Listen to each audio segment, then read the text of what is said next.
Lurking successful? Were you planning on having it fail?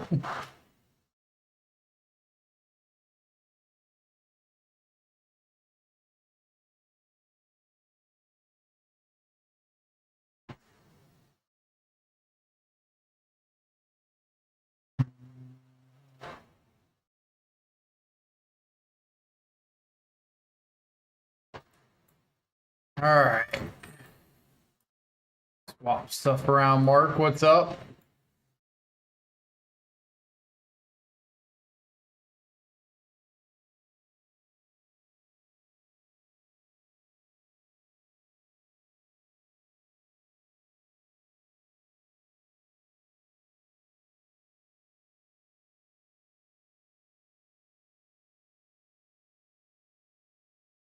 Trying to think of what I ran in the showcase that I didn't really care for.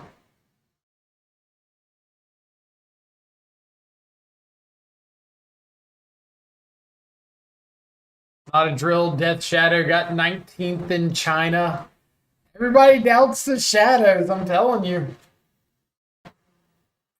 Shadow's kind of in the same realm as Frogtide, where if Boros is on the decline and the Blink decks are moving away from Aether Vial, then like you've got a good matchup into Breach and Amulet and Eldrazi. Not a terrible time to be a Shadow gamer.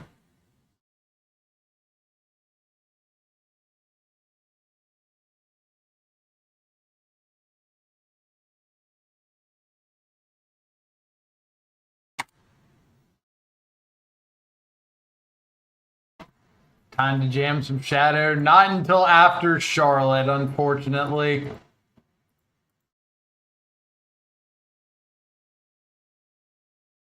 I don't think there's a realistic chance that I register Shadow for Charlotte this close to the event.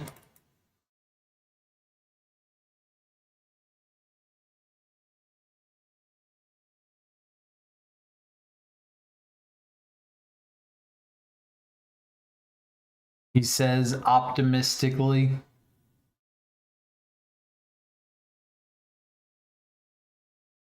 But Bard, I did put the shadow list you sent in the Discord earlier.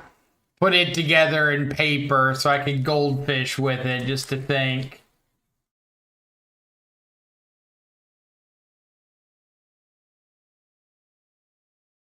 Chat off center.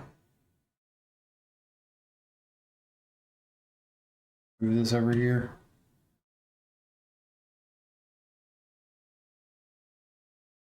There.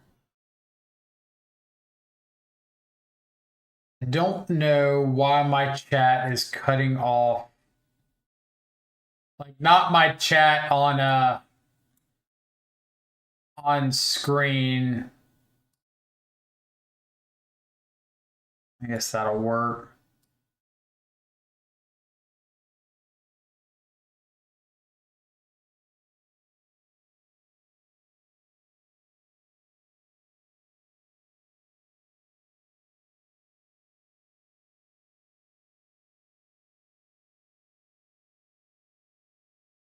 I know you're a big Instant Speed fan, but I've really been high on Preordain. So I was thinking about that last night, actually.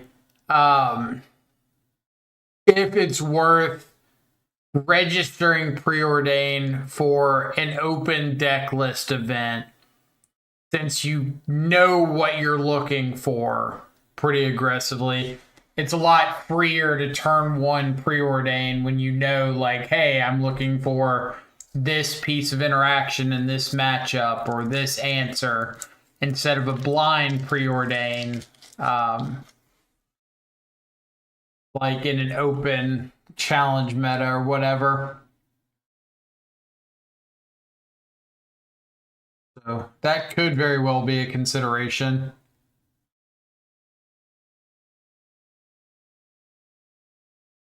I wish Blue Red Frog had I wish Blue Red had a Frog 2 drop type or type Frog type 2. Yeah, words are tough. I love my shell, just lacking it too. Don't like Thunder Trap. Yeah, like Thunder Trap and the other one, only no, the archaeologist. Thunder Trap and the archaeologist only really work if you're in like a Flare of Denial shell, like heavy Flare of Denial. Um, Something else is 20 lands, 8 cantrip, 3 Tameo.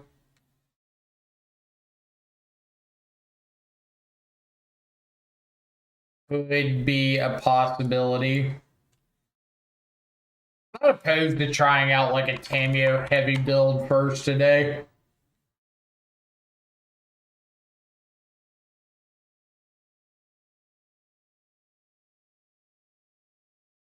Do that.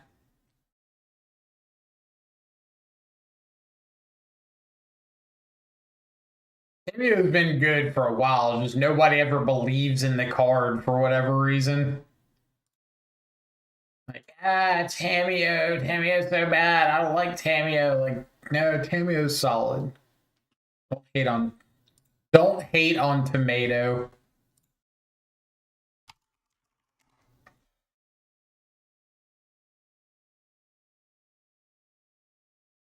Also, the number of times I do want to do a cling to dust over the fourth preordained.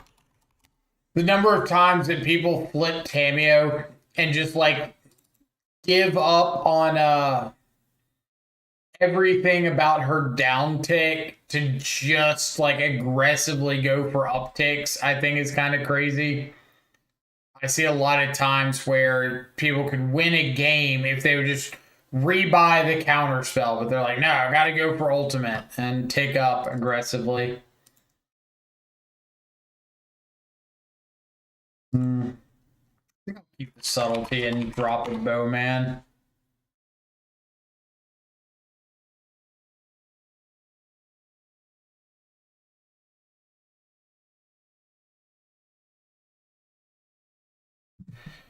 What do I want for my last sideboard slot?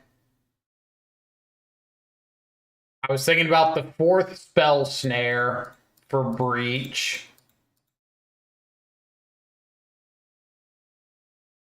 Could just add like the second values. I've been really low on spell bomb. Now that you've got like all these Ketramos relic builds, nuking the yard doesn't really matter. All you're doing is like stopping shifting woodlands and holy heat with delirium against breach. Usually they can refill for an Emery pretty quick.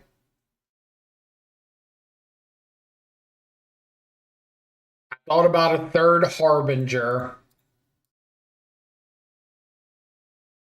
I think I'm between like third harbinger,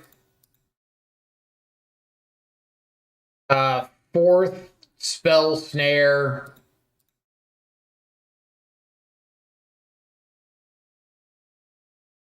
an extra piece of grave hate, or an edict effect. Or you can just throw like the dress downs in the board and try them.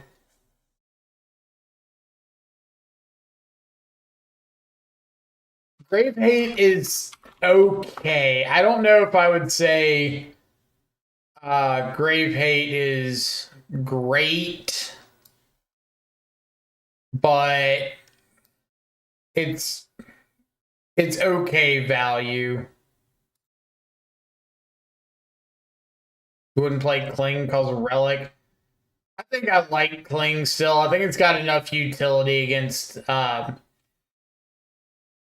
Balemerk, against opposing Unearth builds, Emery, especially Emery, taking people off Delirium, hitting like Phoenix and stuff out of Hollow One.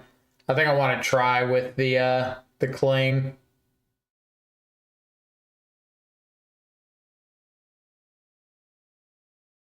Like, I'm not saying it'll make the final cut, but I want to give it a shot again. Let's go ahead and jump in. Dovin Hand of Control. Is that the 3-mana like blue-white hybrid one that taps something down? Great deck list. Am I thinking of the right Dovin?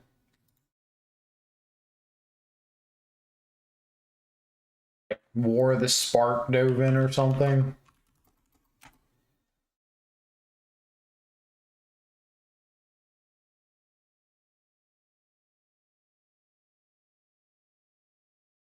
Just fogs a permanent.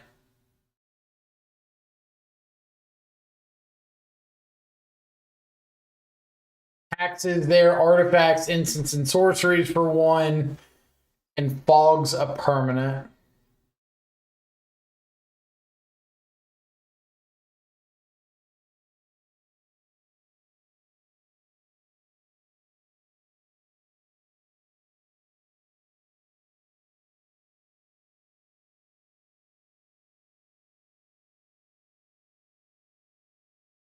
If I go for Tameo, if they're playing Gorios and I go for Tameo and they've got a an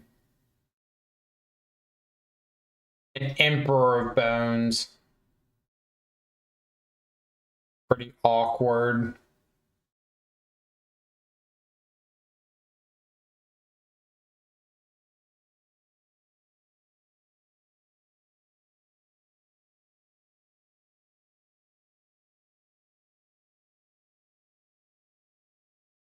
Tameo's always in hand. Kept something on top.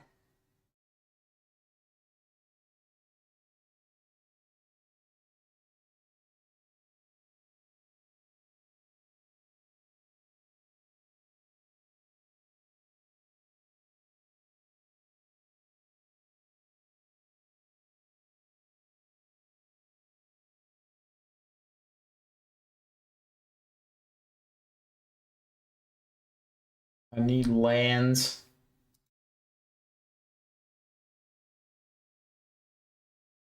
Worth the deck list while I'm thinking about it.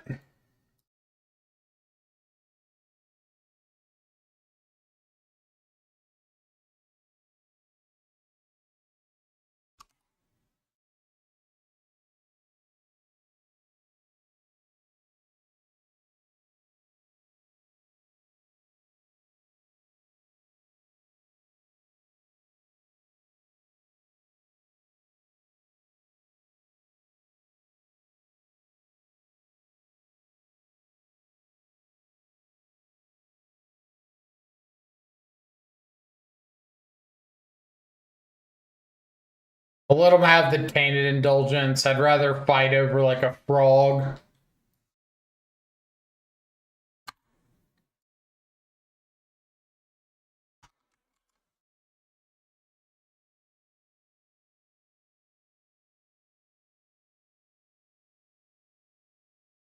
Bristlebrand in the yard.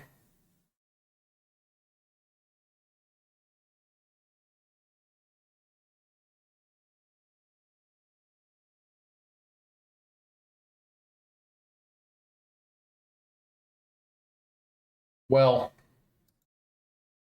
didn't see that one coming. NGL.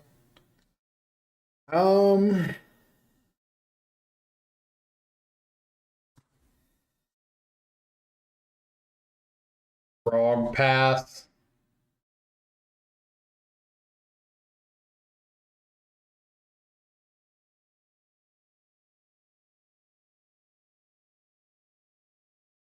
Someone in my chat said my semis opponent from yesterday is one of your buddies, Kioma. They were on your list. Yeah, I do know Kioma pretty well.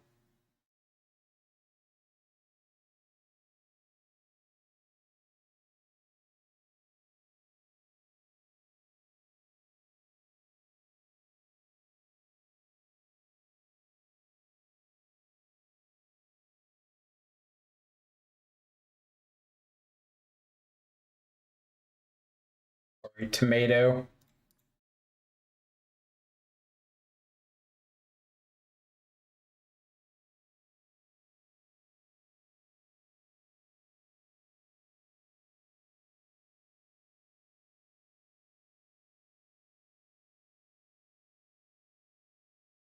Back in.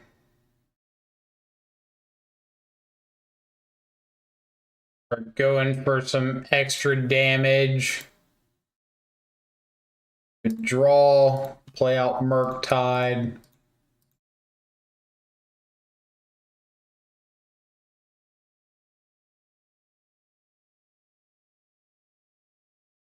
Hear me out. I'd keep Tamio and flip it because Tamio. I think I'm more interested in trying to like stop this turn and win the game.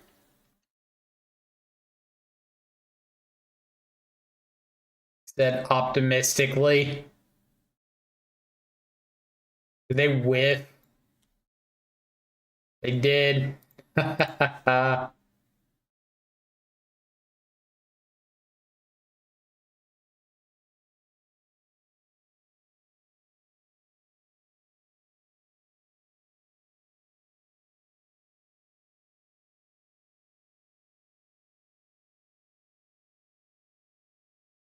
Yep. Remove's gonna hit me for a chunk. Not fetching on their turn because I'm not giving them an opportunity to respond to my fetch.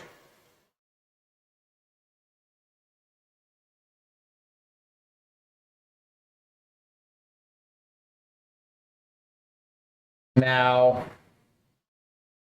how do I want to do this?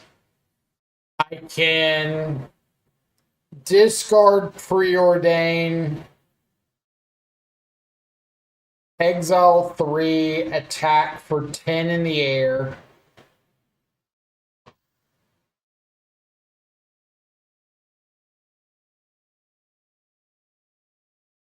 And 11 in the air.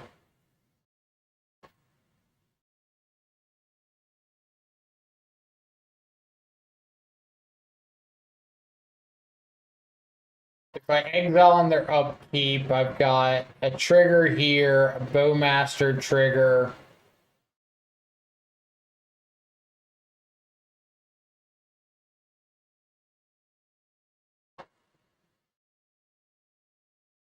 Like, do I think they can beat attack for 9 or attack for 11 or 10 here?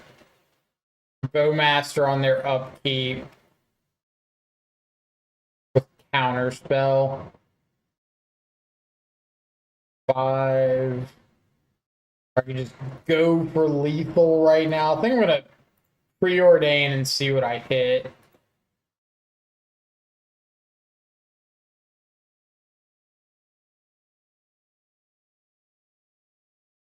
Could flip this Tammy.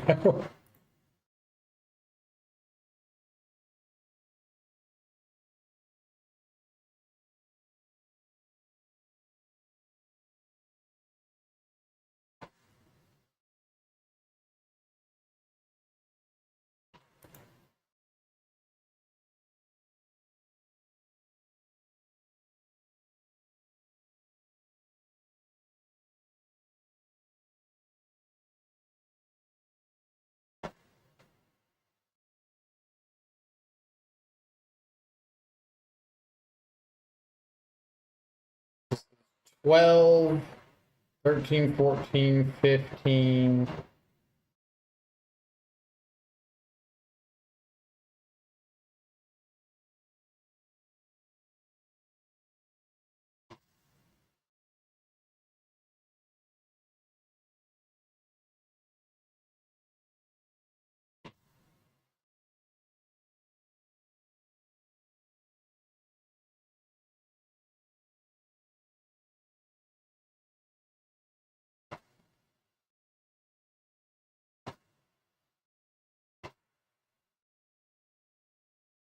So if I go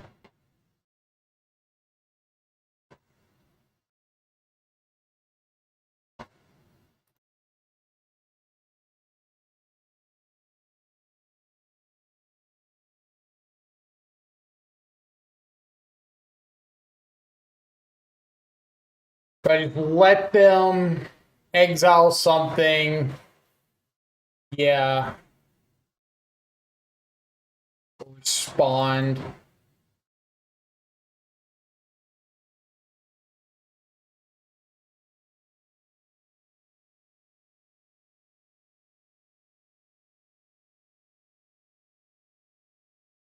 This plays around force of negation.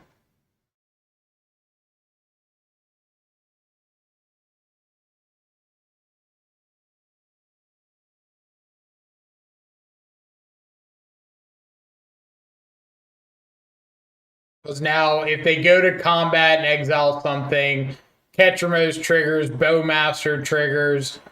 I can exile Frog and trigger it. I can discard more, trigger the Frog.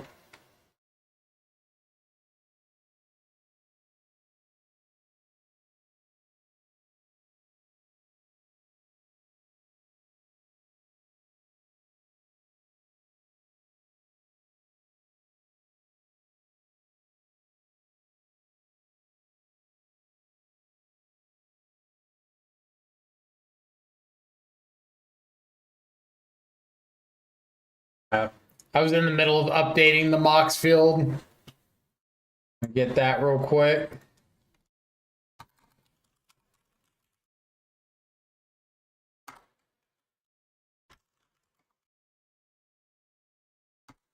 There you go. Updated one.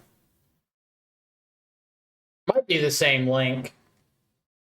I've kind of started just keeping the command going to whatever list I currently have active. Just calling it like the stream list.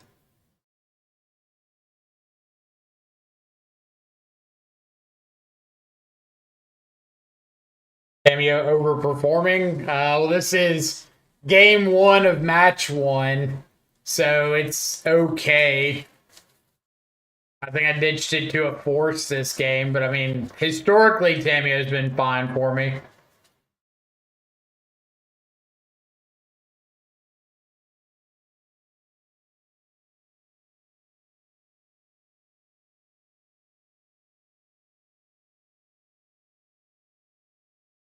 It's a blue card to force negation. Tameo too good. Tameo OP. They're going to go for Solitude. I'm going to respond with exiling 3 from my yard. So this will put another Ketramos trigger on the stack. Which will draw, put a Bowmaster trigger on the stack. So when Ketramos resolves, or when the Emperor Bone trigger resolves, they've got to respond to the Ketramos with picking up the Emperor.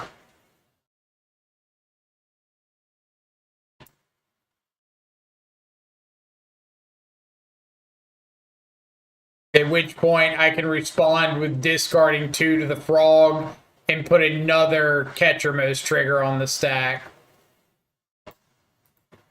So yeah, I think this way just puts like more things on the stack than I think they can deal with.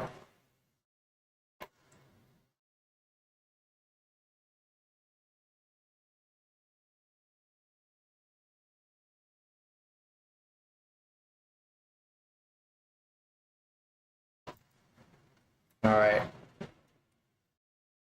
The Athernax, thank you so much for the follow. Hope you're having an awesome afternoon. What do I actively not want?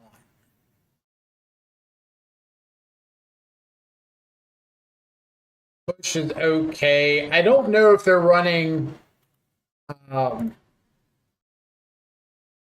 Relic.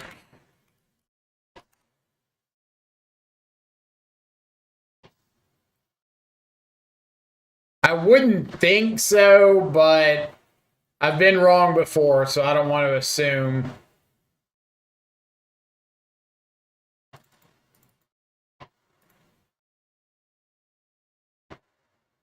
We're playing 0 Cs in the 75. Yeah, I've been pretty underwhelmed with Cs recently, if we're being honest. I don't hate it, but I don't feel like I've enjoyed, or I don't think enjoyed is the right word. I don't feel like I've liked the play patterns with Seas into a lot of the recent matchups.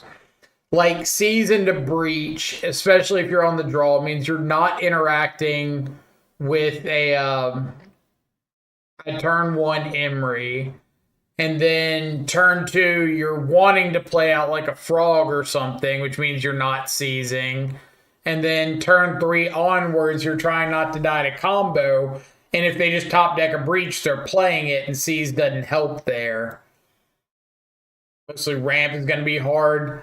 Eldrazi does get a little bit worse, but I really haven't seen much Eldrazi. And I think I'm beating Amulet kind of reliably even without it. I probably should have specified, but this is like why I'm trimming on like Murktide's post board. Not necessarily Leyline specifically, but just really targeted Grave Hate. So I don't want a hand flooded with Murktides.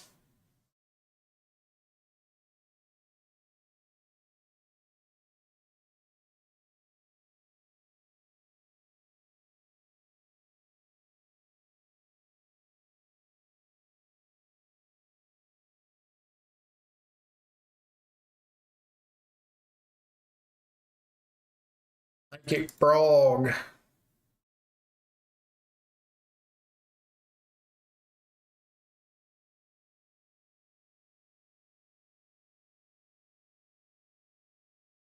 See if they want to discard and jump the frog.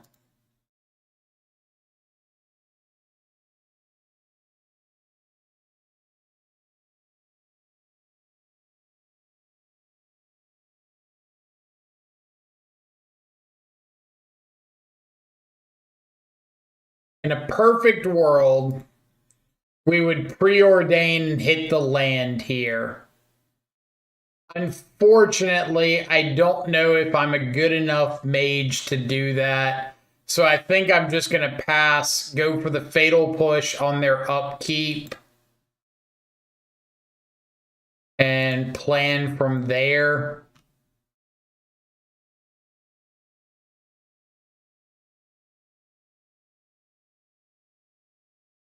Because if I miss and I don't hit the land, I'm just like doing nothing.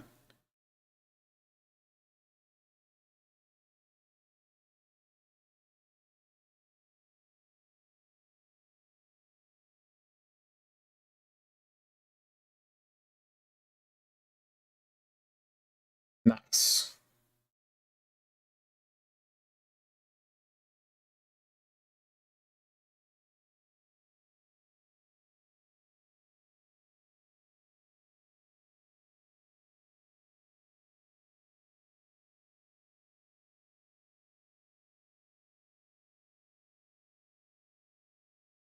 All right, so same deal. Let's go to their upkeep. Fatal push the Emperor.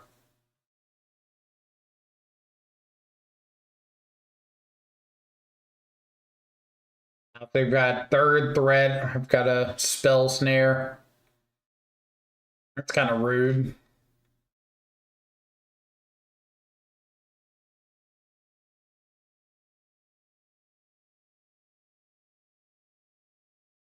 Surgical frog seems fine. It's okay. I don't think I really want to be surgicaling a frog.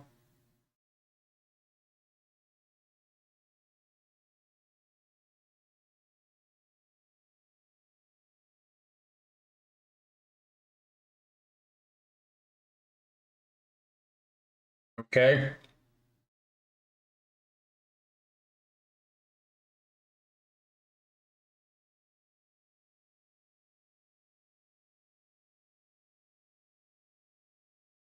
Pretty okay all around with that exchange.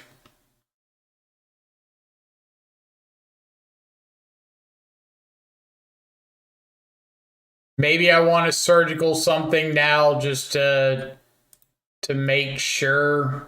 But my only real concern is like a Ketramos. I'm not really concerned about a frog here.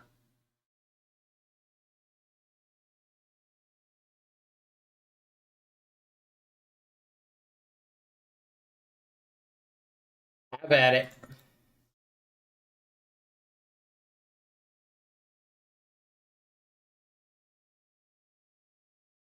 Yeah, I feel like their last card's a Ketramos.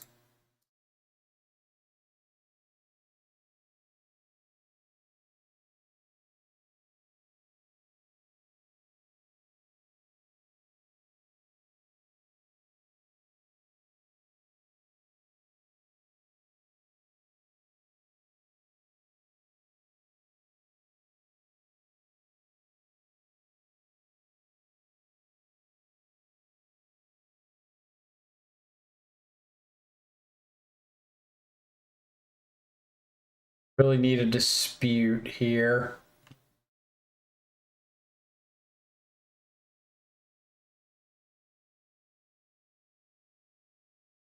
Fling to dust in case I hit a counter spell.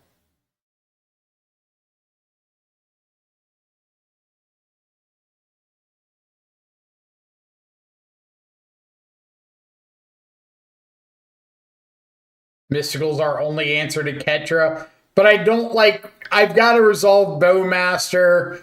I can fetch to put Leyline triggers on the stack to ping them with Bowmaster. Like, I just don't know if I'm that concerned about a Ketramos at this point when I'm this far ahead. I'd rather just stop the Emperor that's getting back the Solitude, that's stopping my Bowmaster.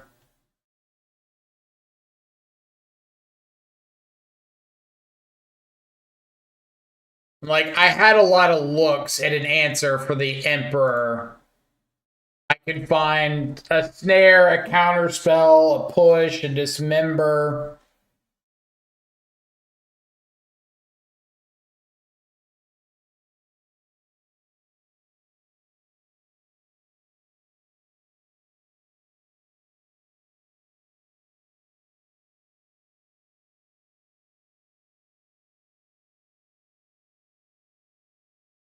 Right. I don't think their last card might just be a Goryo's Vengeance, and they never saw any payoff.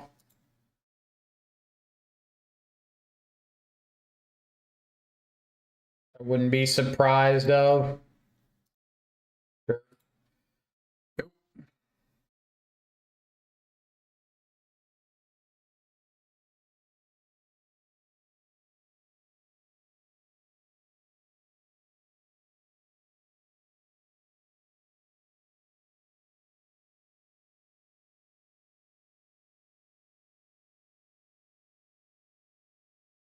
I could have let that resolve and get 2 Bowmaster triggers.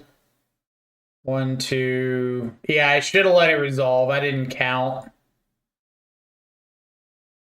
That's on me.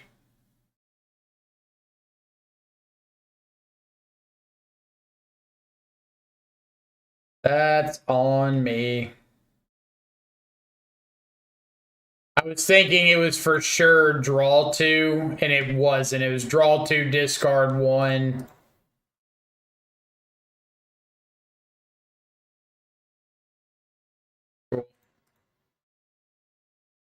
Classic control player snap counterspelling. Pretty much. It's like, didn't need to act, but did.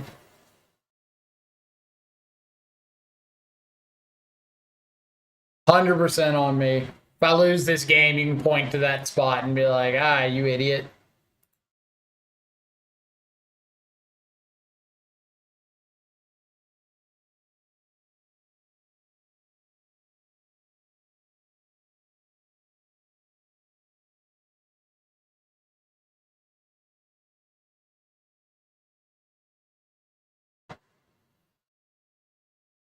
All right.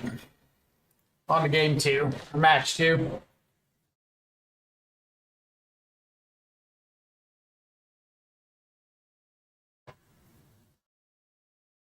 Is it Esper Reanimator, not Esper Catcher? Yeah, it's Esper Reanimator. If it were just Esper Ketra, like Esper Ketramos, I would have fired off that surgical on a value target a lot sooner. But they showed us like Goryo's Vengeance, discarded Gristlebrand right at the start of game 1. So we knew they were Gorios and not just a value catcher most pile.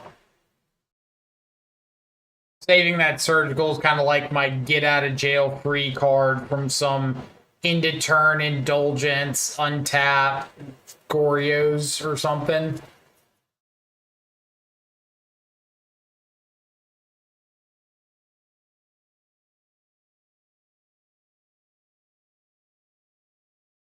I would love to play first.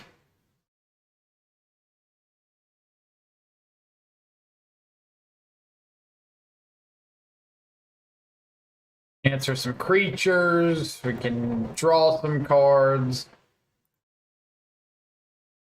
Please don't be Eldrazi.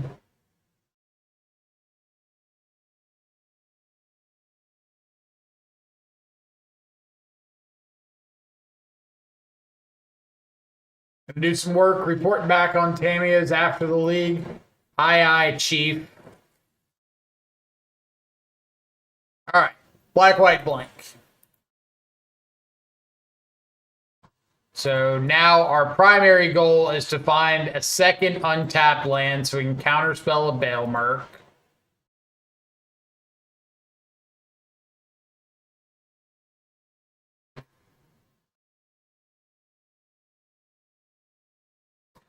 Okay, let's think.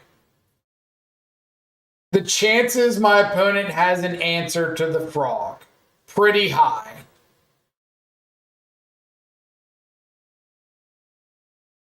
Could jam the frog and make it so that they can't play Baelmerk their turn 2 unless they have like Solitude, White Card, Overlord. I can also Subtlety and Overlord. But that does just like give up my frog.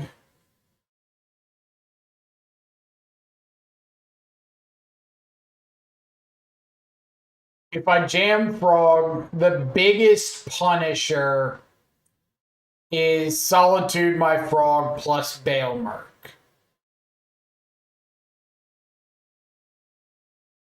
So in Subtlety the Baelmerk so that I can counterspell it the next turn. So if I'm playing out the frog, I'm accepting I cannot counter a Solitude on my frog.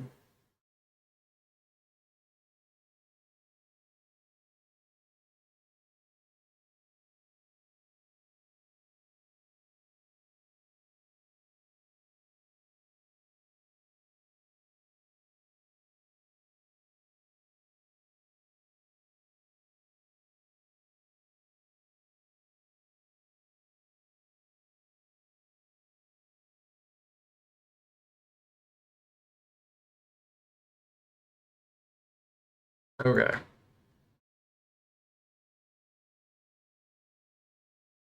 I think that's a perfectly acceptable turn. So much so that I'm going to do it again.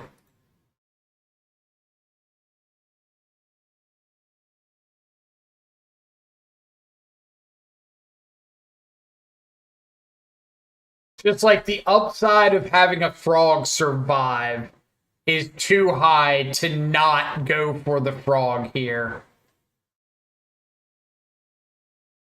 Like, yeah, they might have an answer to the frog, but if I don't play it now, they're going to have that same answer 2 turns from now, or 3 turns from now, or whenever.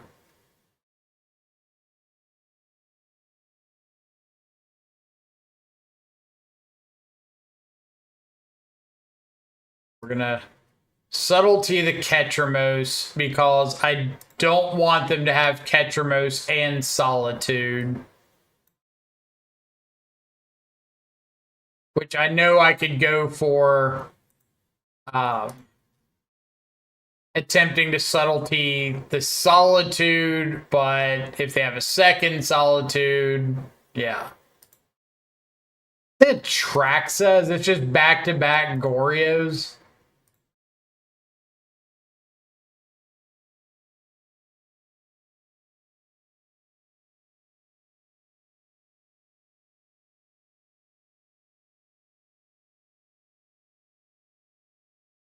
All right, they did put Ketramos on top.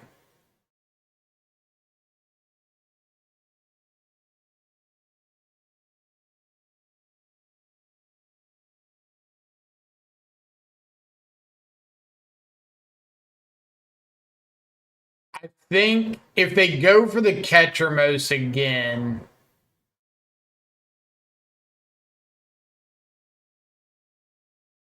I was gonna say if they go for the Ketramos again, I think I'm letting it resolve and going for the Dismember.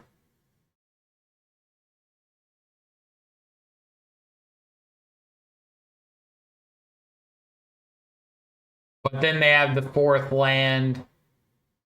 I don't know. This is like the first two times I've played against a Ketramos uh, Ketramos Ephemerate deck. So I'm gonna have to do a little adjusting of my game plan on the fly.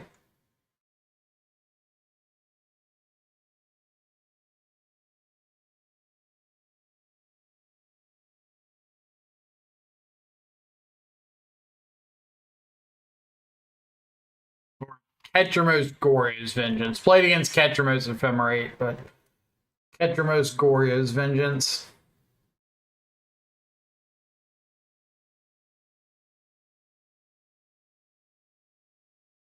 Basically just going to come down to like needing to use Dismember more aggressively on Ketramos and save Counterspell for Gorya's Vengeance, since I can't really Dismember a Ulamog coming back or something.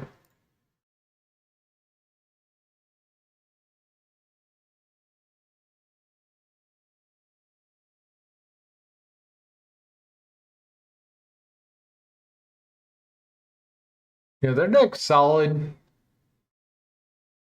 Need another threat. Should be a Frog or a Murktide.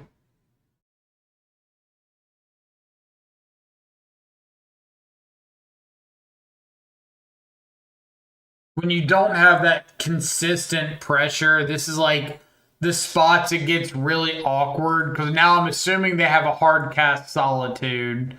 So if I do find a Murktide, I've got to decide if I'm letting them Solitude and just being dead to a Ketramos or something on their turn.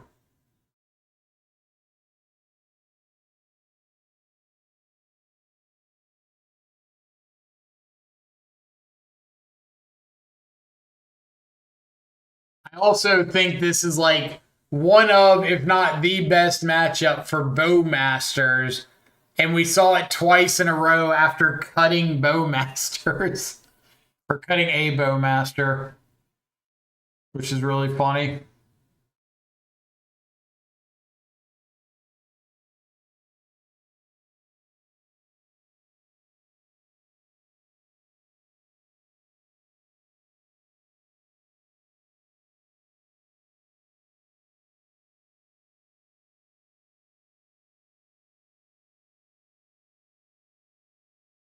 All right. I think their hand is Solitude, Ketramos.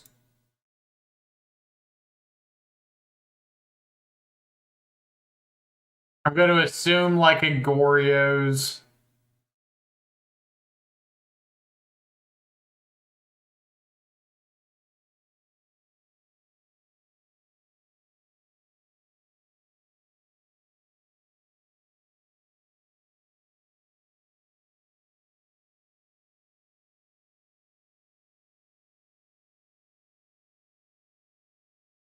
Solitude, Ketramos. I don't really know why they would hold, or why they would play out the springs there.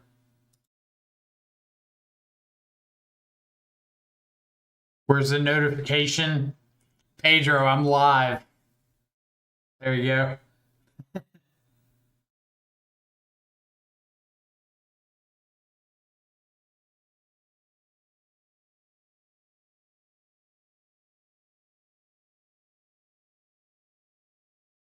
Nice.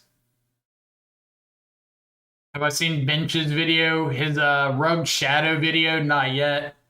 I saw that he posted it, but I haven't read it yet or watched it yet.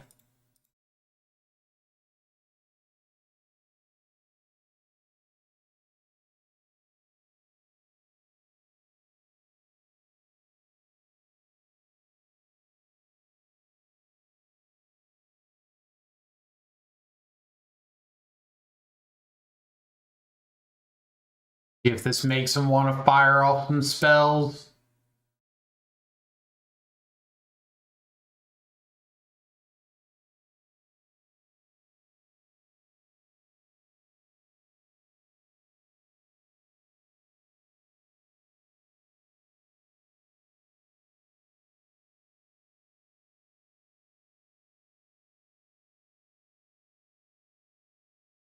Made you want to get back into Shadow? I don't think Shadow's that bad right now. Faithful Mending.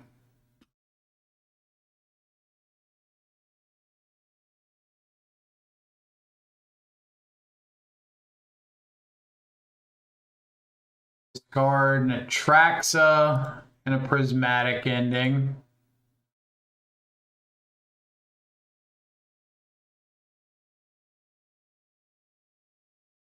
Is the new Shadow any good? The Last Ride? I think it's good in like a Jund Shadow shell. I don't think it's good in like a Dimir one.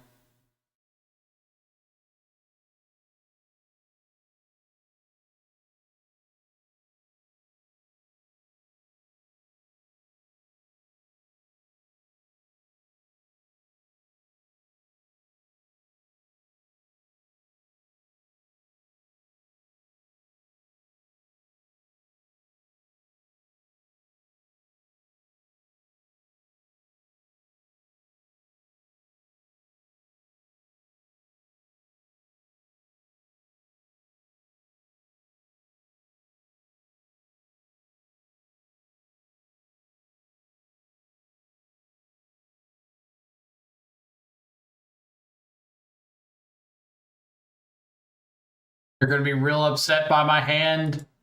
Maybe. We'll see what they manage to put together. If they're not just like flashing in a Solitude, I'm really wondering if they have one. Oh, no, here we go.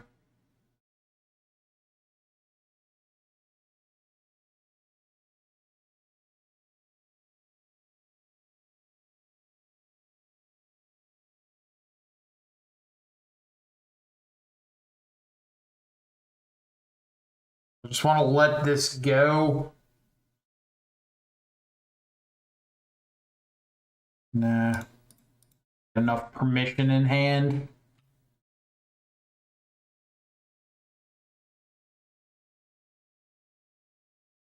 If I knew for sure they were going to go after my army token, I'd probably let it go. But since there's a chance that they'd go after the Bowmaster and have Ketramos, I don't think I want to deal with that.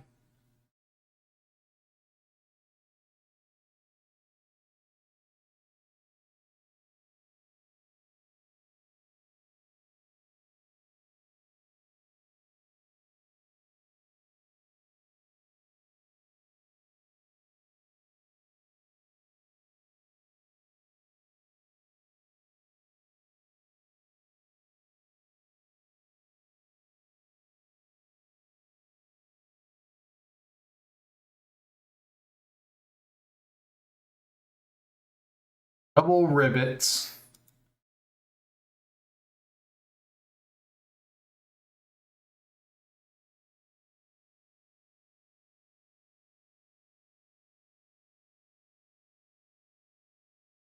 Okay.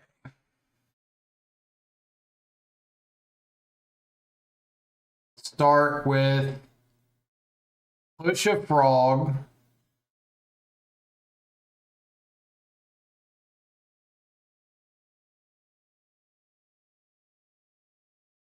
Counterspell a Ketramos.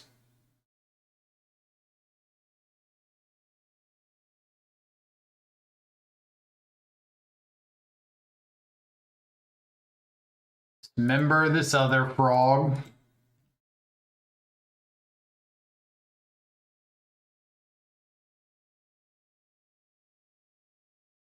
And if they had a counter spell for that, or a ephemerate for that dismember, if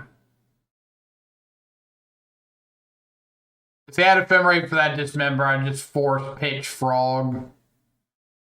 Now 1, 2, 3, 4. Just passing since I've got them dead next turn with a Bowmaster Army token.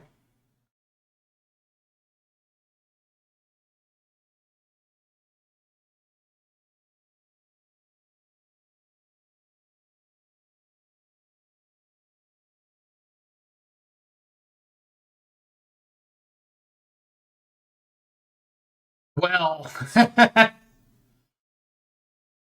fair.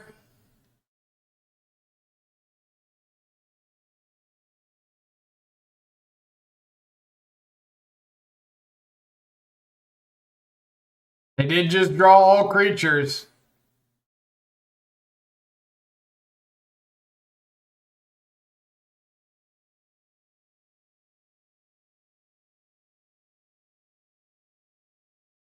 Rough. What was that? 2 frog, 2 emperor, Etramos, solitude in that like 1 turn cycle. That'll do it.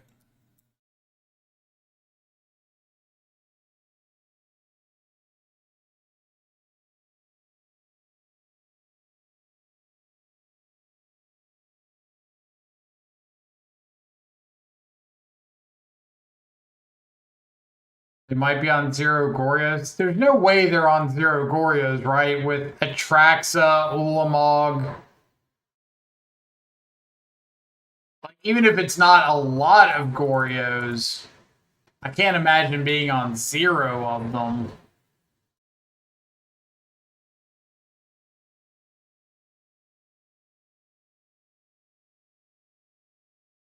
Maybe I'm wrong.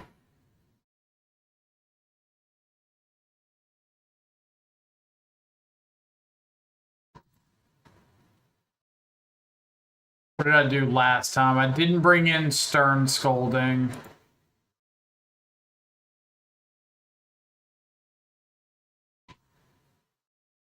I think I kind of want to bring in Stern Scolding this time.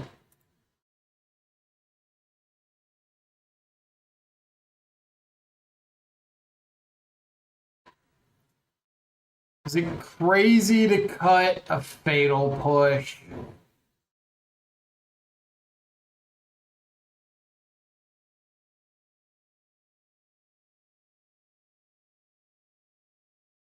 Try like this. I mean, I have no doubt that they go down on Gorio's like post board, but game 1, match 1, I feel like they'd have to have all Gorios.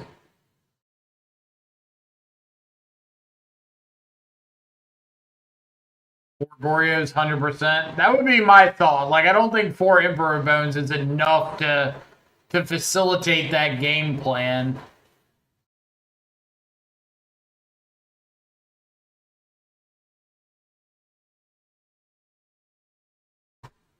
But that's just an estimate. I don't play Gorio's Vengeance, so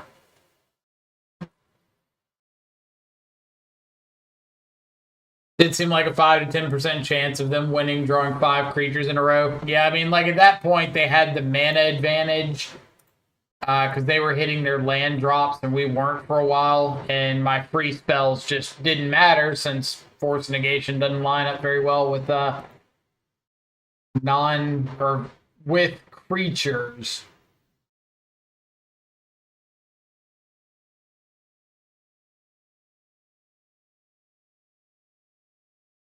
Pending.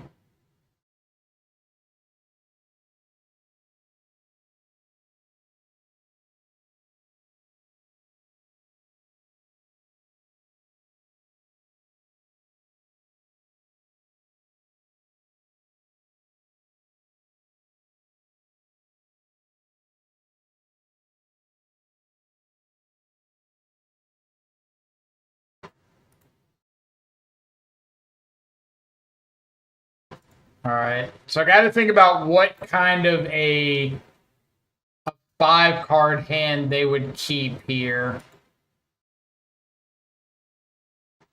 Like, am I expecting this to just be Ketchermos on 3? 3 lands, Ketchermos pending?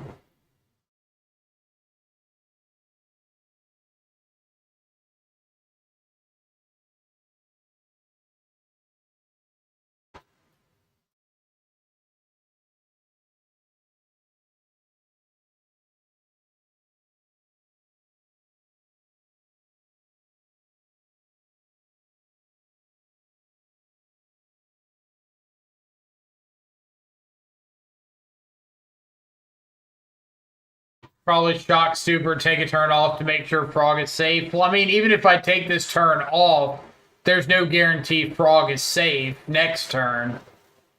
Like, I can consider and try to find a counter spell, but if I don't, then the Frog's going to be at risk regardless of when I play it out. I was thinking about playing the Springs tapped, so I should have played it untapped and played the Frog off of that. I wasn't 100% sure I was playing it untapped. It also kind of makes it look like I have a spell snare.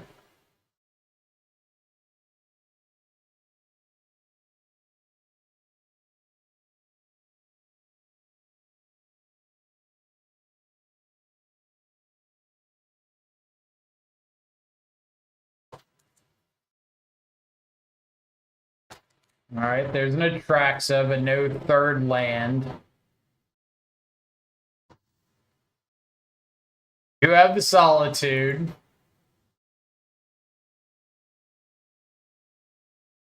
Have some 10 minutes and Goryo's again. Yeah.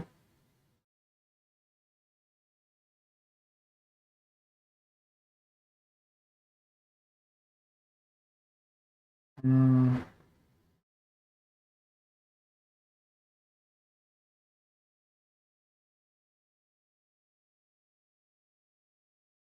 Yeah, just all Gorios all the time.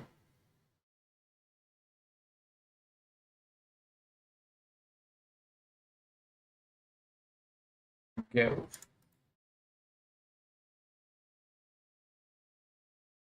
All Gorios all the time.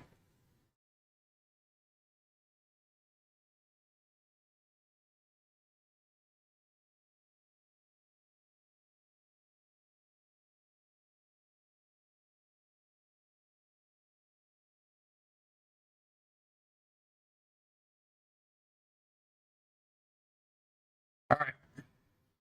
Go ahead.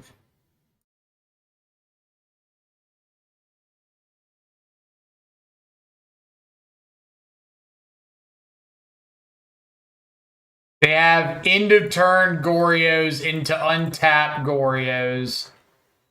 That we were not meant to win this game.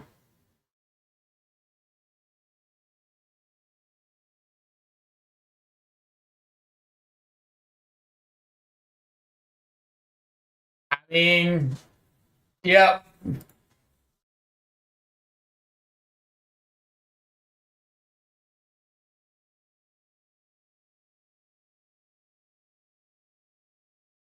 Like, they found the ephemerate. Their hits weren't great, but they found the ephemerate, and that's kind of the important one.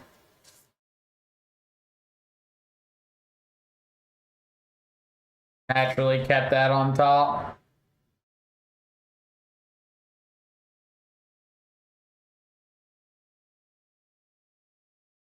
But yeah, like, that's the variance. Game 1, we saw very little non-creature interaction, and Game 2 kept a bunch of removal. They saw all the Gorios and prismatic ending, mending.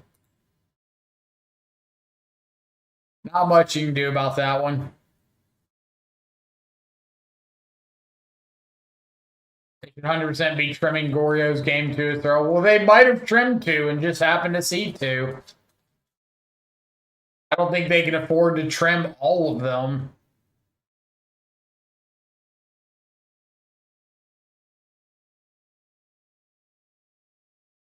That deck just win something. It looks like no. Challenge top 8. Won a challenge like a little over a week ago. That's about it.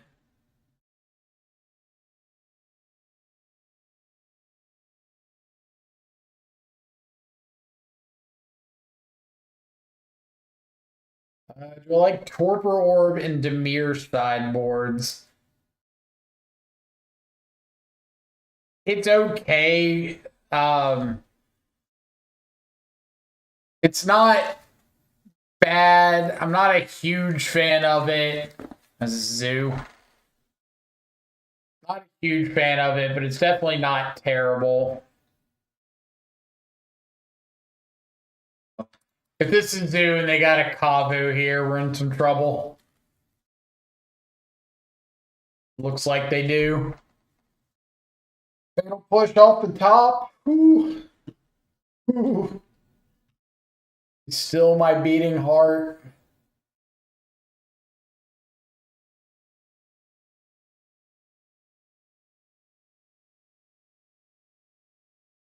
Our own variants here. We just needed the variants last game.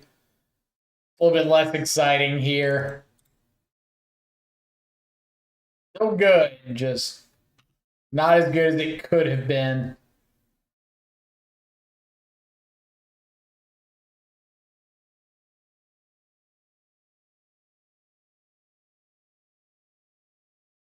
Wild Nicottle. If this is Wild Nicottle plus Scion, yeah, now we're in a little bit of trouble. All right. I could sink the Scion just to buy myself a turn.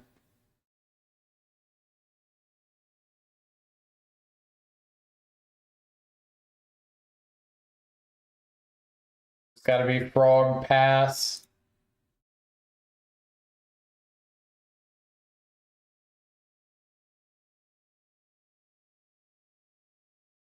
Have I tried the blue-white deck Nassif's been playing? The Miracles deck? No, and I don't really have much of an intention to. I think if you're looking for that kind of deck, follow a Nassif list, that's great. But it's really not like not an archetype I'm very interested in at all.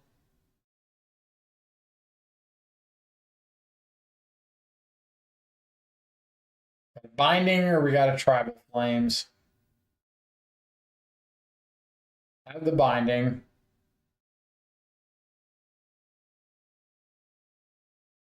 I do kind of like this, though. I needed some practice against Zoo after the Showcase Challenge. I saw Zoo 3 rounds in a row.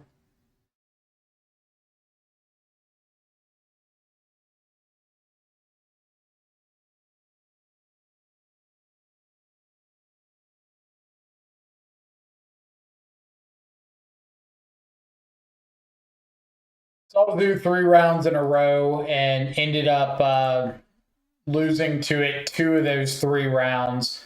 I do think that I had some punts in there that absolutely played a difference.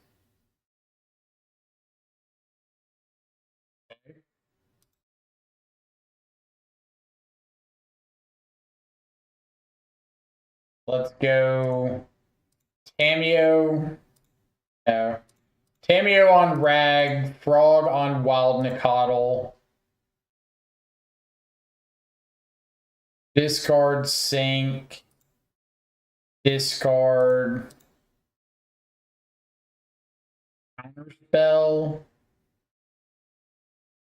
That way I've got Spell Snare for a Tribal Flames.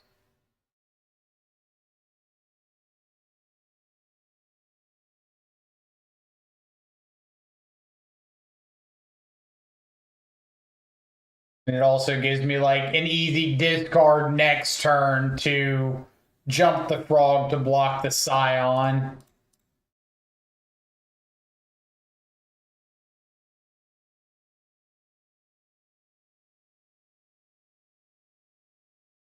Good, right?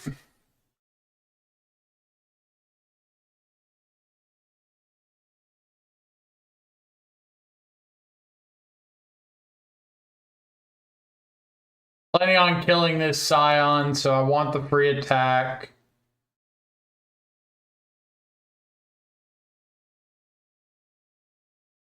Could flip the Tameo. That would mean the Ragavan's attacking for 1.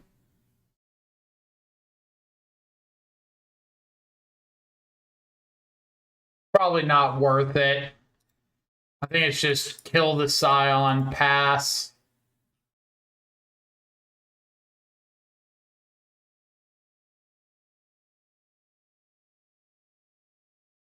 Have another discard to frog. Yep.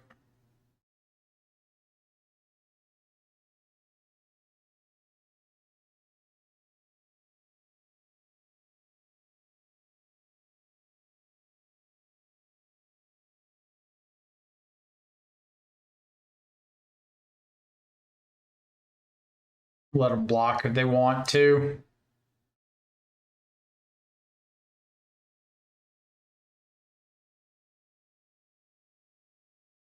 Yep.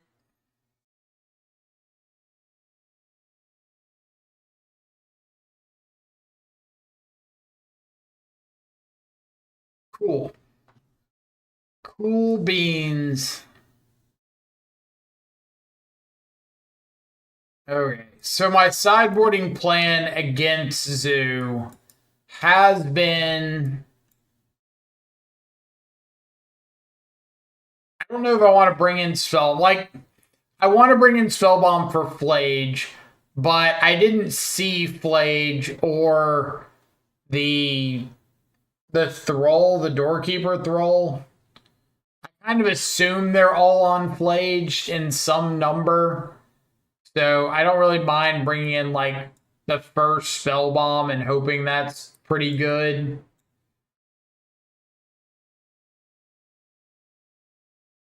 But my sideboard plan against Zoo has been something kind of like this. I think Force is still okay, but it's not great. The Coddle means Bowman out of them.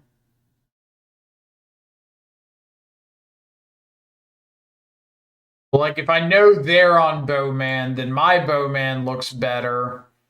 But I don't want to aggressively keep my Bowman in if it's only for a maybe Bowman.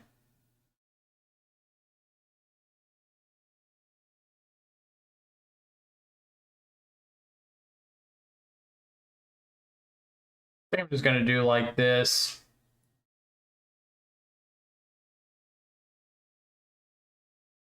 Maybe Deluge.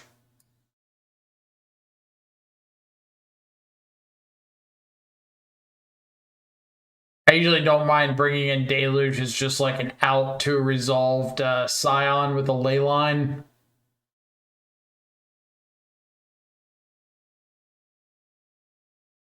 Subtlety good. Subtlety is good for stopping a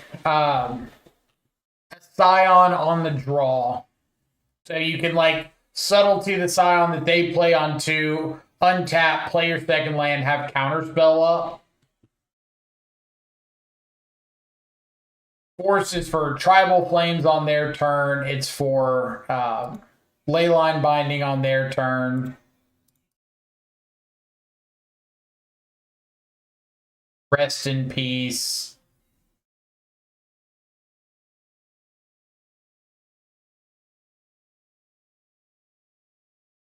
So them not having a 1-mana play is really good for me. Obviously, if they have a Scion, it gets a little bit worse.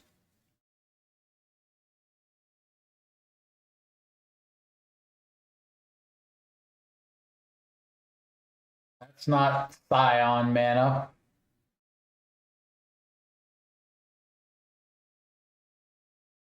I have no idea what kind of opening they kept to go Xander's Lounge into Portico.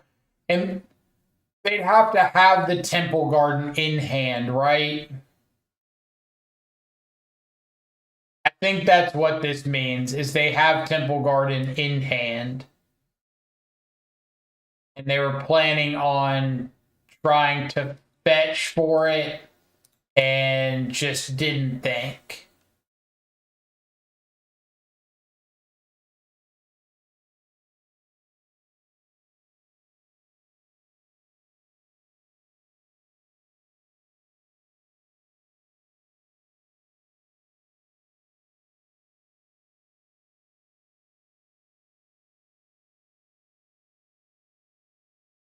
Wonder if we were supposed to take the Cling to Dust to fight Flage. Maybe, but since I haven't seen the Flage yet, I don't want to like completely warp my game plan around that. I don't want to make them show me the Flage first, you know what I mean?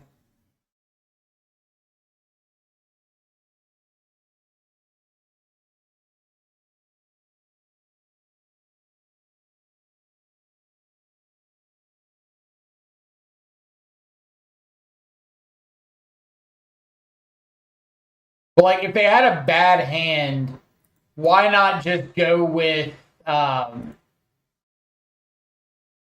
the Surveil land turn 1 instead of going with the Xander's Lounge?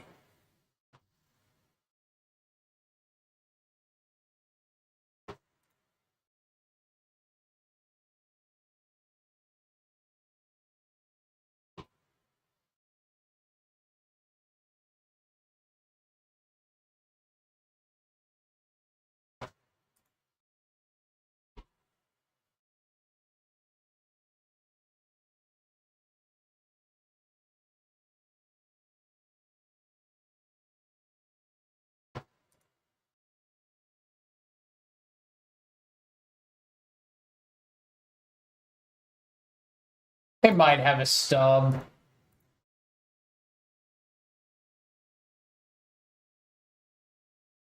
They don't have a stub.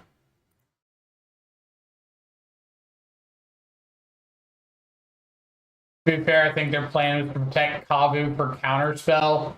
But I mean, they didn't even play to. Maybe.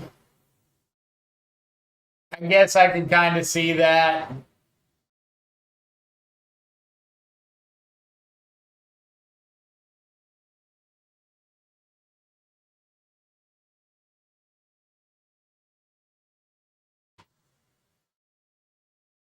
Hit a Kaito Bane of Nightmares.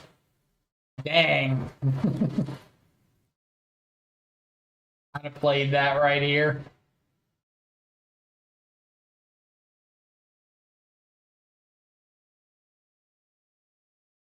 Ah. Should have cast the frog. Should have cast the frog. I know. I know.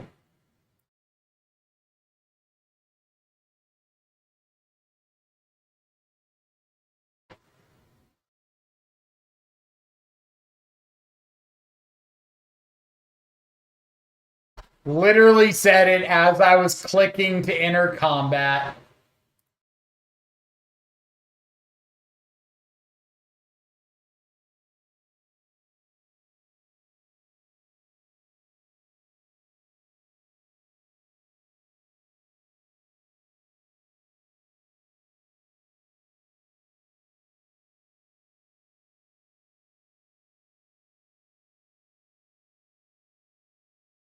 I guess now I just have. They could have a stub.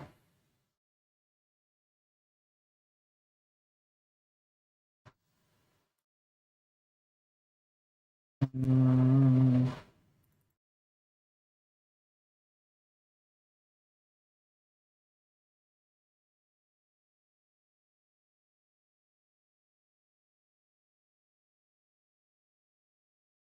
I think I'm fine just going for the deluge.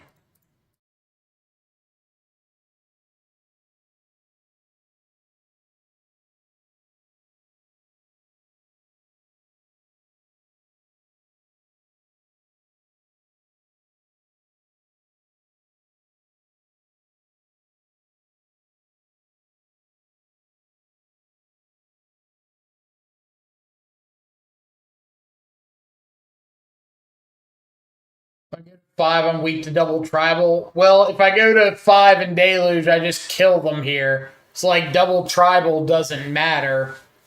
But it made me worse into a lightning bolt, but they've already shown me 2. So reasonable chance they don't have another lightning bolt in hand. If they have binding, they have binding. But at least the board's clear, not binding. But yeah, I just entered into combat too quick instead of playing the frog pre-main, exiling to the frog and growing the Murktide for lethal.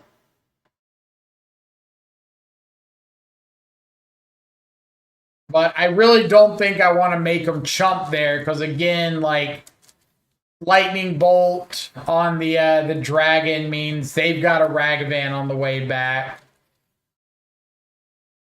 I don't really want them having a Ragavan. I mean, I could play out the frog, but I think I'd rather just try to force them to have the bolt right then and there, or kill them, or the binding right then and there. I don't think I want to give them a free another turn after I just gave them a free another turn. Are you trying no Thoughtseize today? Any thoughts so far? I am. I think not playing Thoughtseize is a little bit of a knee jerk to my showcase where I played against like Burn twice and Zoo 3 times. So I kind of think I should be playing Thoughtseize in some number.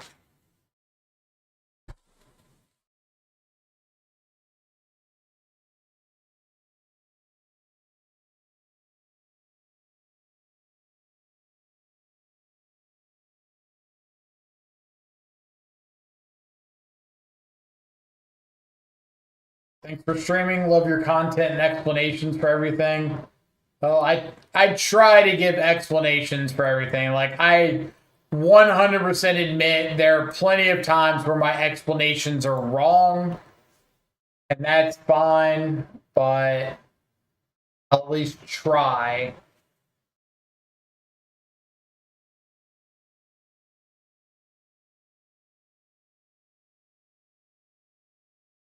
Burn is back. I've even seen Boros Energy playing 1 to 3 bolts again.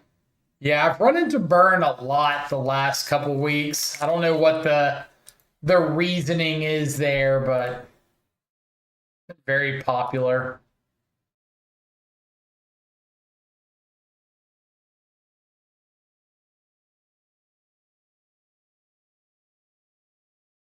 Hmm.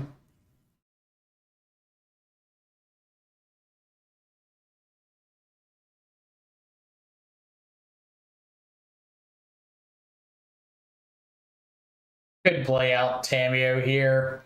I think I'm just going to go for the Bowmaster. Hold up Counterspell.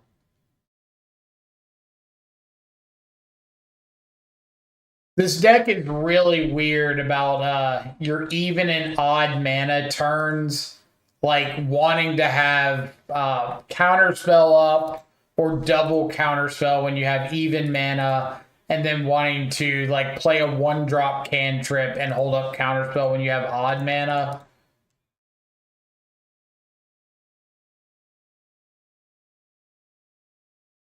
I'm just like so sure they've got an Emery.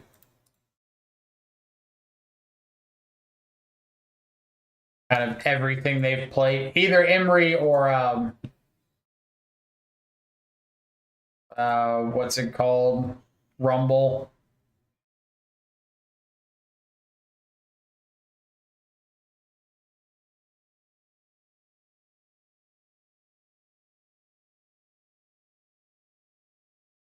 I'm just going to counterspell this. I've got untap, untap Tameo preordained to try to maybe flip Tameo. They're missing land drops. I think I just want to keep the pressure going.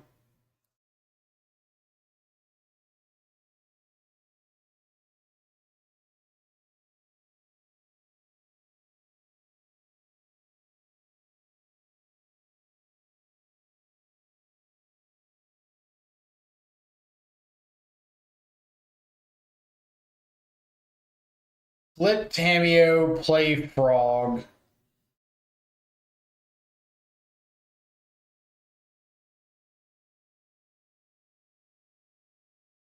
All right. This is my shields down turn.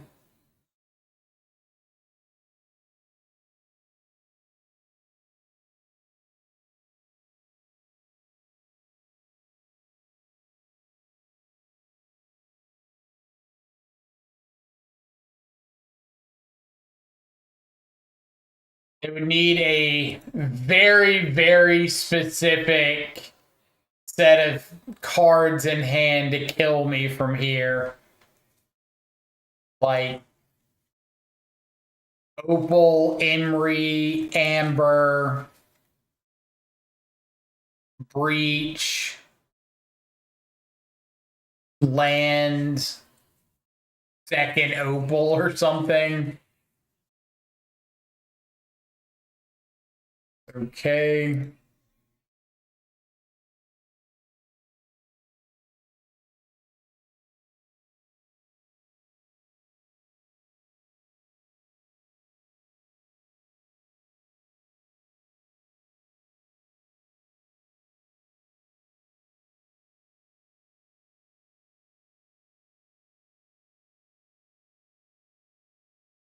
One, two, three, four. It's a one turn clock. There is good.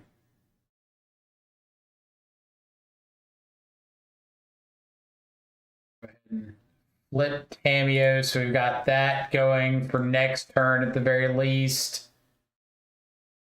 Go.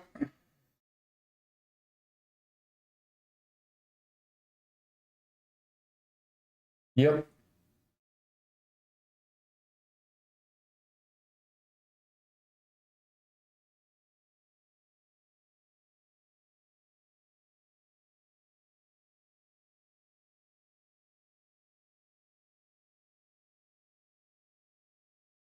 Yay. All right. Game 2 against Breach.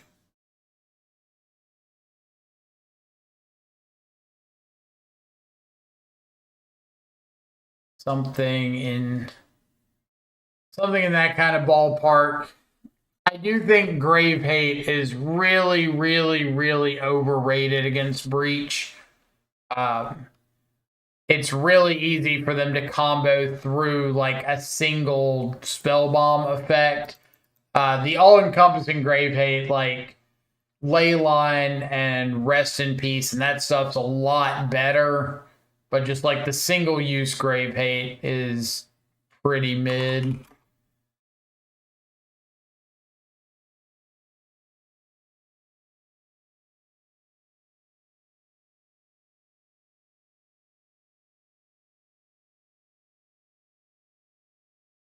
Looking at my opponent's current list from today, top 8 in the challenge. They are not on an Aether Spell Bomb, which is really good to know about. Soul Guide, Grape Shot, no Jace, Kappa Cannoneer out of the board.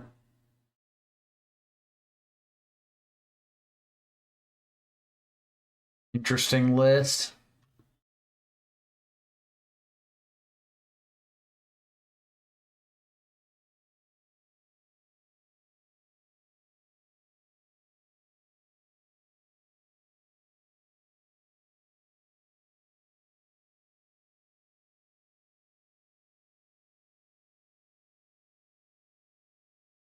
Mm.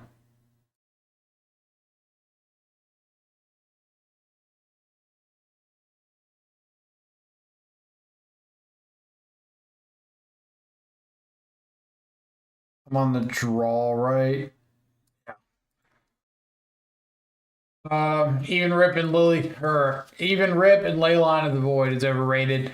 They're overrated, but they're better than the single use options. Like, I don't think they're great, but I think they're better than Spellbomb or Soul Guide Lantern or something like that. Second land is nice. Really keeping this hand because I've got interaction for a Tameo or an Emery. The Spellbomb's nice. The Frog, obviously, big benefit, but really not letting my opponent untap with a threat is a big deal, especially Emery. Like, I've really been subscribing to the notion recently that you just can't afford to keep like a post board hand with no copy of a removal spell for an Emery on turn one.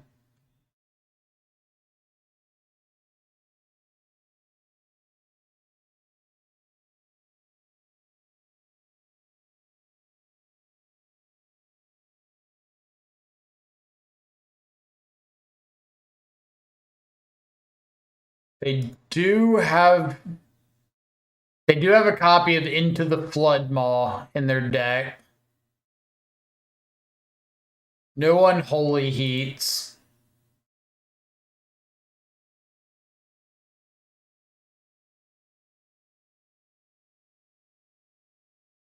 Two Strict Serenade, two Swan Songs.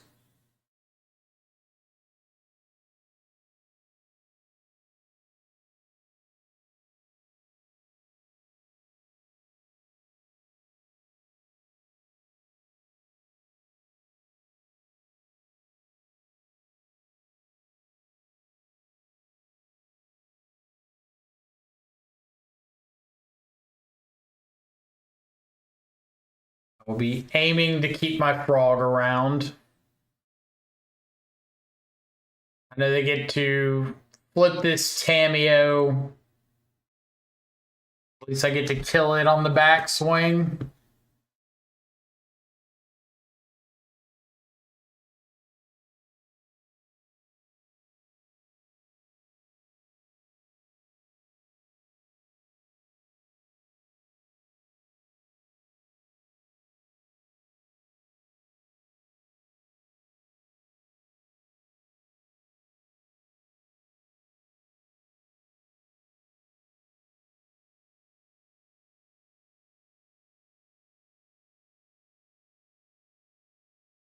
Yeah, we'll keep more counter spells.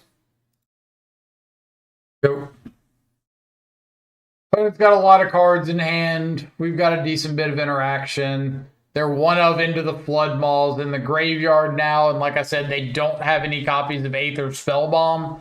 So at least at the moment, I don't believe they have any ways of getting the Frog off of the battlefield. I'm sure I'll be proven wrong on that very, very quickly.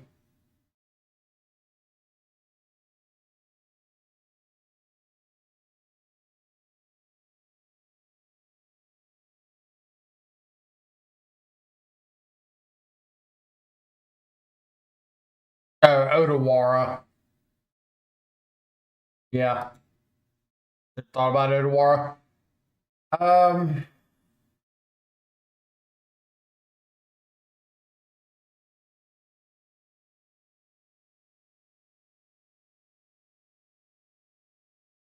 Murktide. Oh, they don't have Strict Serenade up.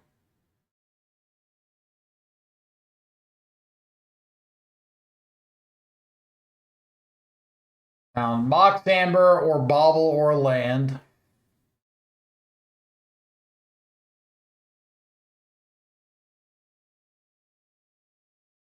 Take some Mox Amber. We know nothing about their hand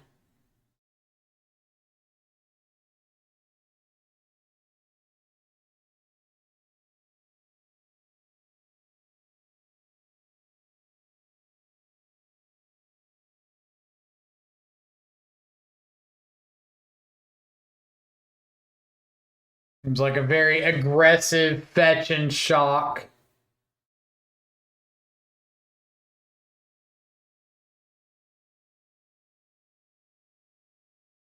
Oh, Cannoneer. Okay.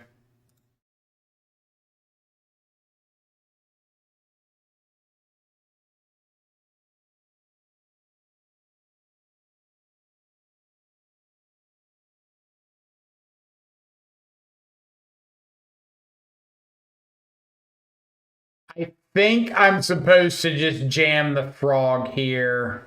Well, no. If I jam frog, I put myself like unnecessarily at risk of dying to just double breach. So instead, I can just hold up, counterspell, counterspell force.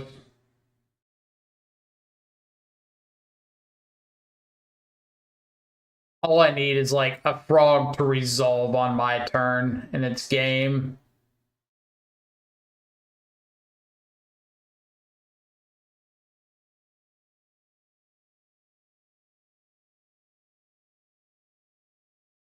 Like if they cast another spell here, another non-creature spell, they die. If frog resolves, they die.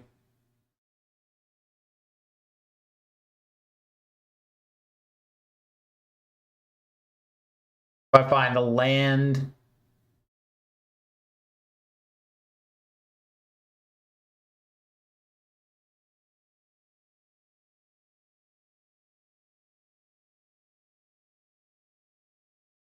all right.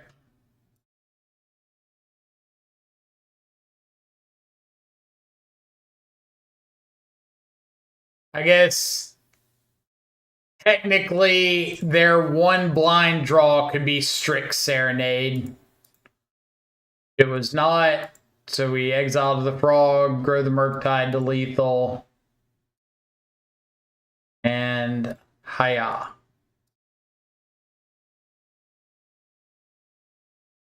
Bam. Kappa Cannoneer is interesting. I don't know.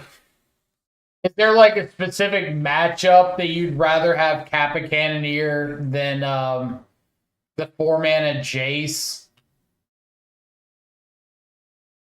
Like I've lost a few games to Breach just going turn one threat, I answer it, and then like turn two double Mox 4-mana Jace, and I just can't beat that card resolved. I'm wondering if there's matchups where just getting a Kappa Cannoneer on the board is like game's over.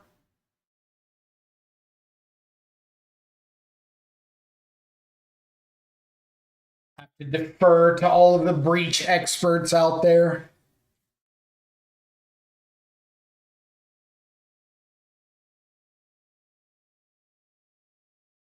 Uh,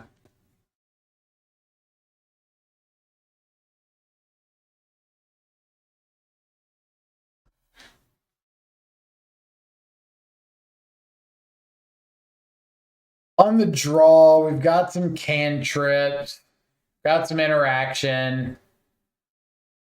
I'm pretty sure won a challenge like last week on Breach. Or not on Breach, on Boros.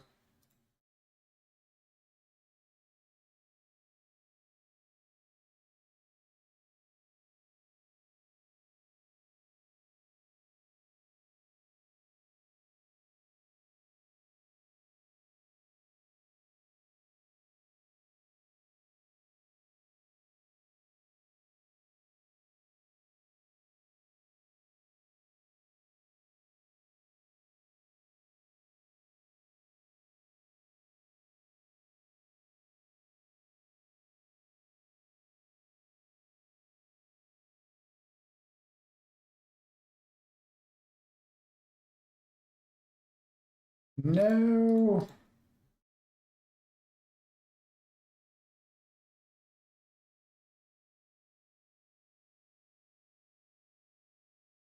Go power 03.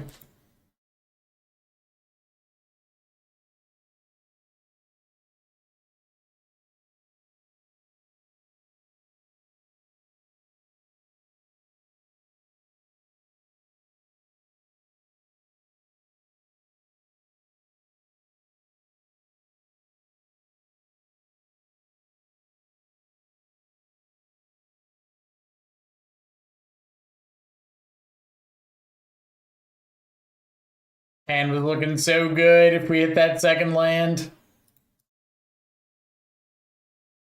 I guess probably wasn't that good even if we hit the land.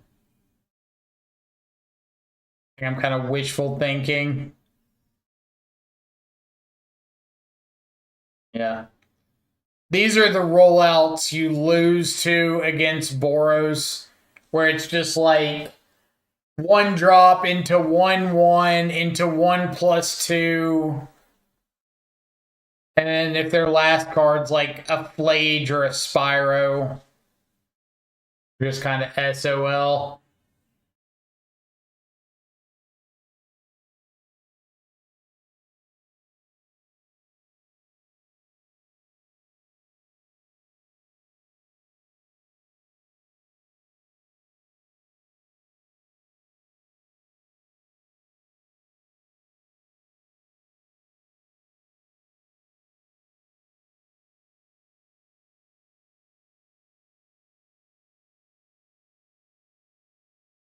Lost a game exactly like this. First Boros, they had Bombardment as a follow-up.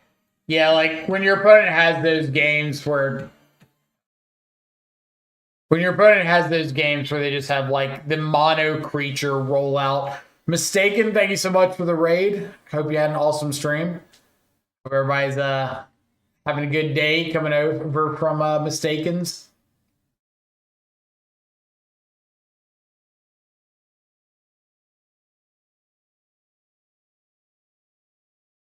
I'm going to try to consider to find a subtlety.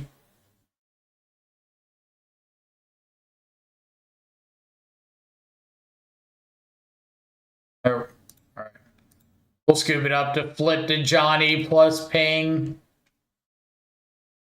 I don't think the matchup is like horrible, but there's just some rollouts that you can't do much about.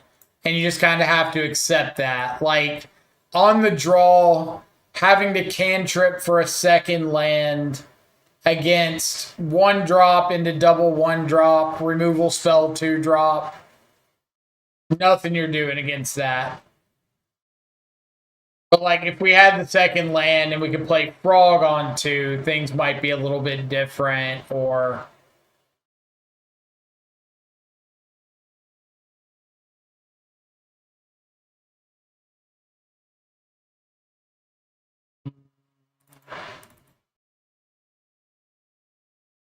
I don't know what kind of grave hate they're on, but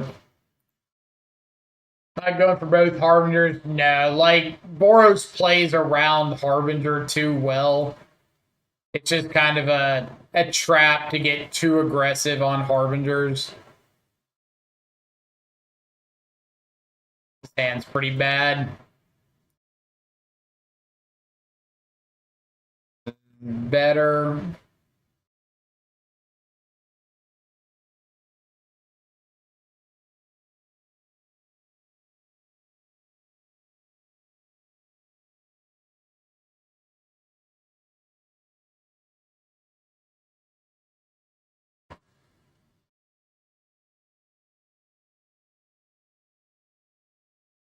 Sure. Got some early creatures covered, so we'll keep the spell bomb. So I can just have Flage covered too.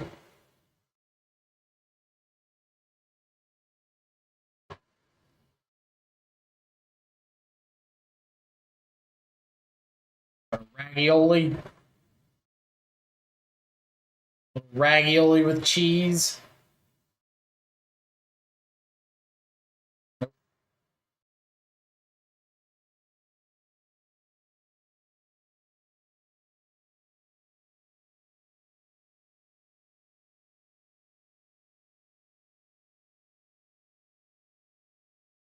Guide of Souls openers are really, really annoying when your opponent goes like Guide of Souls into second Guide of Souls Ocelot Pride.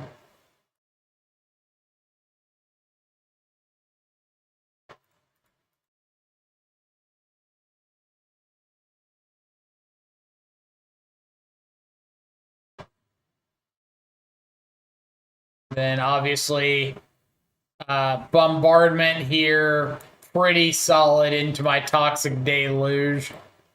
So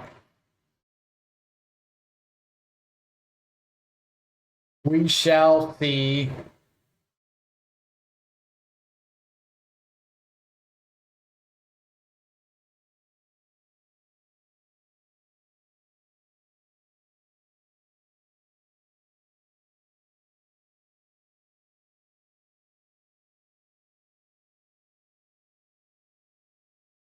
Mm.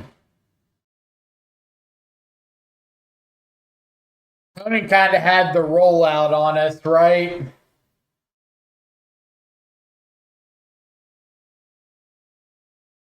Guide into Bombardment into a Johnny plus the Ocelot is another 1-mana cat.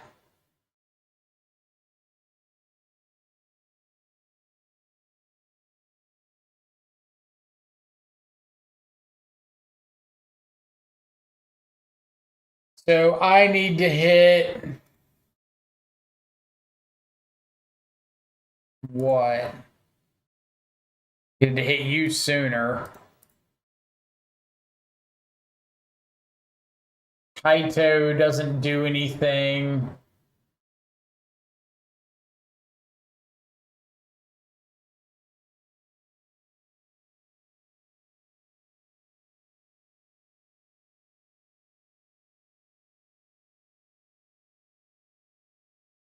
Imagine if the Deluge was an EE. I mean, I haven't been playing Deluge or EE.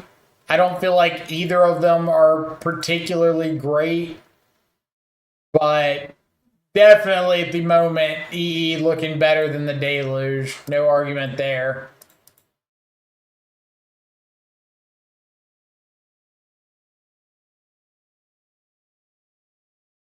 Frog, what's up?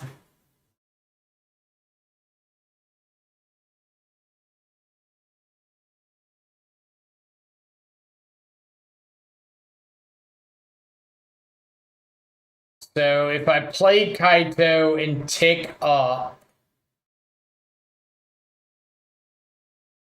and Kaito's at 5 loyalty, they can hit with a cat down to 3, 0 a Johnny, ping it down to 1, sack a cat and kill it. So, yeah. 3-2, very middling league. What are we changing up? What did I like? What did I not like?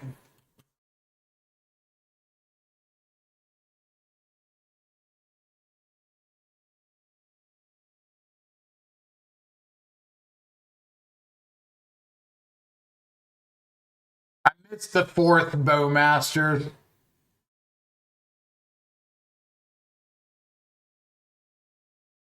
I think I'm going to cut like all these spots.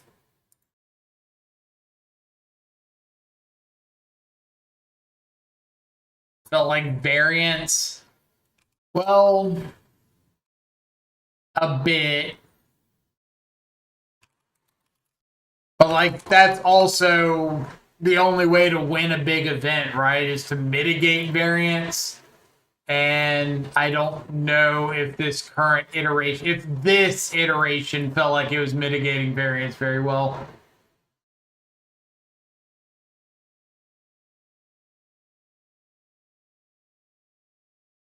Not a fan of Tamio. It's not a matter of being a fan of Tamio or not. It's a matter of, is Tamio winning me games?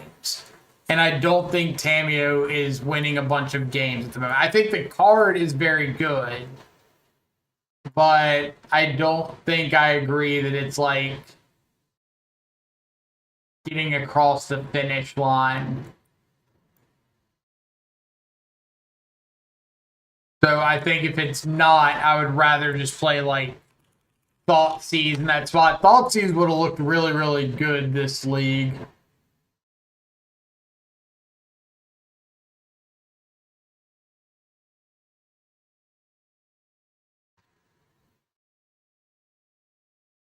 Tamio doesn't kill people directly, but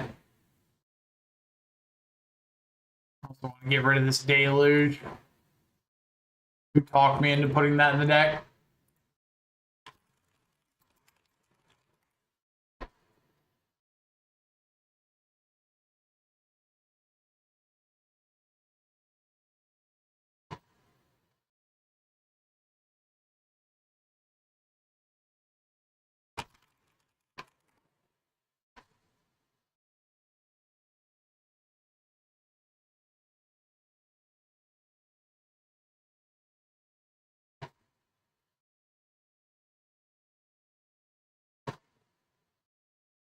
Another main board slot.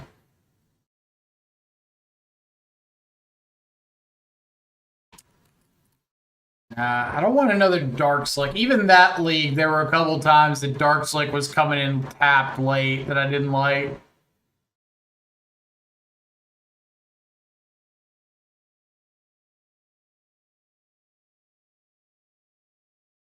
I think it's just either fourth Thoughtseize or third Preordained. Try four Thoughtseize.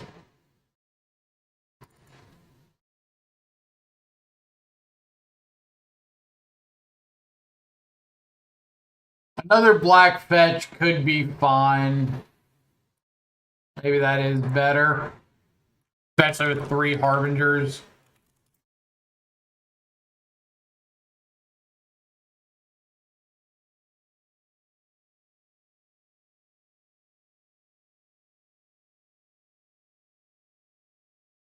All right.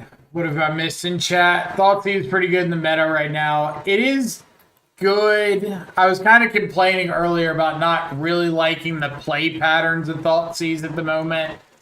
But if it wins games, like, who cares? I'm trying the Nethergoist for early threat with 2 Nihil in the main. Seems fine. What if we played Shadow instead? Always the answer. If that Deluge or the third Scolding, was it winning? I don't know if it would have won. It definitely would have been closer. We could have Scolding the Ajani instead of sitting on Deluge. Any love for Damping Sphere instead of Harbinger? Absolutely not. Like, Damping Sphere as a magic card is fine, but if you have the ability to play Harbinger, Harbinger just shuts down so much more than Damping Sphere can. Like Amulet without Dismember or Seal Removal or Otawara can't deal with Harbinger at all, but they have Besages and Forces and whatnot for Damping Sphere, or just making more land drops. Kind of the same thing with Eldrazi, and then Harbinger acting as a strip mine for Saga is a really big deal against Saga matchups.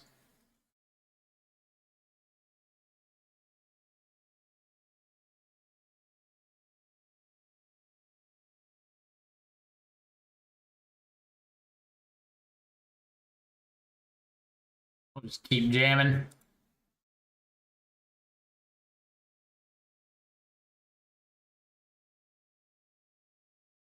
More equity against Solitude. Just fair.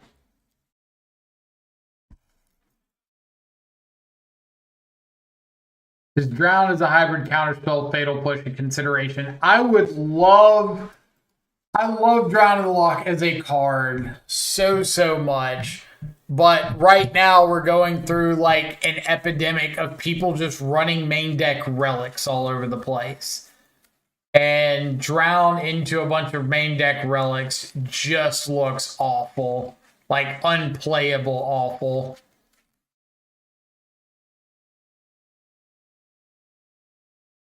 Sphere is a speed bump, Harbinger is a red stoplight. Exactly. And it's like that for most of the decks that you want Harbinger against. Like against Eldrazi, cutting off double colorless means you don't have to worry anymore about Devourer of Destinies or Kozilek's commands Like they just can't cast those things. Against Damping Sphere, they're still casting them. They just might make one or two less.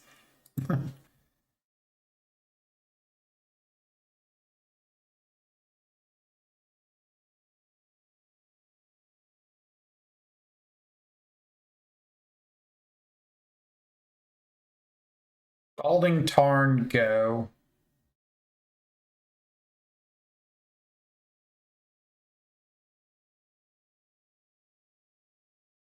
We're going to go the Spell Snare plan.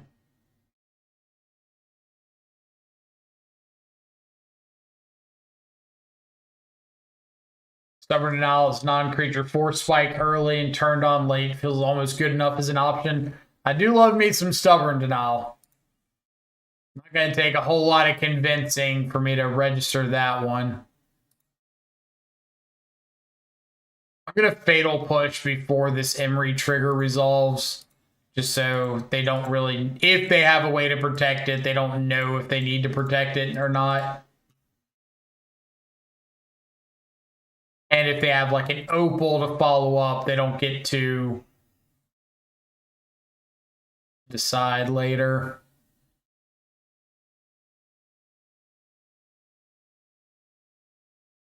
Show me an untapped land.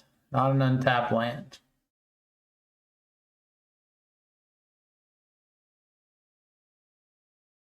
Mock me deck.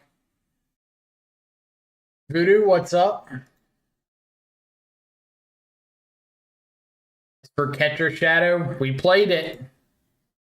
Tetramo's out of the board, but same idea.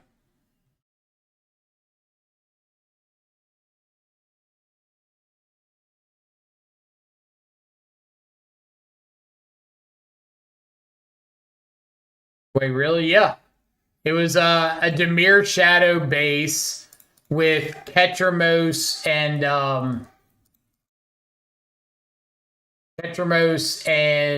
a Hallowed Fountain out of the sideboard. And we just said, like, if we're up against a matchup with a bunch of Solitudes or heavy removal and we need to grind, we're just transforming into Esper midrange.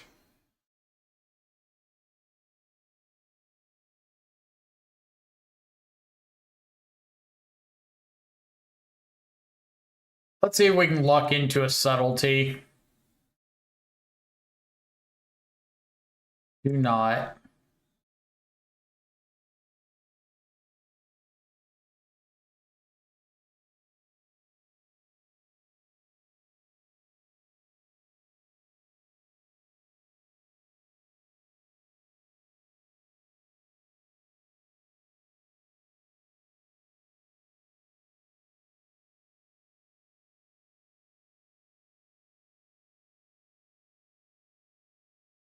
Okay.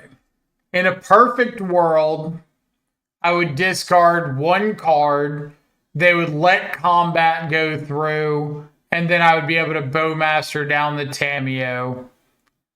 I kind of feel like they're not going to let me.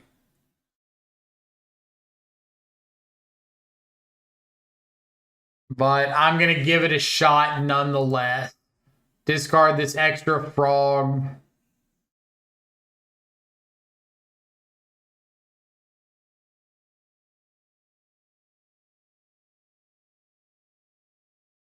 Yeah. Worth a shot.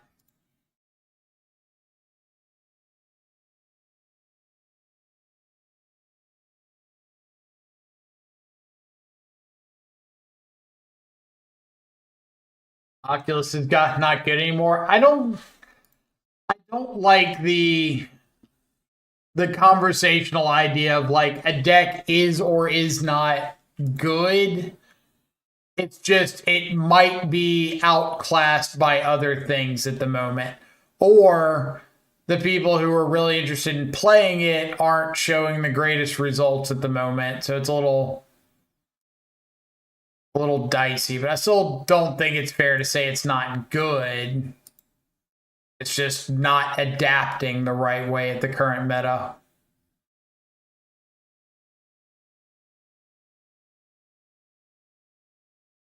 No.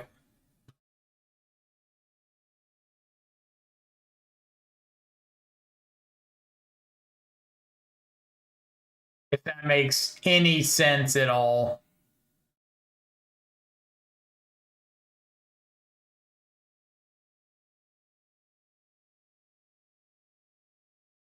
Also good to note that my opponent has a basic mountain. So if I go for the Harbinger sideboard plan, it might not be as effective.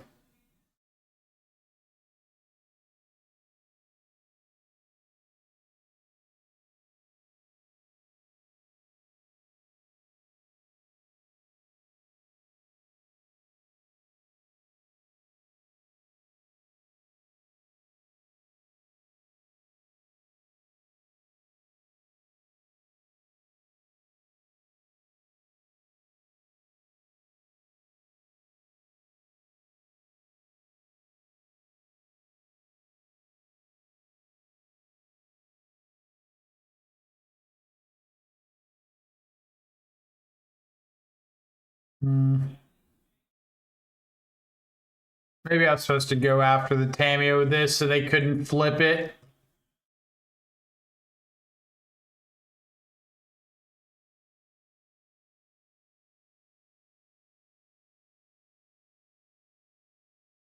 Yeah.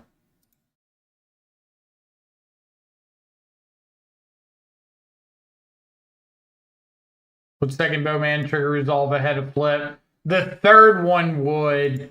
So, like, if I pointed the first bowmaster trigger at Tameo and pinged it for 1, and then the second trigger pinged it again, they could just choose not to flip it.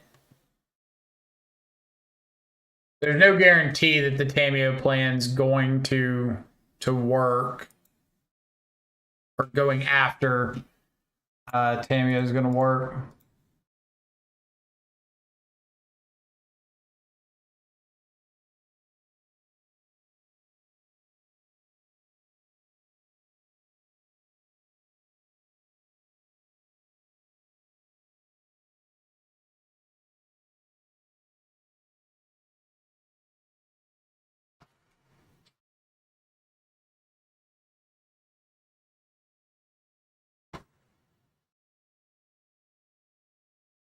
Yeah, Murktide would be pretty good.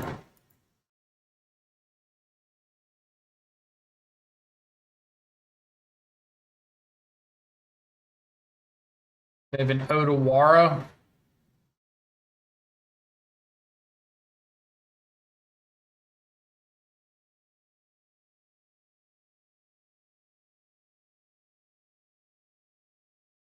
Feels like an Odawara.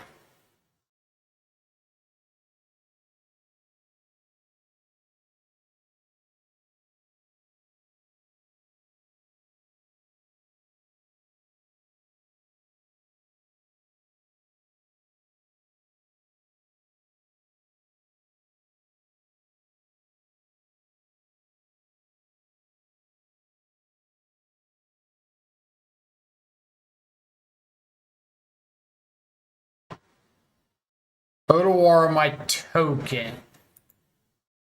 Okay, in that case, I'm going to go for Ditch 2, kill the Tameo.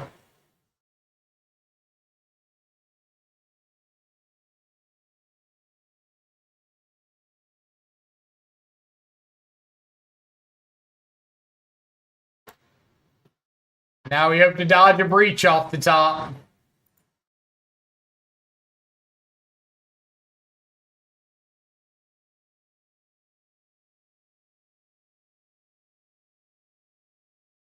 Show me no breach. No breach, no rumble. No breach, no rumble. Okay.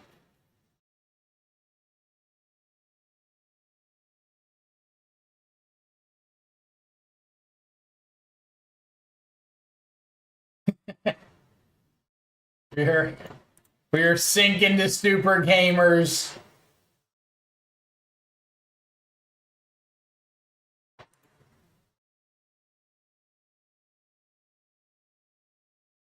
Go.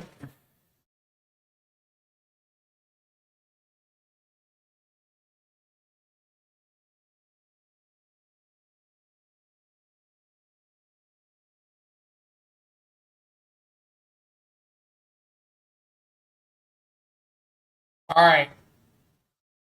You want to take bets on their last card being a red source.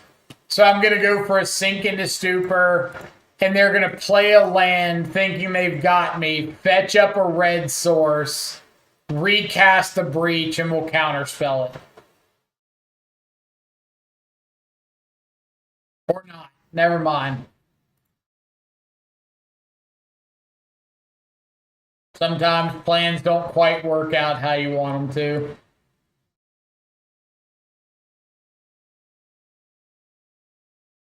to.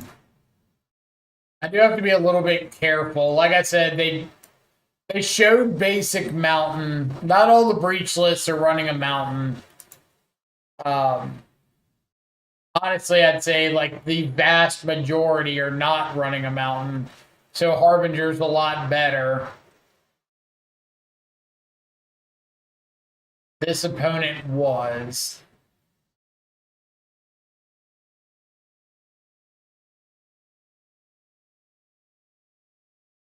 They also had Spell Bomb. I think I'm just going to bring in 2 Harbinger. I don't think I'm going to bring in the 3rd.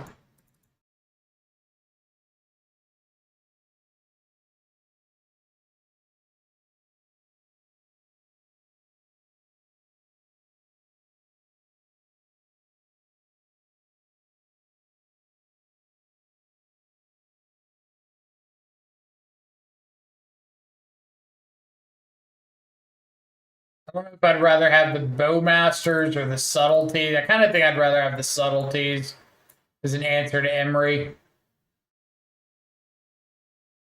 Why Kaito? Because my opponent showed me Aether Spellbomb, Odawara, Unholy Heat. So they have like a good number of ways to answer some of my cheap threats. So I'd rather have something that's a little more difficult to answer and doesn't rely on me to have the graveyard presence. Kevin, what's up? I'm not liking time much in this matchup. What are the good lines with it? Mostly for stopping Saga. Not so much the Saga trigger to make or to fetch, but the Saga trigger that makes constructs or allows them to make constructs. If I can afford to not let them have that one, can make a big deal.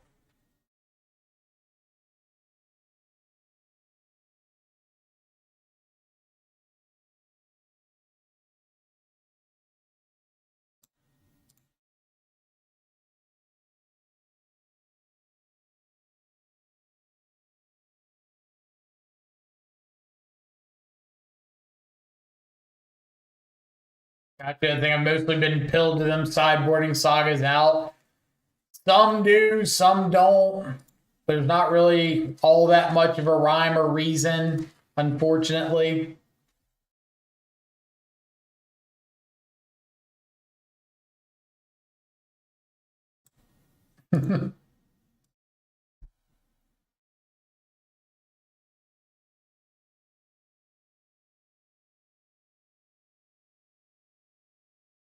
Like, hey, look at that Saga right there.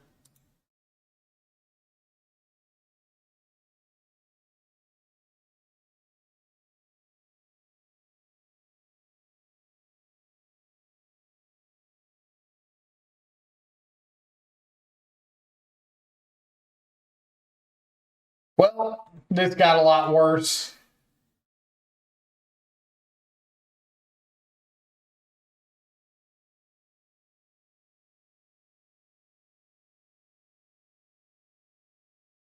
Spellbomb plus Emery is just an absolute pain in the ass to deal with.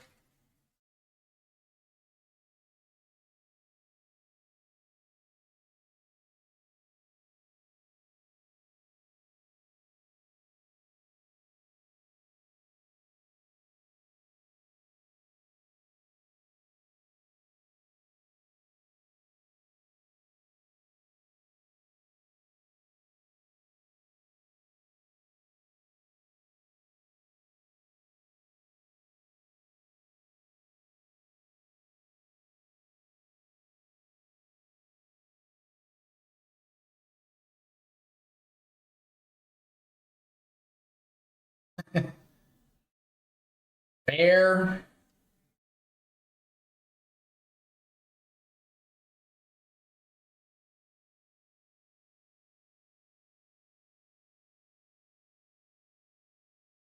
I think I'm pretty dead in the water.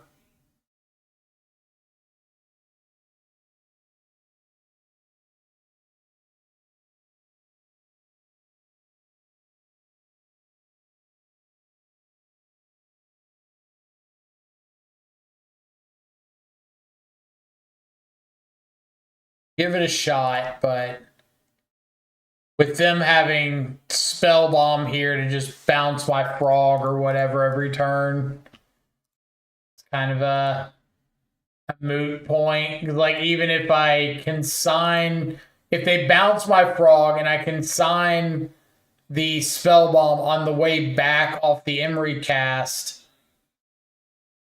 then I still have to spend next turn replaying the frog. They can spend next turn replaying the spell bomb, and I just don't get anywhere off of that. Or opponents just got all the Swan songs. Yeah. We'll scoop up to value breach.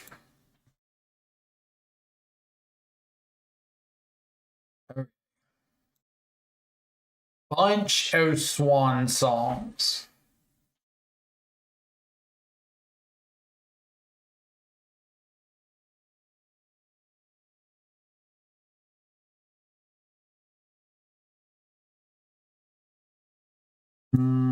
Kind of want Kaito even more now. The Swan Song,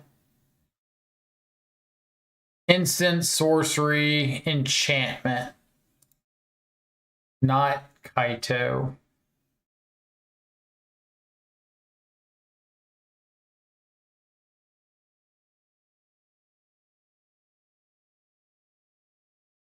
I'm going to cut all of the subtleties if I'm bringing in Stern Scolding.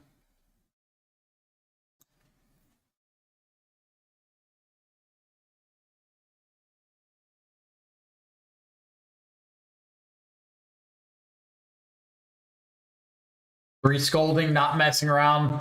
Blame Twitch chat. Twitch chat's out here like, play more Scolding. Good is good. Very good.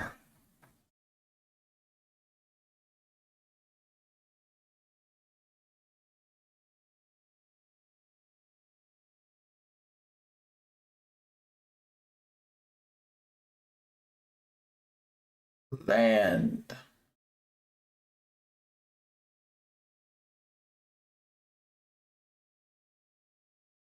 Okay. Yep.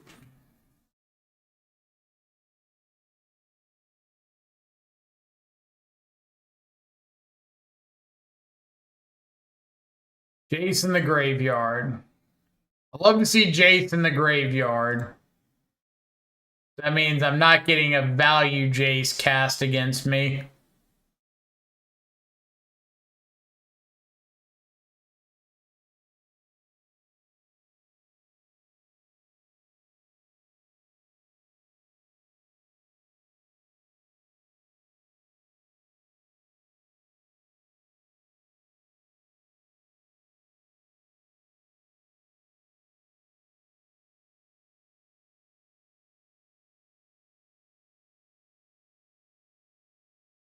Land.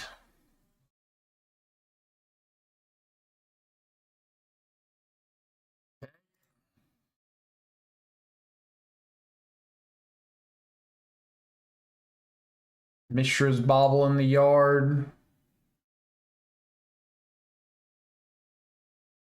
Cutler, thank you so much for the follow. Hope you're having an awesome afternoon. Appreciate you coming around and hanging out.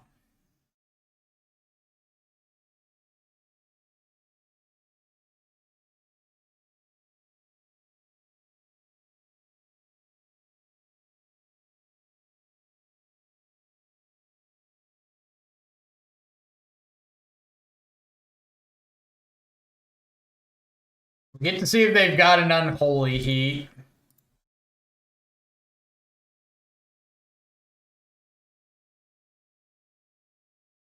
I'm just gonna take the one.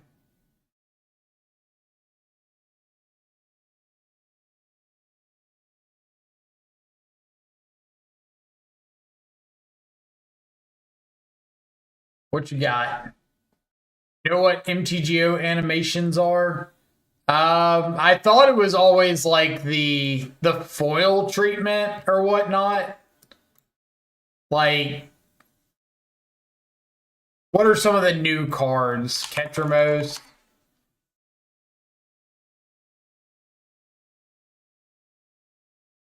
Like this, right? I think that's the only one. Do I have them on?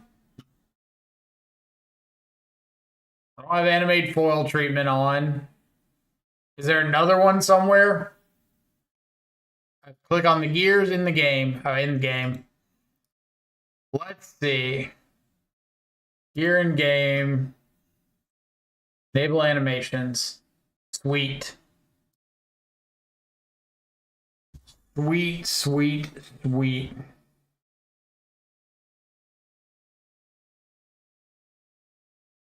You have to turn it off every game? Because that would be miserable.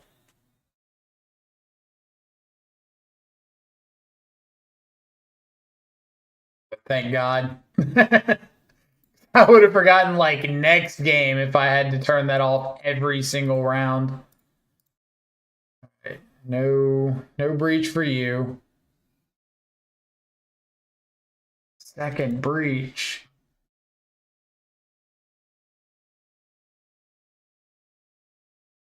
Insert shocked Pippin here. Does he know about second breach?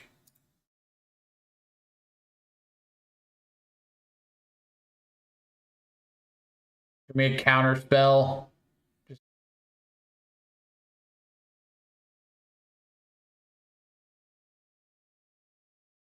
Are we swapping a bird for a Kaito?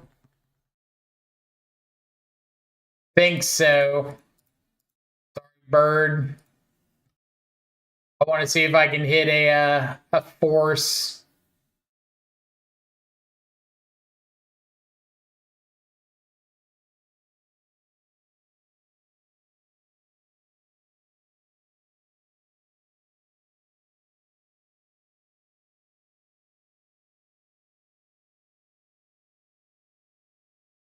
I dismember over Fatal Push because I didn't have Revolt. Very hard to Fatal Push without Revolt.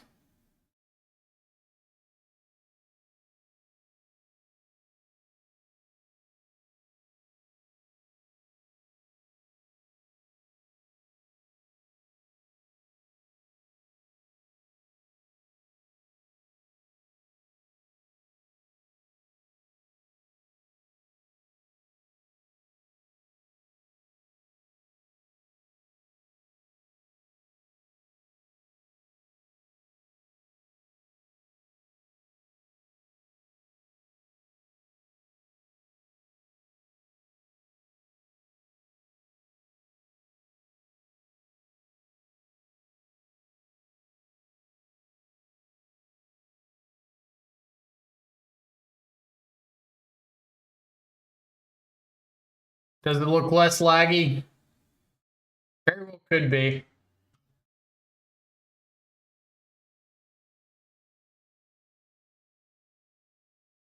Found the Mox.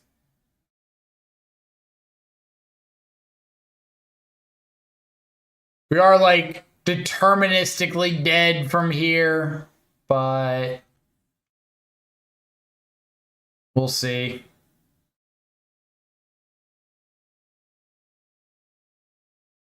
A few more clicks. They can't always screw up.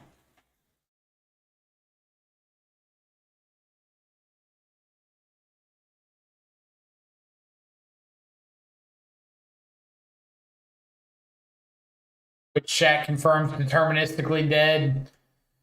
It's always a back and forth with Twitch chat as to who all is deterministically dead.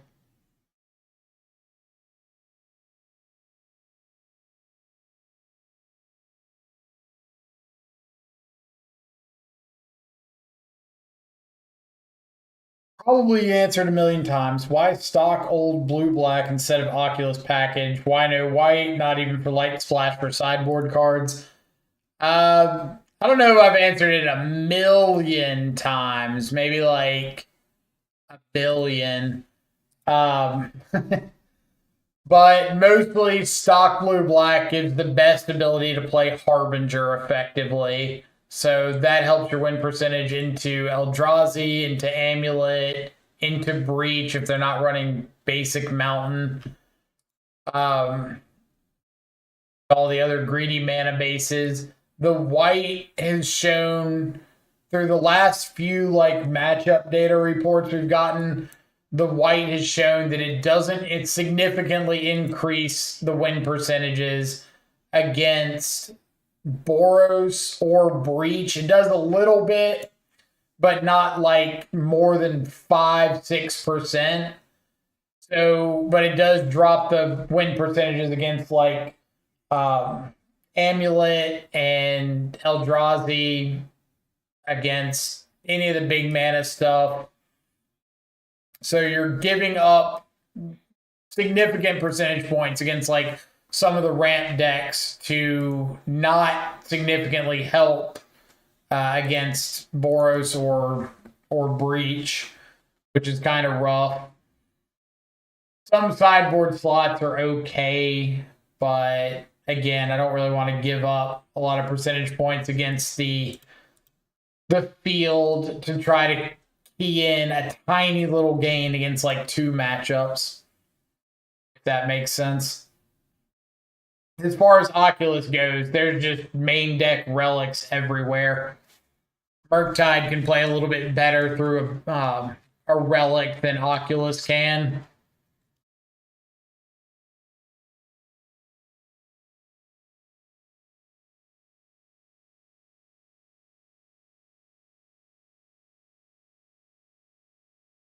You also want to register those Harbingers. I think Harbingers are really good, even in like an open deck list event like Charlotte's going to be. There's a lot of decks like Amulet and Eldrazi, Breach, even to an extent, that even if they know about Harbinger, doesn't mean they can necessarily play around it. Like Amulet still has to find the Seal of Removal or Otawara or Dismember, plus have a functional hand where like you're still interacting normally as well.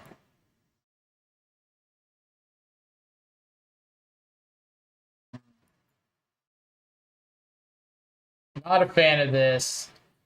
Says opponents on mill. It could be.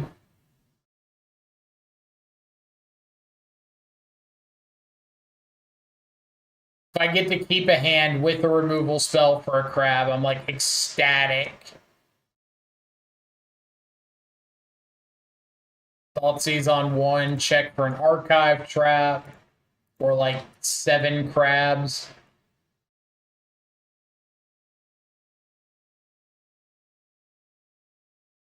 I hate everything.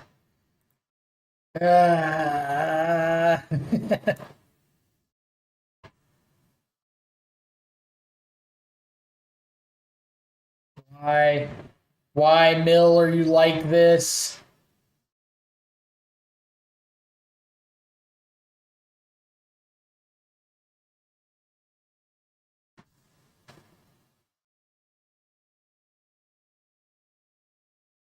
I said it the other day, and I'll say it again today. I think Mill is probably the only matchup in Modern that I ever feel any sort of like actual tilt towards, because Mill is just such an atrociously bad Mill deck, but they're such a good control deck, and it bugs me so much.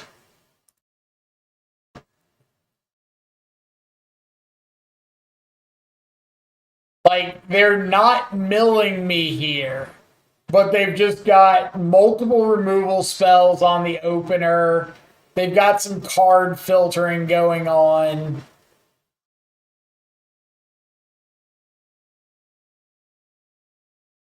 And I just feel like they shouldn't be allowed all of that.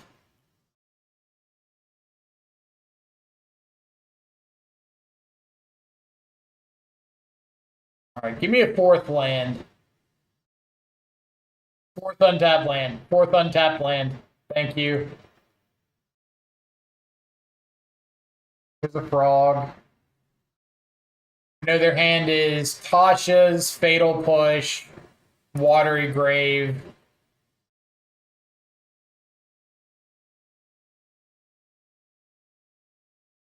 We shall do our best to protect our frog, get the Watery Grave in case they start ripping Field of Ruins. Go. You made Tasha's me. Deal. 10 cards. Got a Murktide.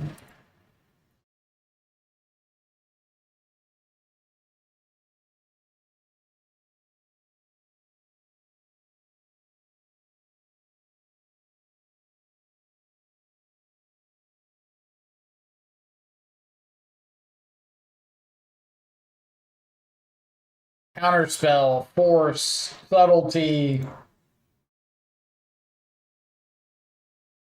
Polluted Delta.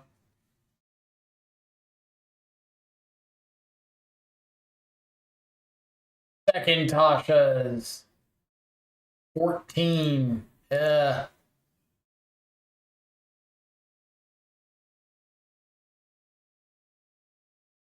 That was pretty good.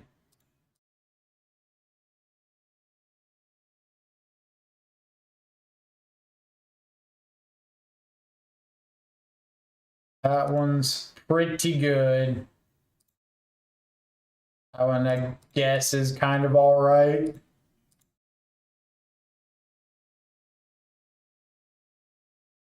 Here's a Murktide. Say go.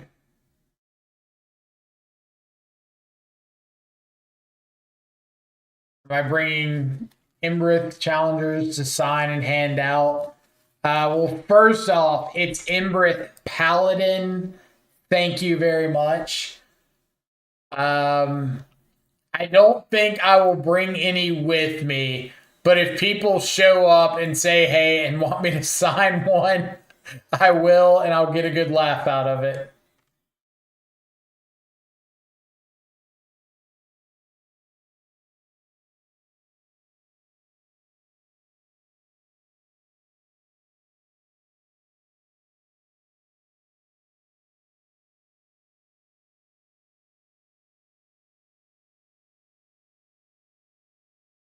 Slammed a Nethergoyf on turn 1 versus Mill. It's pretty invigorating playing a 1-mana 6/7 that wins the race versus them. I have played some Nethergoyfs against Mill. I can confirm that.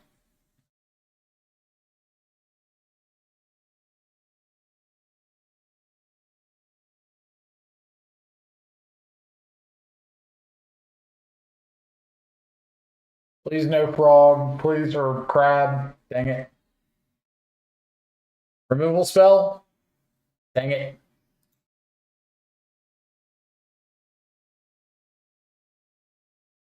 See. F7 AC. Thank you so much for the follow. Also missed a couple follows from Luca, Miriam, and I said Gutler. So yeah, Luca, thank you so much for the follow. Hope you're having an awesome afternoon.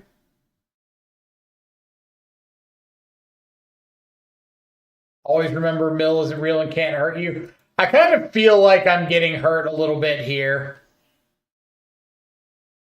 Not gonna lie.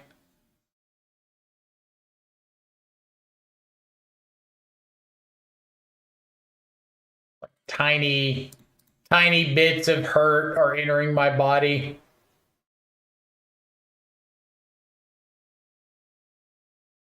Like, imagine if I didn't have that answer to the second crab. I was cooked. We were so cooked if I didn't have that dispute.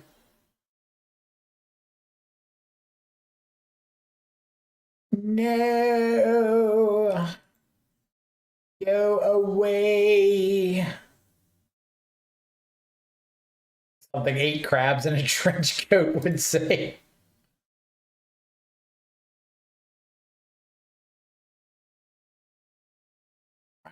Can't hurt you here. Scuttle, scuttle, scuttle, scuttle, scuttle. All right. Opponent's gonna let me kill their crab.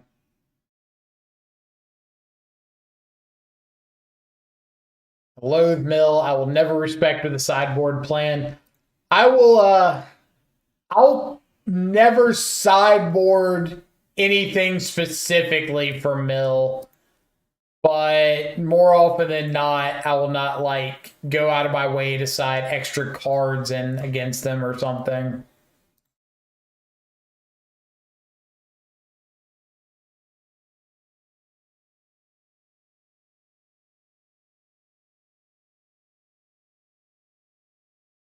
Got to keep an eye on the number of cards in my graveyard. So, for example, there on that attack, I had 16 cards in my yard. If I ditch this polluted delta and go to 17 and they have a drown in the lock, I can exile down to 2, but I would have to give up my counter spell as well to keep my frog alive. And I don't want to give up my counter spell. I very, very much don't want to give up my counter spell.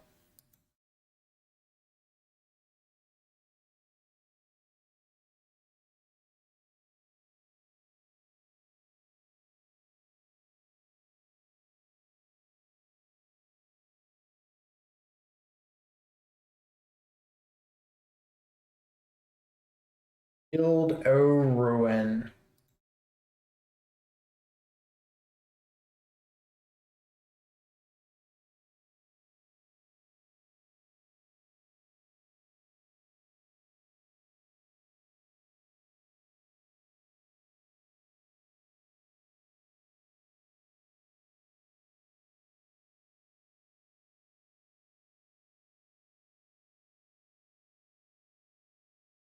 I'm discarding this.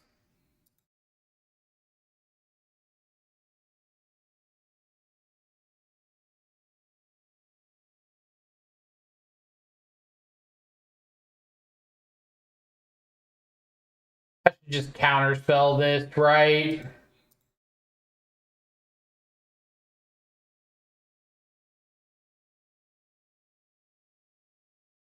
Like how much better is counterspell getting than mill 13?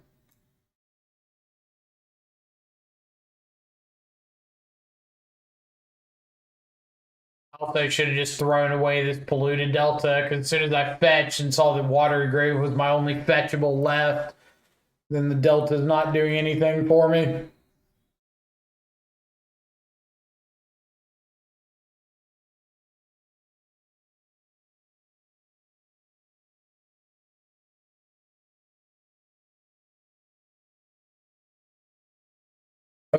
Aura.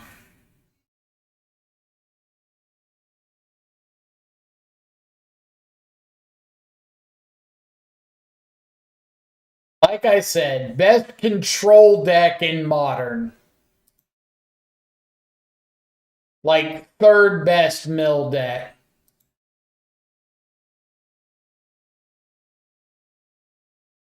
Can't convince me otherwise.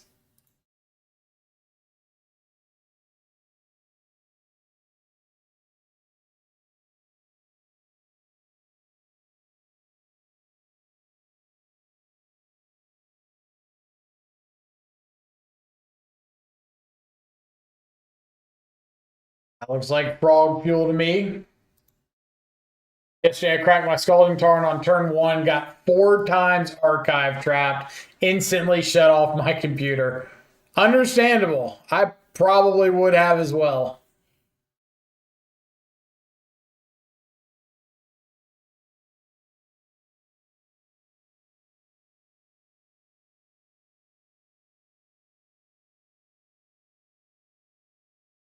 All right. Should have done a force check.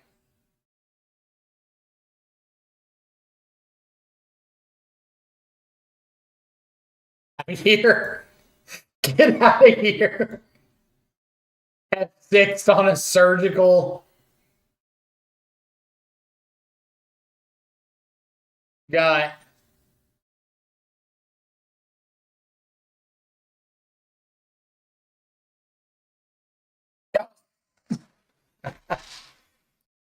Yeah.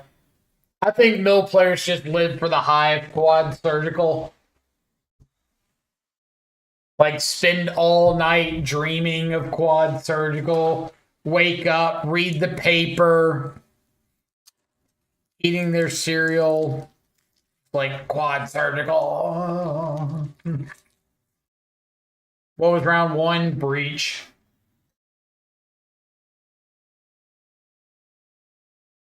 OP should have surgical counterspell. I mean, yeah. Yeah, they should have.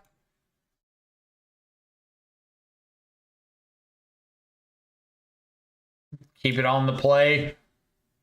Can mitigate some early pressure with the Murktide. Unfortunately, can't cast it turn one.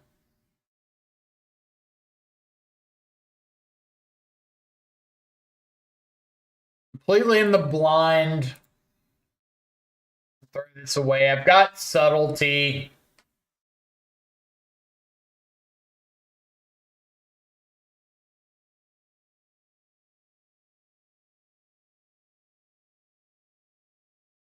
All right. Are we Zoo or are we Boros?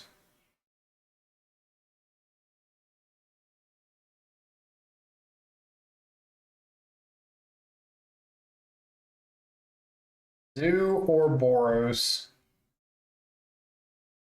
Or not?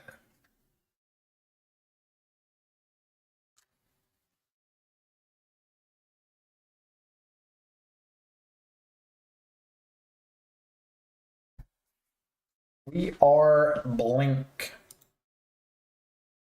Abraham Blinken.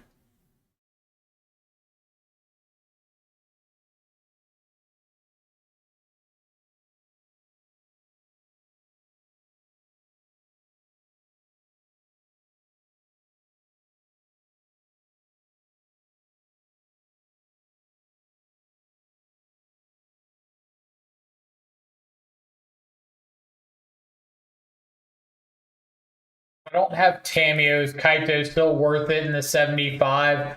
It's still worth it with Bowmaster, but if you don't have Bowmaster, then I wouldn't run Tameo. Or wouldn't run Kaito.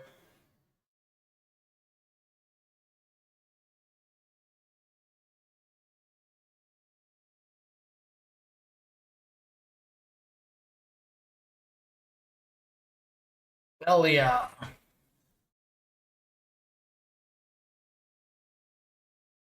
Number of times I've gotten Tarmogoyf Surgical and they've been hit on my draw step is too high. Yeah. That's how it goes.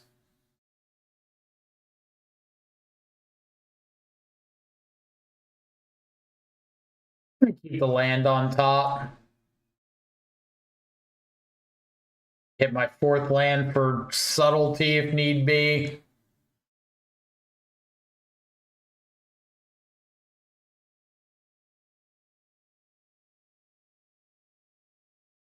Got Ophelia.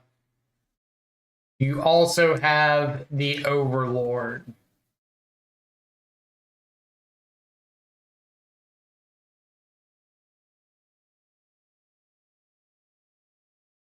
You also have the Overlord. Okay. Option number one, consider looking for a counter spell. But I would still have subtlety if I don't hit it. Option number two, hard cast the subtlety.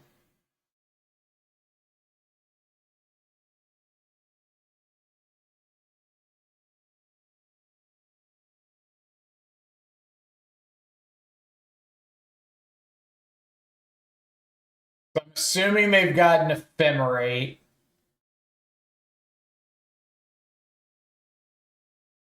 I'm just going to go for the hard cast subtlety.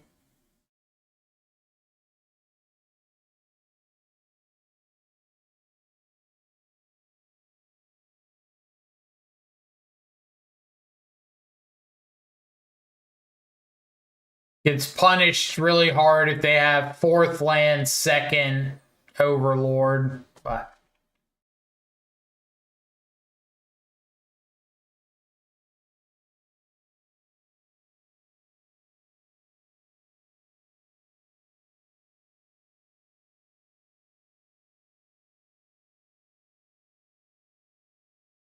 nice. Haju, thank you so much for the follow. Hope you're having an awesome afternoon. Blink matchup still rough, but feels a lot better now that like all of them ditched Vials. Now we have to convince them that Veilmerk's a terrible engine. Good luck on that convincing. Have a real tough time there.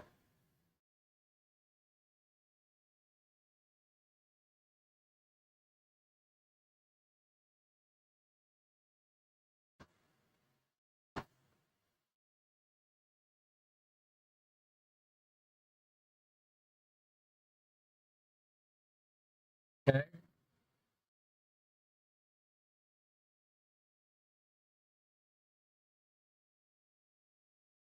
Thoughtseize isn't doing a ton for me, but I will take Counterspell, obviously.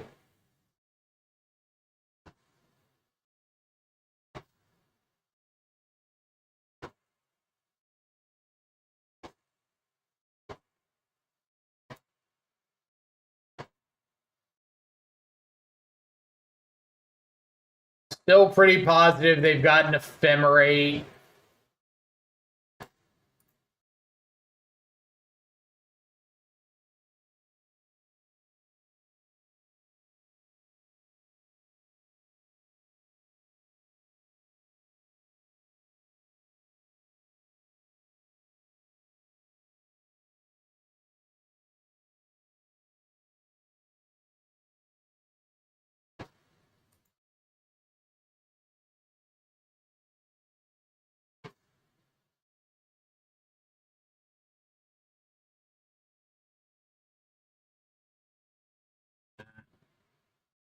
Find like a push.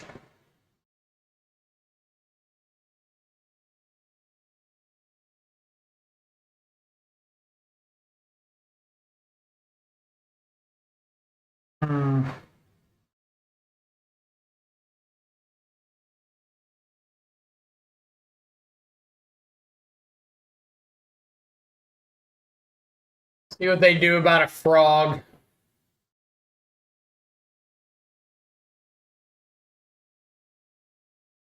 Have a push, sure.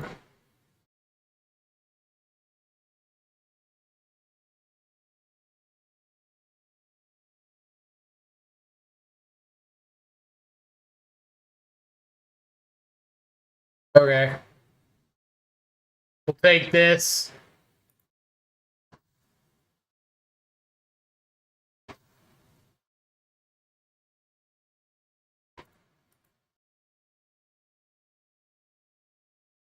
We will take this.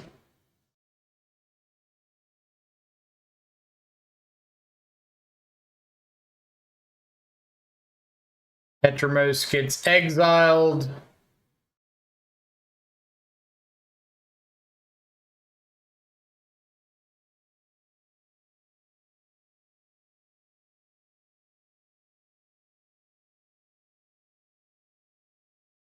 Master kills Felia as long as they don't have an Ephemerate as their one unknown.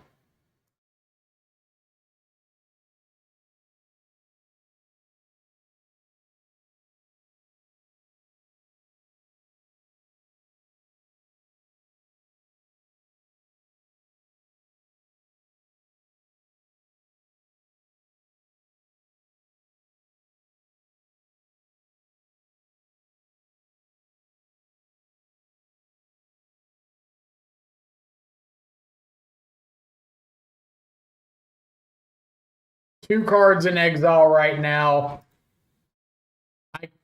Could I could play out a Murktide. Like a Murktide not big enough to turn on Ketramos. and go from there. Or I could just play out a like double big Murktide, which is honestly probably worth it.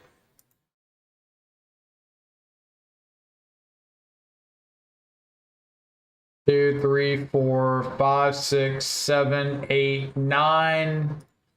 Yeah, we're just gonna run double big dragon. So 1, 2, 3, 4, 5. 1, 2, 3, 4. So 1, 2, 3, 4. You.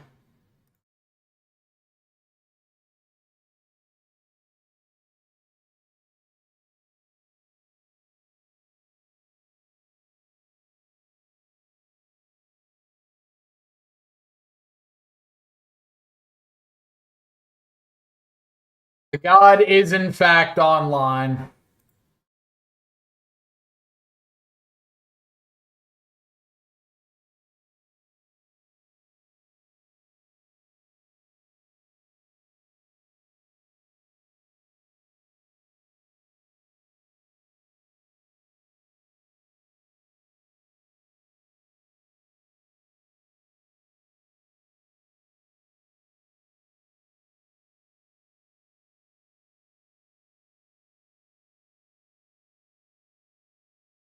Is there anything that like I play around by not blocking?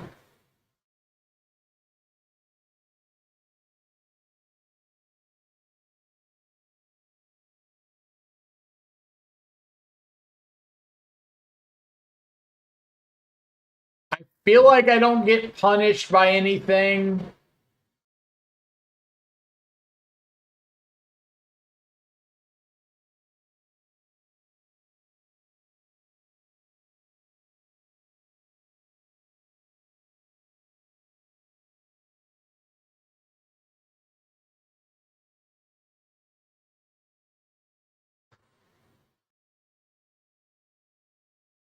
And I think this is ephemerate. I guess it could be solitude, but I don't think there's a reason to attack with the bowmaster. They just ephemerate, flicker the Ketramos and block, then it's not lethal.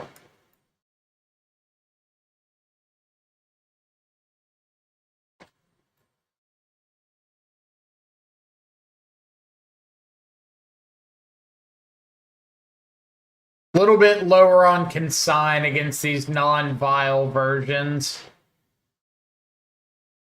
Force is pretty bad.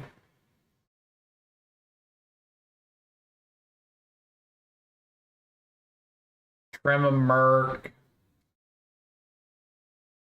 From some preordains. Might just like not bring in the third consign.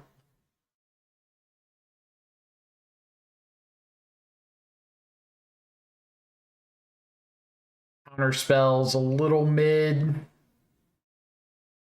from a snare. Third consign a blinked overlord or catcher so it doesn't come back. Absolutely have. That's like the only reason I would bring consign in.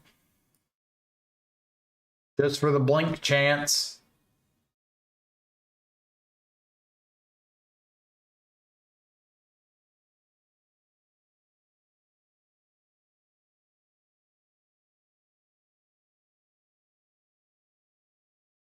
And it's not great, but they're on a mulligan.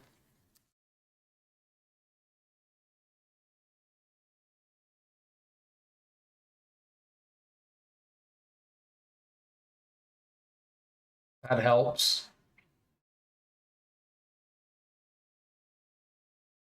One thing I'm learning more and more about this deck, or this list, is like, more often than not, I used to just auto mull things like consign or consider here because it's not another thread, it's not another answer.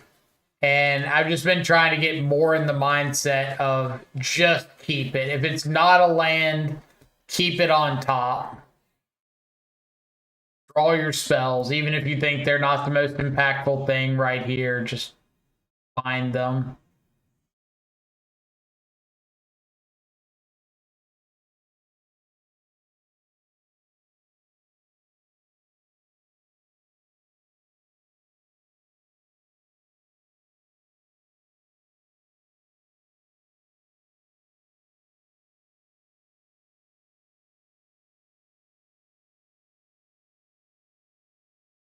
What you got?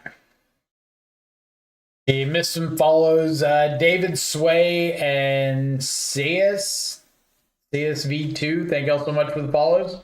Hope you're both having awesome afternoons.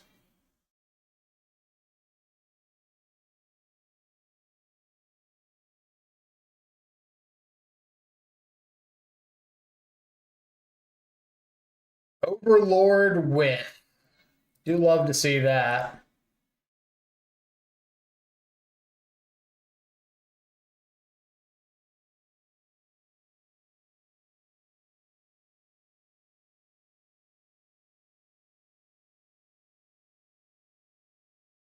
Also love to see a counter spell off the top for the good guys.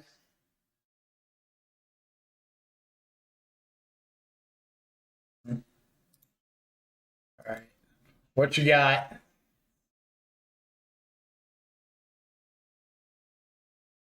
It'll push Emperor. So we'll take a push, play out a Murktide, or take an Emperor, play out a Murktide.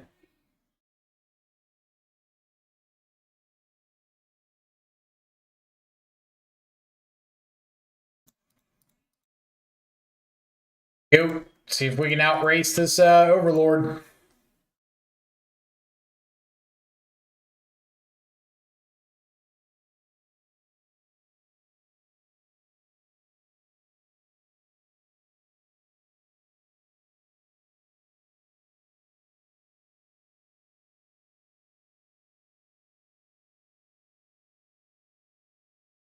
So,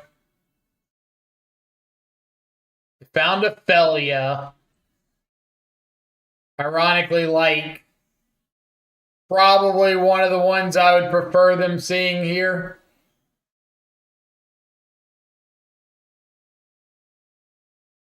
Or they can get back Emperor if they want to go, like, Emperor Felia. But yeah, they know I've got... Or no. Do they know about Fatal Push? Yeah, they know about Fatal Push. But do they know about second Fatal Push?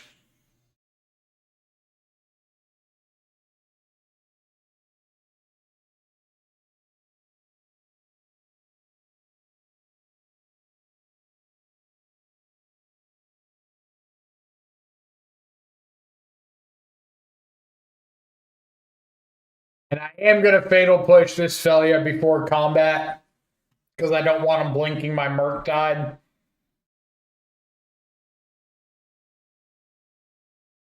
So go to beginning of combat. Fatal Push Felia.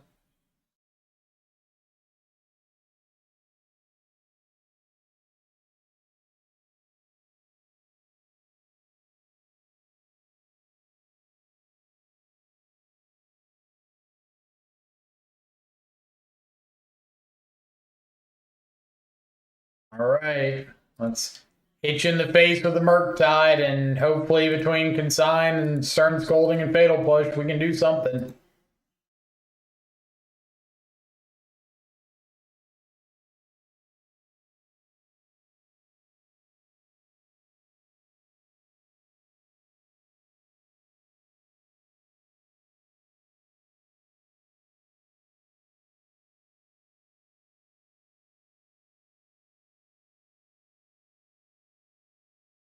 No.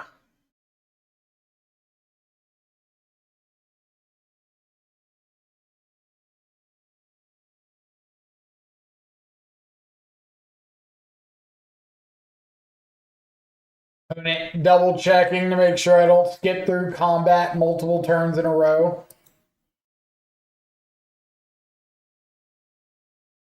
I appreciate keeping me honest.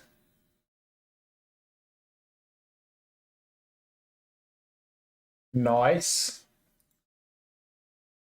Cool little 2-0 over Ketchermos.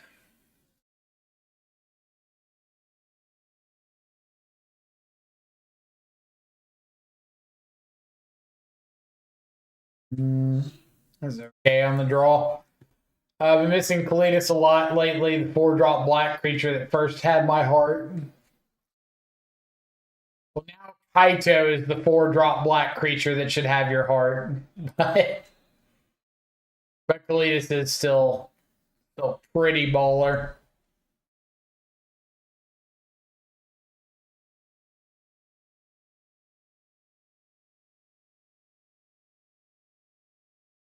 Looks like another breach. List should be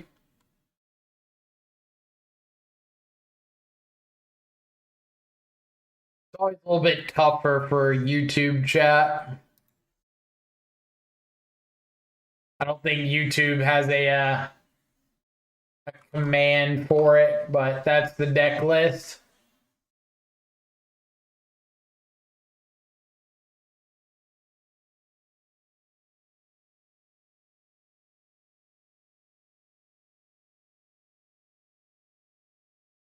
Tomato.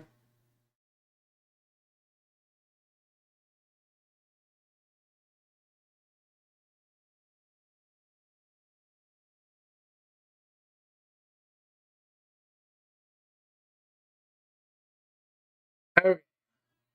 So I think they have an Emery here. I could respond to the Mox Amber with kill the Tameo. And that stops Emery this turn. If they don't have anything else, if they don't have a second land,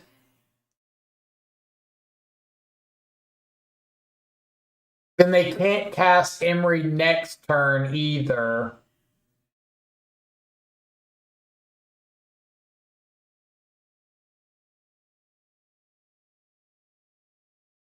I would rather kill the Emery than the Tameo, but I could always draw into a counter spell.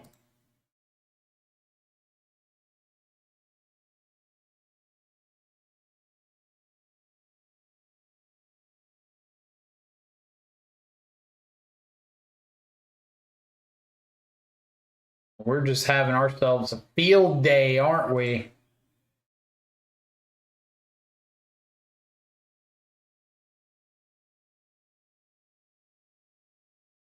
I want to keep this preordained, I think, because I want to dig more.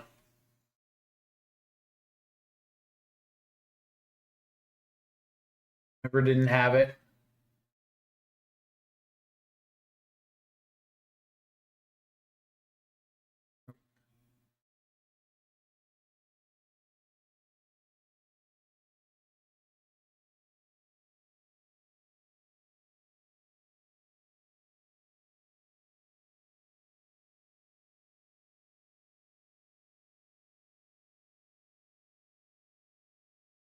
Thinking about some number of Turok, Dread Cantor in the sideboard. Pro White looks pretty good. Pro White's all right.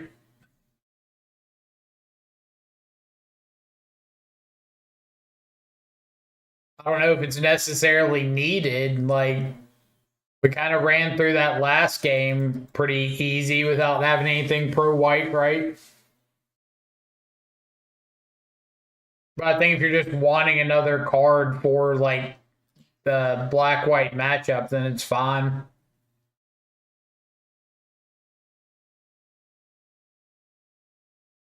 All right, I'll keep this spell snare.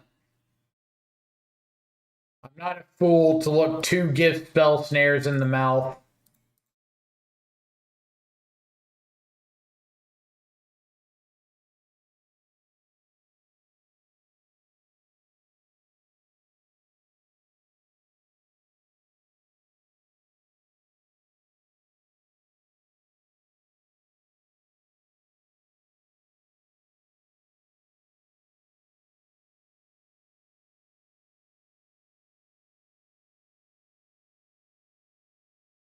More interested in spell snaring this because they missed their last land drop.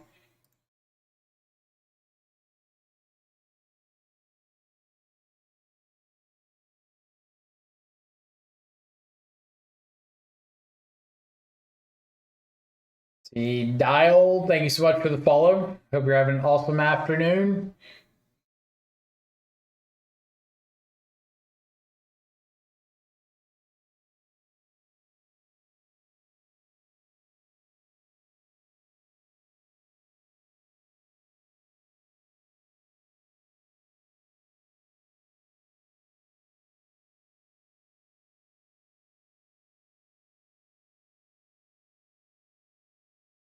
Old Guide Lantern.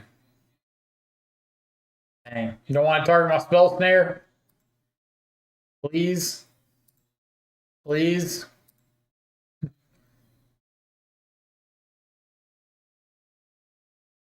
Pretty good one, right?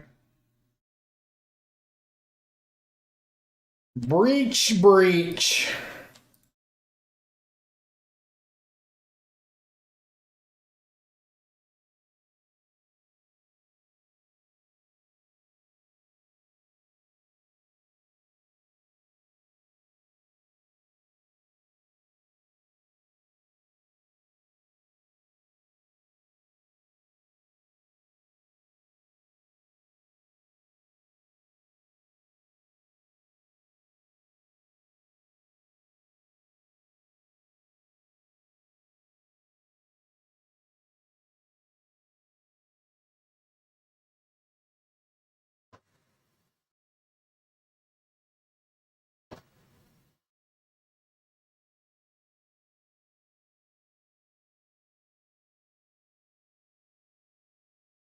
Two to the bottom. Cameo.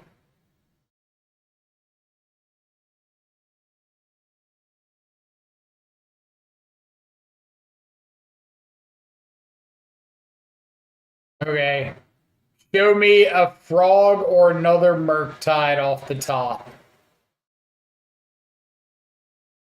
Not a frog or a Murktide, but I will take that one.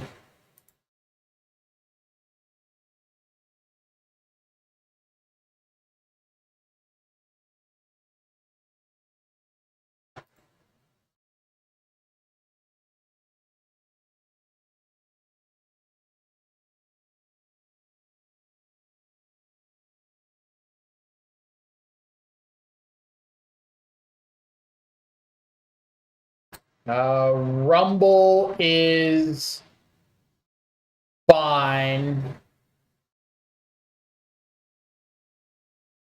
Or no, I can just sink into super this for free. The last card's Breach. No extra mana. So, yeah. I don't have to think about it.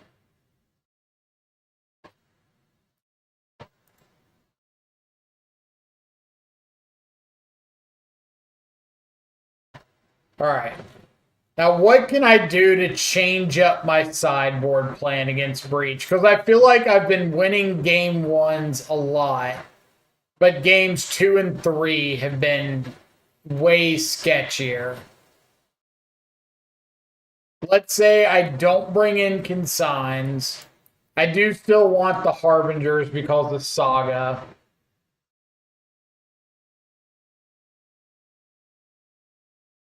What if I just keep the Murktides and the Subtleties? Cut Bowmaster and cut like a single preordained.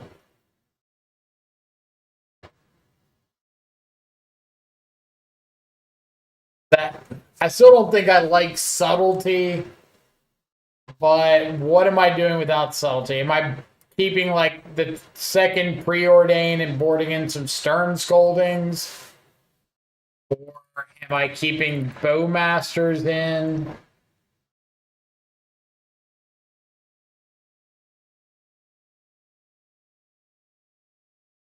You cut subtlety over Bowmaster?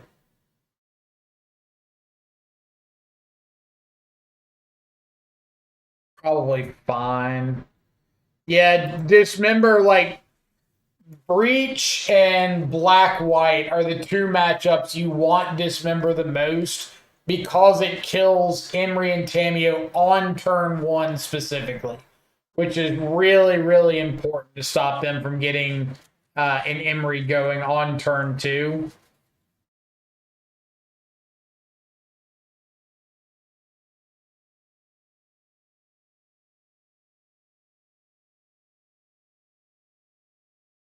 All right. I know I don't have the turn two second blue source, but I can answer an Emery and I can play a frog.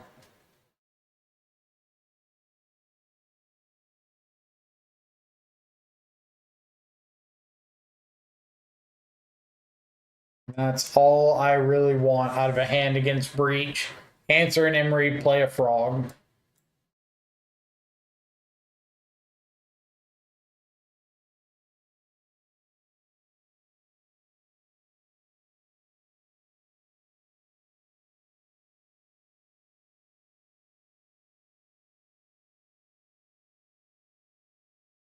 Mox Amber or an Underworld Breach.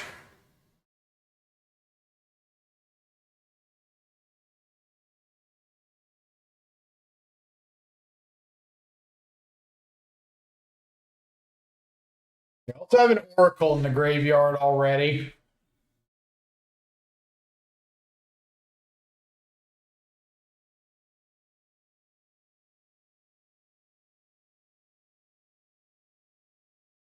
I think if they take the Breach, I'm fetching up a Watery Grave and considering and looking for the second blue mana or a Force.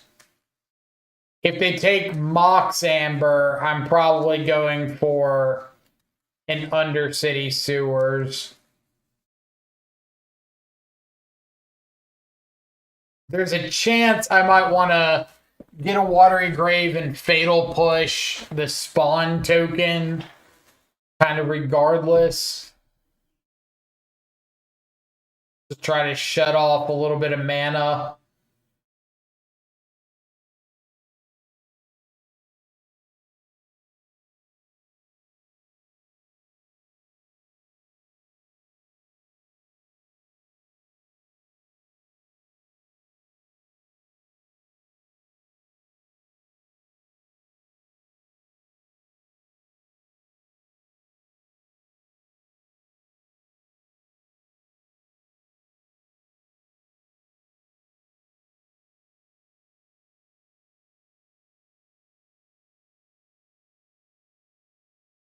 Chose Mox Amber.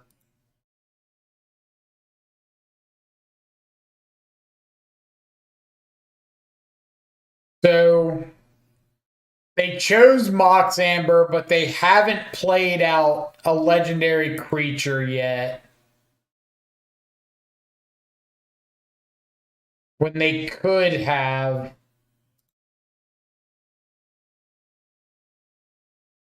Does that tell me anything?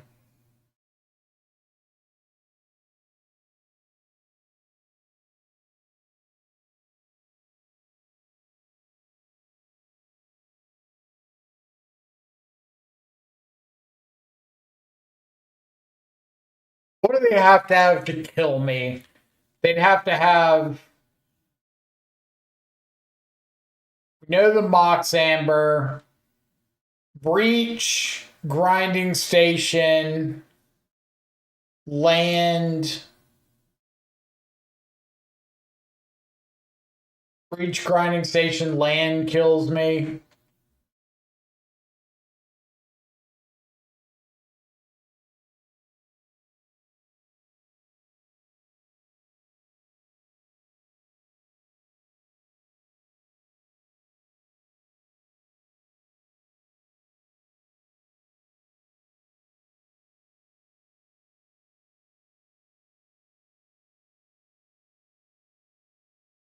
May I ask when and why you sideboard in the Kaitos?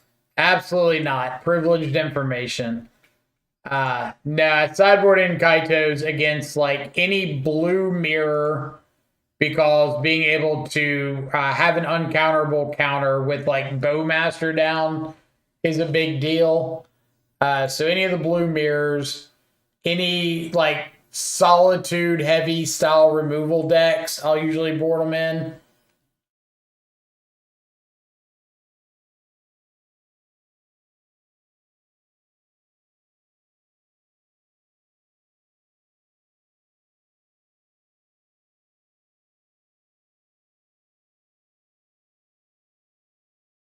Could go for the Bowmaster here. I guess I can wait.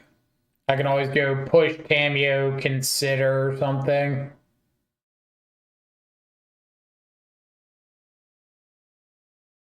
But any of like the solitude style, like heavy removal matchups, the blue counterspell matchups, and then anything that shows me like an extensive amount of grave hate to the point I feel I need to board out some number of Murktides. I'll bring in Kaitos just to like keep the threat density up a bit. Two top off the Tameo.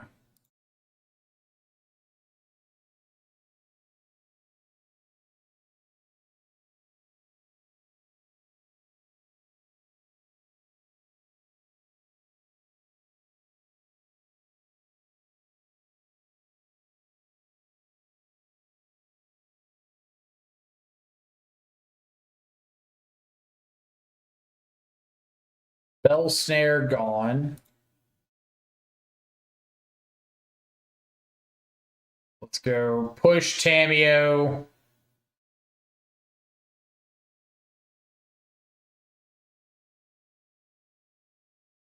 I just need to hold counterspell again.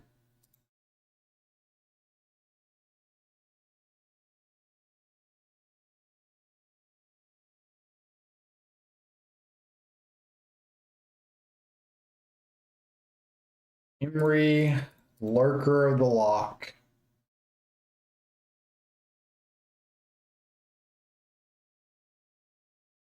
Really interested in counterspelling that.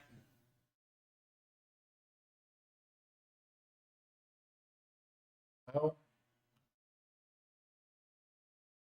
back Tameo. Or they can just recast Emery. Hmm.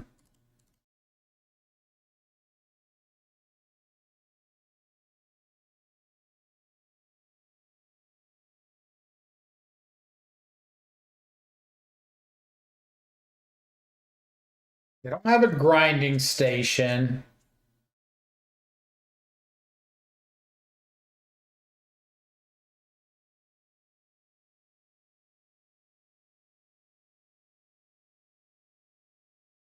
I think all they can really do is like Tameo, and then if they want to play a bobble or two, a bobble.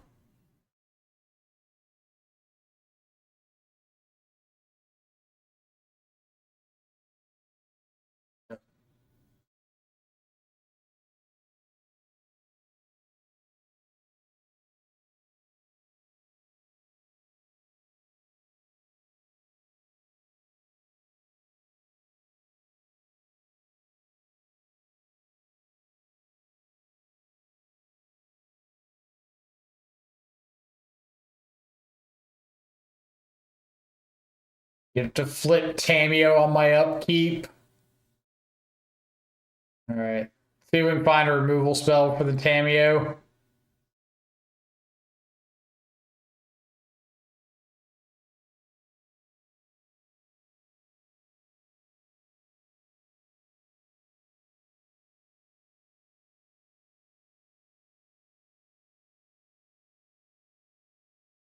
I think I've got to let them have Bobble, but if they go for like a Flame of Anor, I'm definitely forcing that.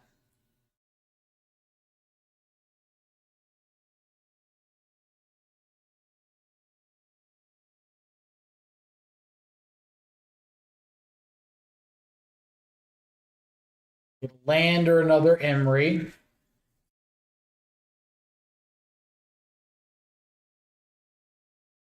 Emery.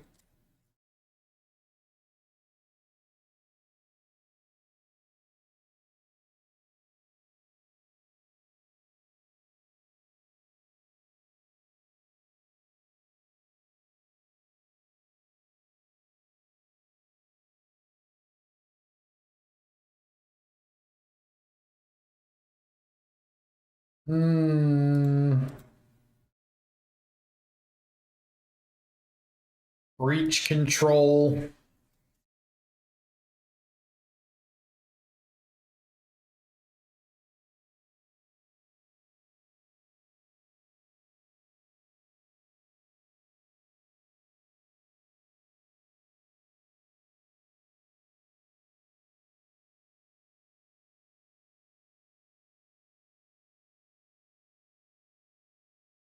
Make sure I get this Murktide down.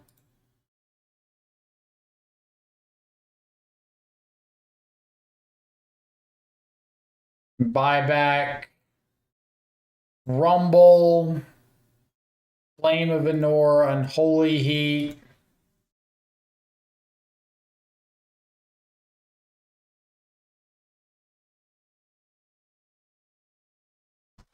This basic swap, I think, messed me up a bit this game. Not enough to completely blame it, but like not being able to cast anything off of it feels really bad.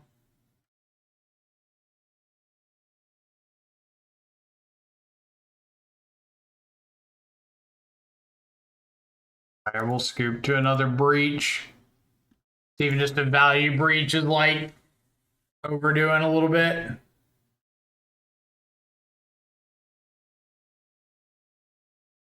I just feel like I want these stern scoldings really bad.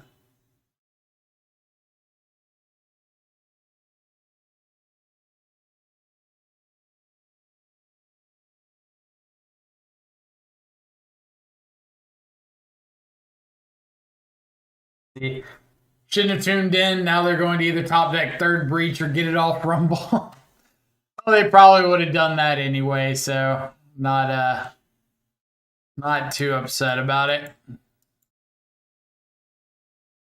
Bad hand. Better hand.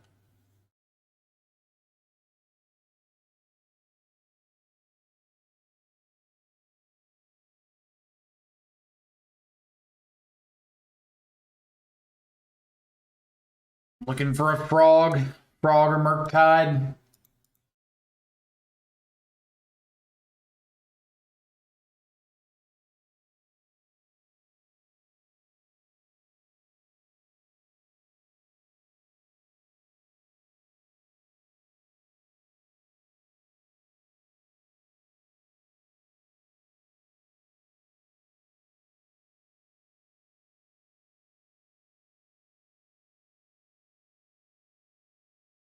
No play. That I find pretty surprising.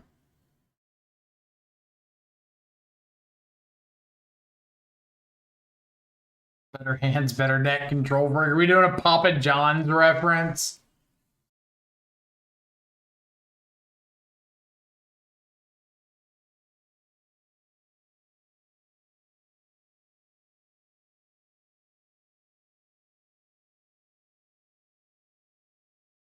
You worked there for 2 years. Papa John's around here is pretty popular. Place is always bumping. All right, we need to find a frog.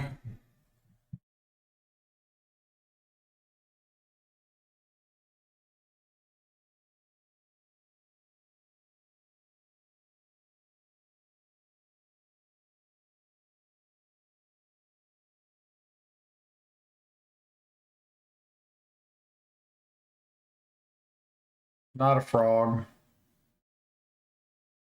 Pretty good. Not a frog. Frog Murktide. Frog Murktide. Not a frog, not a Murktide. I was an E5 in the Army all day, got done Papa John's at night to get my life back together post-divorce world. That's very fair. That's a good reason.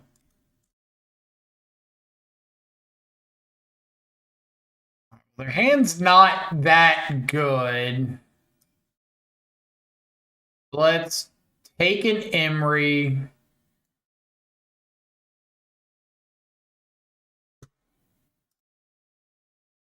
Shock in, play one of these here. Nihil spell bombs.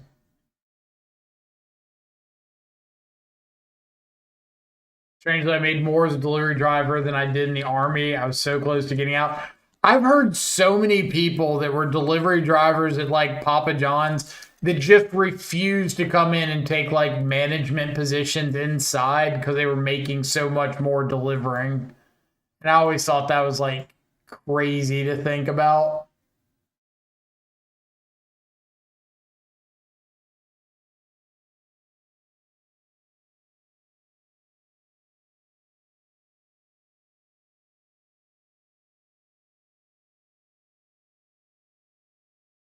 All right, Rumble's fine.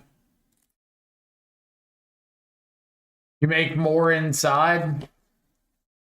Maybe they were just bad employees. Or you make more in make more driving.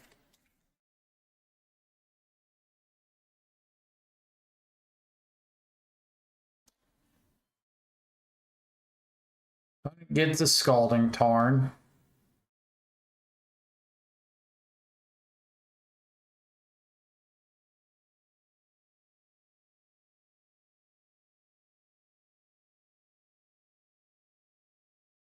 All right. We need a frog or a murktide here.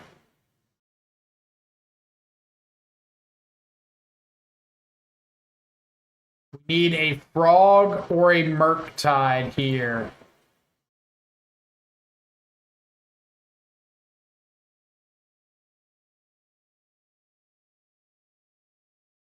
They've got Otawara, Grinding Station, Spell Snare, Scalding Tarn, Unknown. Management gets like $10 an hour or something. Seems good. I can do 6 deliveries in that same time and average around $2 to $5 in tips. Then also get $4.30 or something per hour for an hour while driving. Definitely sounds better to be on the driving side.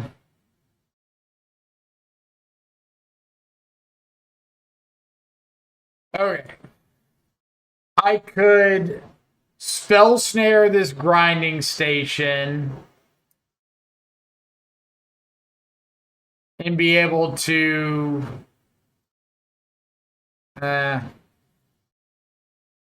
Yuki coming in with the raid. Thank you so much. Welcome, welcome everybody. Were you playing Mill?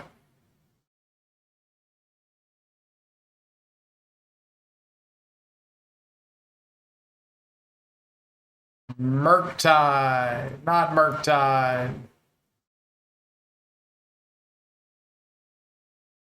Here, do nothing. Infect today.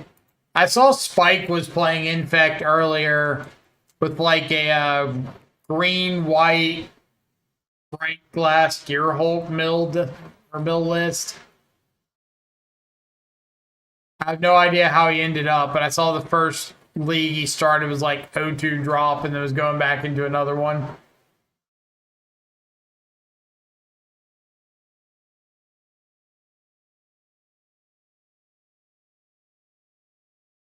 And it is hitting themselves with a grinding station.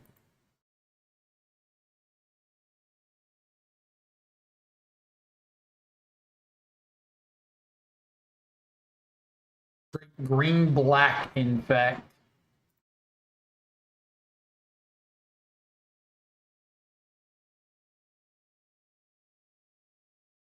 No, no opponent.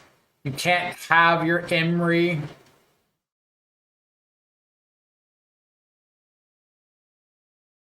Thou cannot.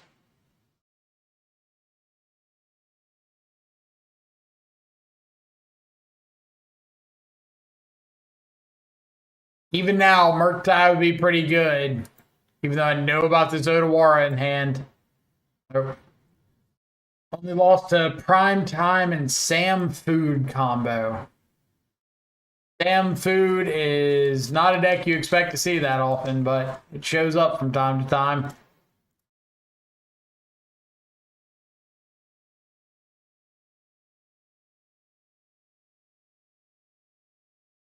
Last year I worked there on Valentine's, made like 450 and only worked 6 hours.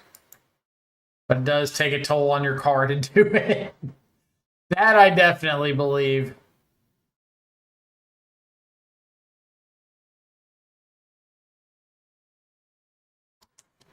Amulet's going to be running rampant once Breach gets nuked. It's possible. Definitely possible. Amulet's always going to be a good deck.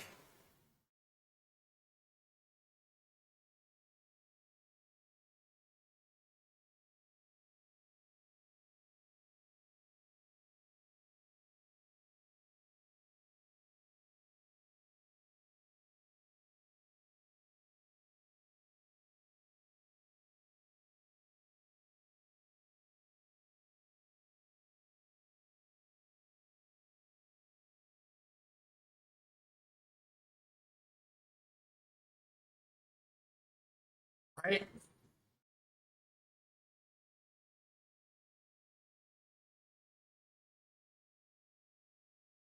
Ban Breach, ban Endurance, easy meta fix.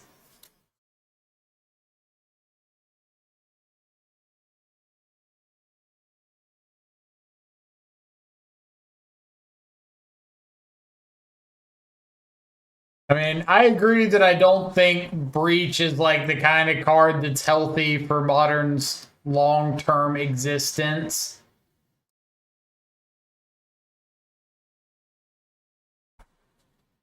Bruh. Bruh. Please.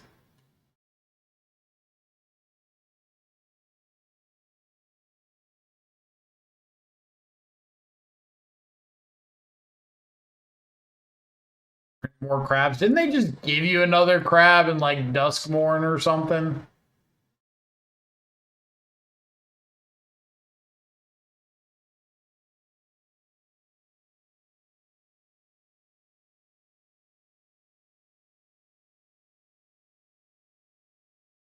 Don't speak of that or snow crab. There's a snow crab? Hold on. PG snow crab.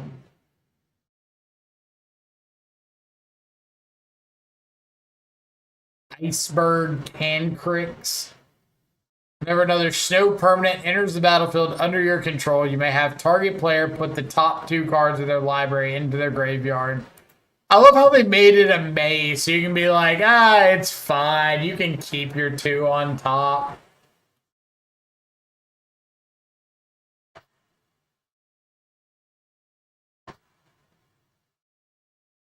Seems like the kind of crab that could have gone ham if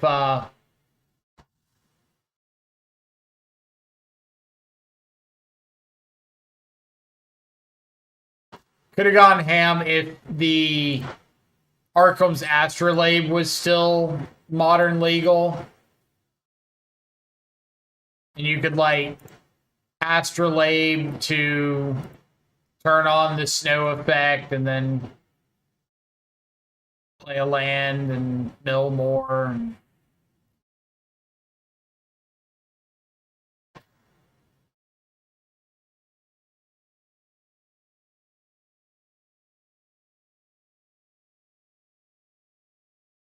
No. No Breach, no Woodlands.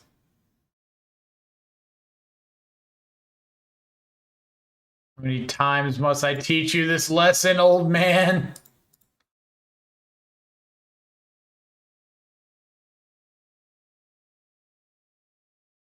All right. Odawara is gone. Give me a Murktide. Murktide. Damn it. Ah.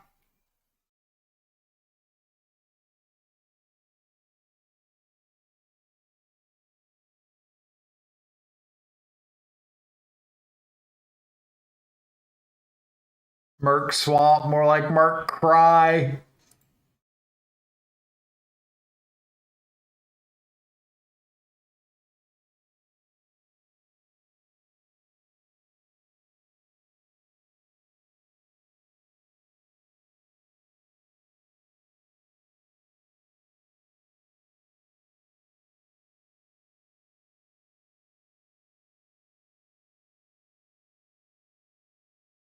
Leave my frog alone. Leave it alone. Done nothing.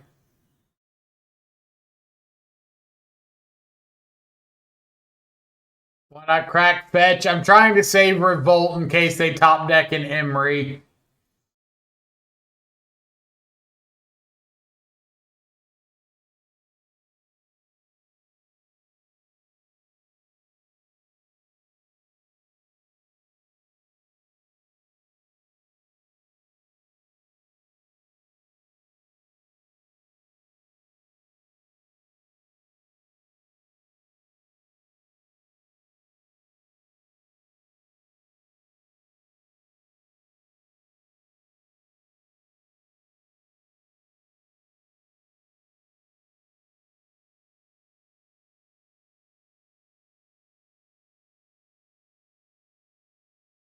Just Flame of Anor.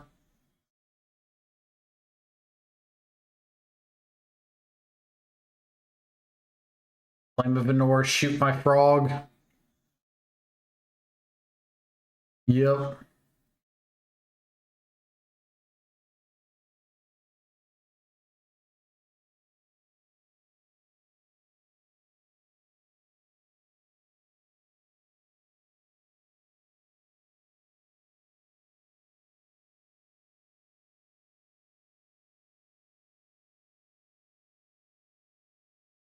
Okay.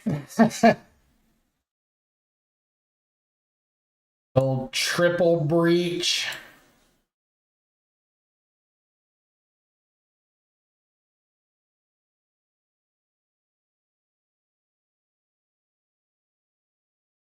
Three.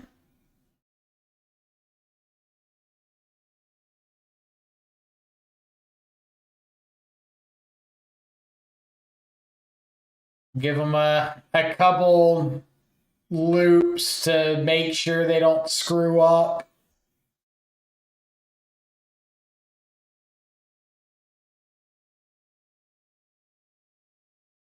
Right now, they don't have Opal online.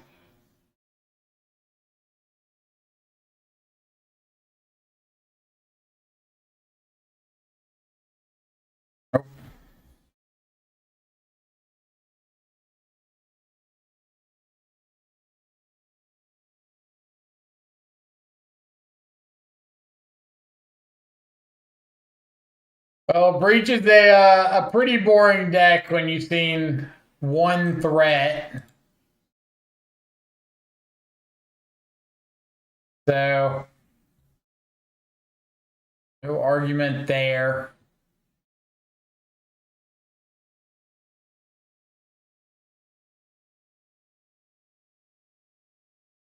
We're also just one card type away from Woodlandsing back the Breach.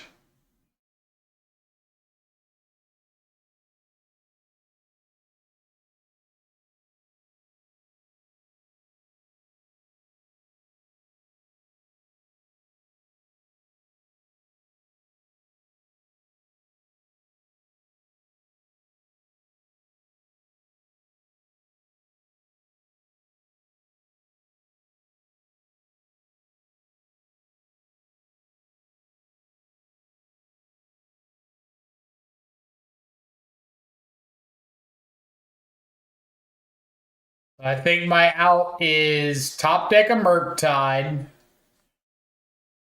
And then pray to a higher power.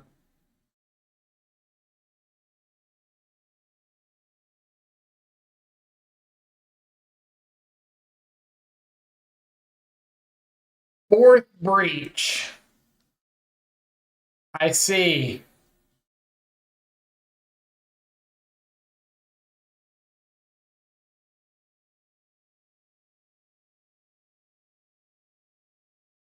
Okay.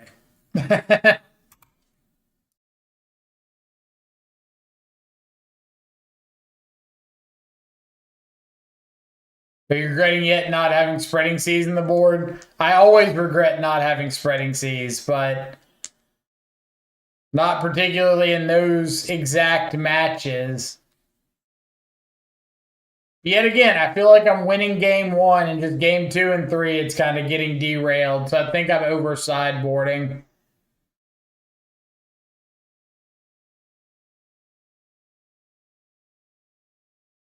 Given your recent success with Merc, would you say Dimir is C tier or D tier? Compared to what? Like, are we saying that like Breach is A tier and then like half the meta is B tier, and then we're just dropping another like 2 rungs?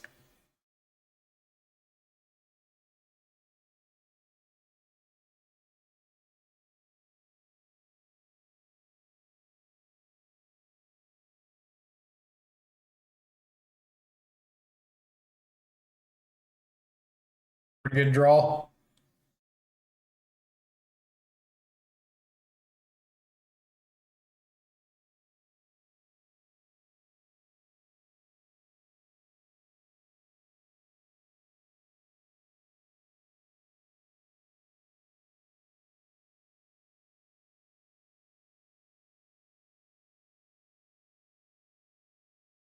They have Spelunking. They've got another Titan.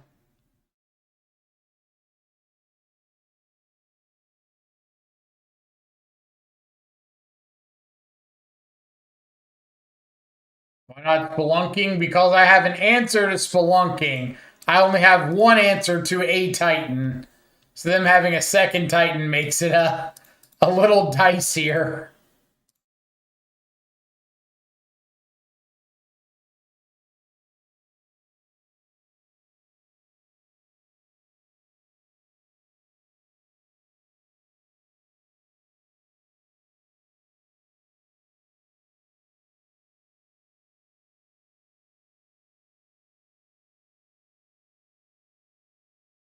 Sorry, energy is C tier. That's a very bold opinion. C tier energy.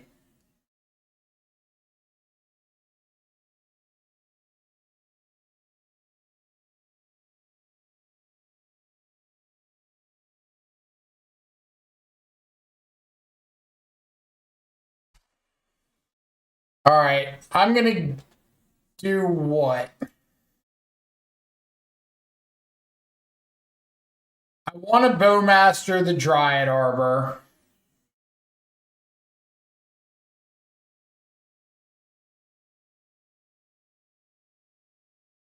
And if I attack in and they block with the construct, I'm okay ditching the fatal push to kill the construct.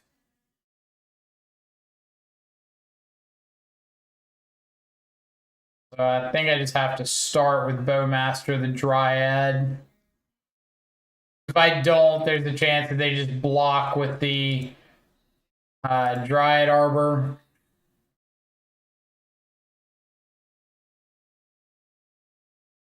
And then this is, I'm assuming they're just going to block with the Arboreal Grazer. Yeah.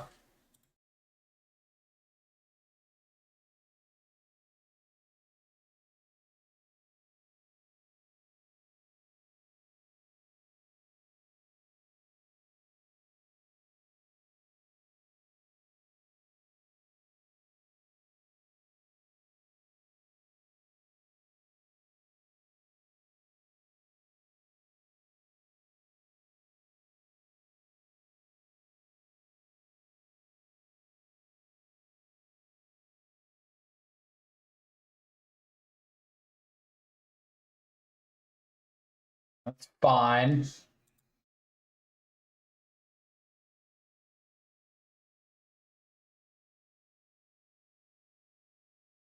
Take 3. Fetch land. Not a fetch land.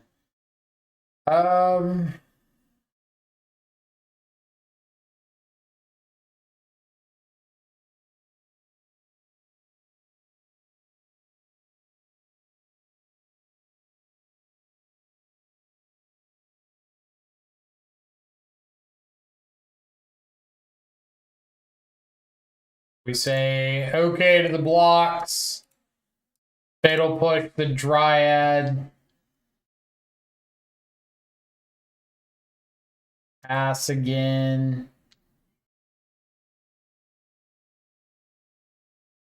Got a 3rd amulet. Antonio coming in with a 5. Greatly appreciate it. Appreciate all your work you do perfecting the blue-black list day after day after day. Thank you for sharing your knowledge with us, brother, and good luck. I appreciate it very, very much.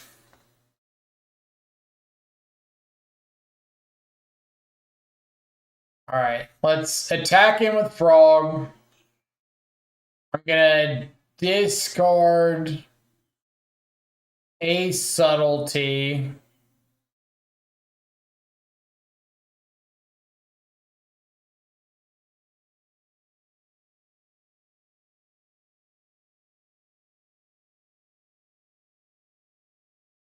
I want to discard the Bowmaster, or do I want to just cast it out? I'll discard it. I need the extra clock.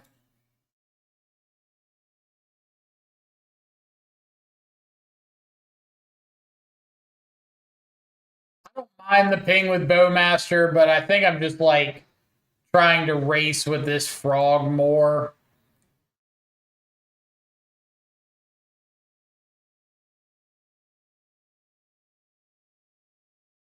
I think I want the extra damage for the Frog more than I want the extra chump blocker. All right. Give me a blue card. Any blue card. Thank you. Doing good, deck. Doing good.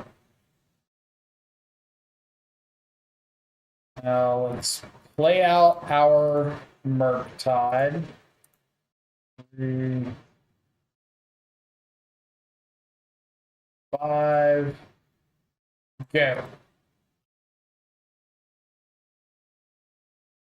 Merc and Basic Swamp, name a more iconic duo. Basic Swamp is the worst card in this deck by absolute leagues. Like, not even close to the next worst card in the deck.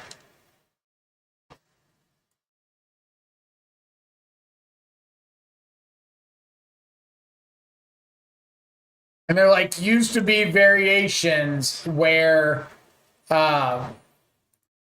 people were boarding in Harbingers and not running the basic swamp and just saying like, I'm going to be mono blue in the Harbinger games. And I kind of wish I could still do that, but alas, we're not so fortunate anymore. Okay. What would I need to kill them here? Play Preordain, 1 instant or sorcery. If I draw 1 or like draw 1, put 1 on top, consider over the second one is 3 in the yard. Frog discards the 4th. Frog goes up to a 4. Exile 4. Pumps Bowmaster to 10. So that's still not lethal.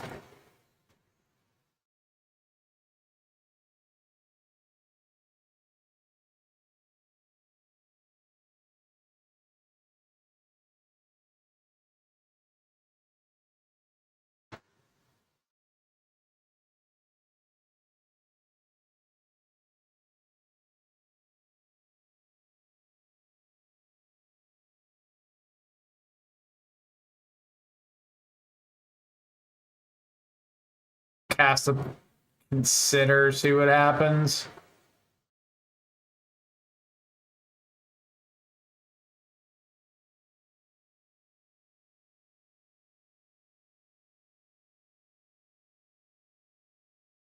So 6, 12, 1, 2, 3, 4 is lethal, right?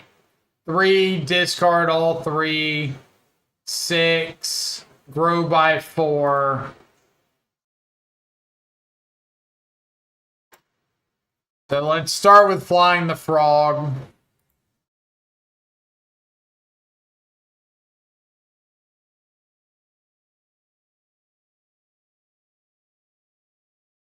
Attack. Make sure my opponent can't make colorless mana blue mana somehow here.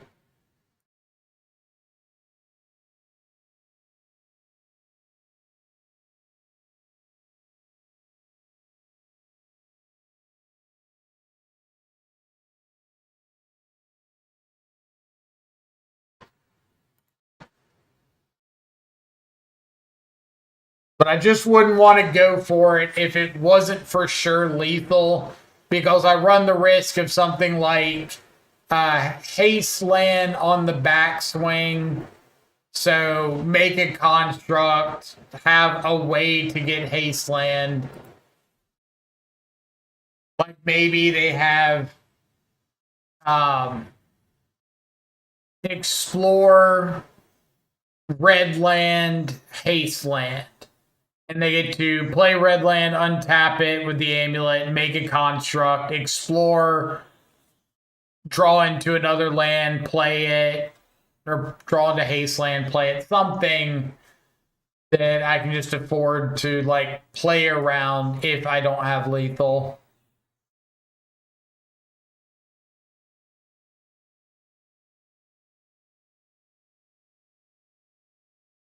Harbinger good, Consign good, Spell Bomb.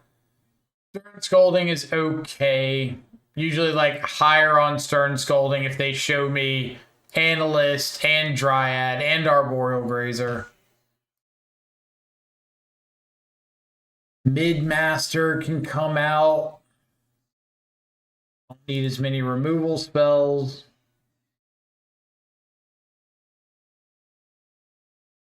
Rim of Force. I guess rather keep Force over Spell Snare.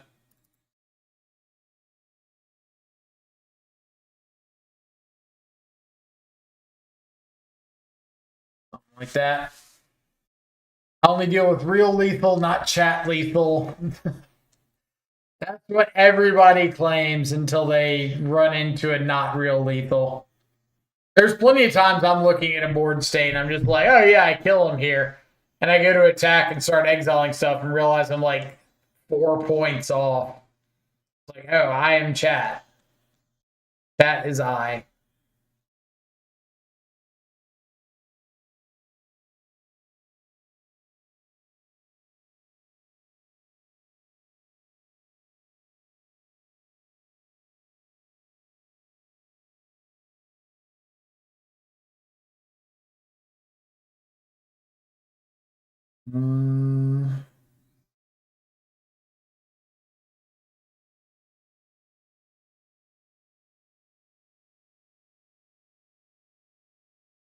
It's not great.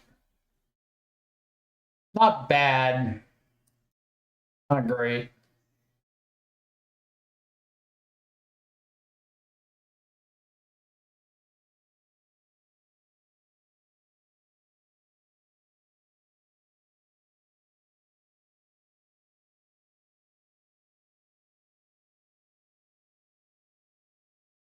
This is a stops me from dying hand.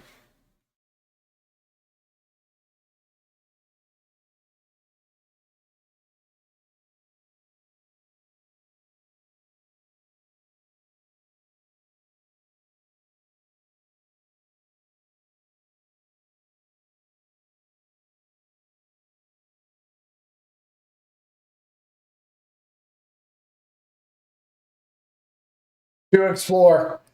To explore. You saw it.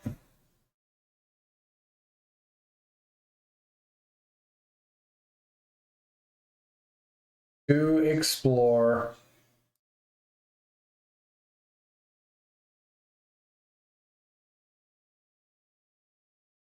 So looking for frogs, looking for subtlety.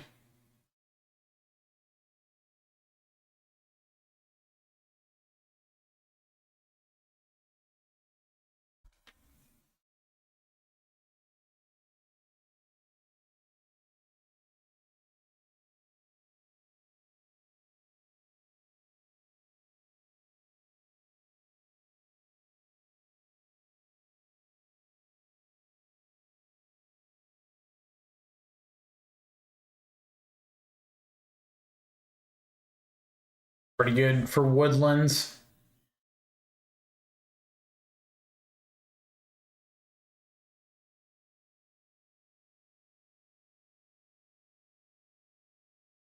Free explore.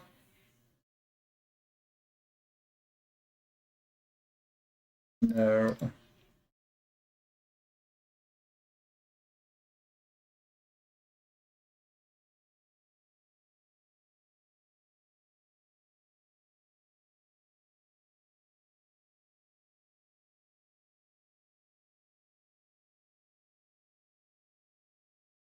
What do you think the odds are? Like, probably pretty good. They got an answer to this.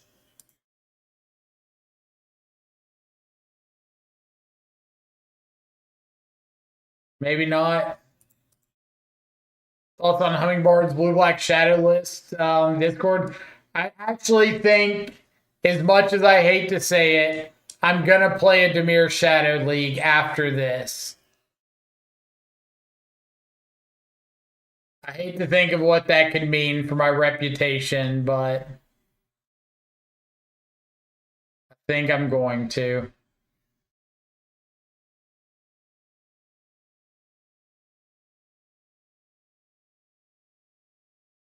Give in. I'm trying not to.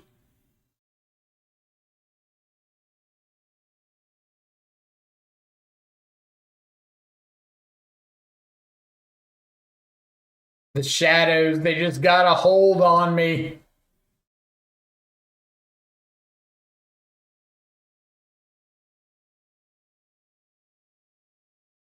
I just want to play like one league so I can 0-4 drop and know it was a terrible decision.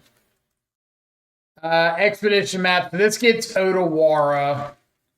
And I really don't want my opponent getting an Otawara, so I'm going to not allow them to get an Otawara.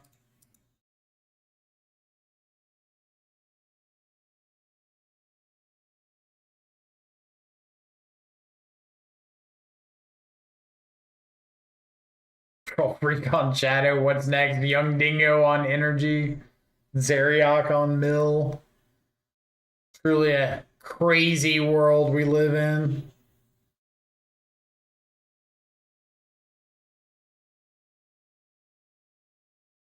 Pure madness.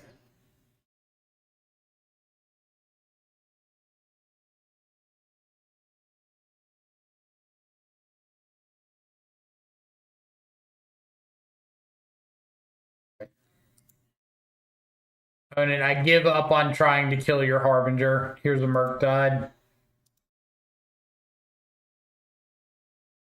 Let's agree to disagree.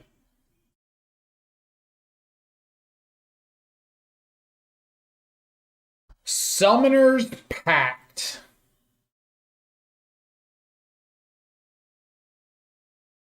Dan coming in with a YouTube sub. Love to see it. Lumra.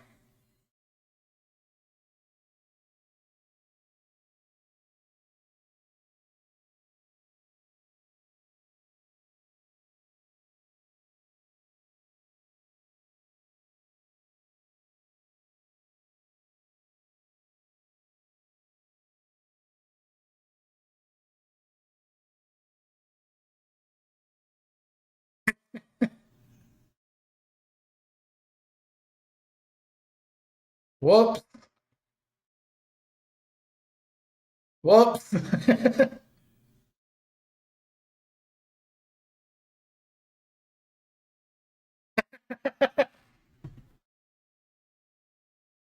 Oh man.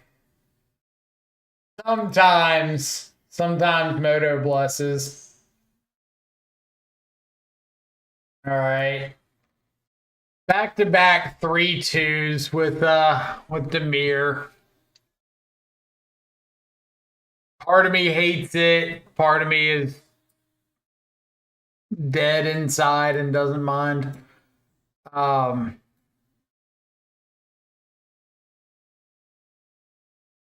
I don't know. Deck feels fine. Just I need to iron out a few slots. Like I need to iron out my sideboard plan against Breach. Because I'm just winning game one over and over and over again, but just once I get to game 2 and 3, it's like going straight downhill.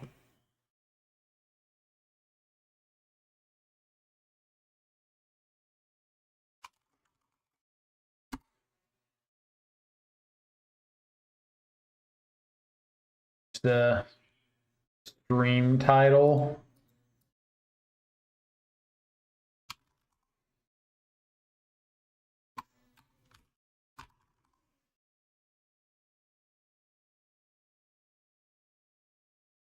All right, we were going to try out more Sink into Stupor.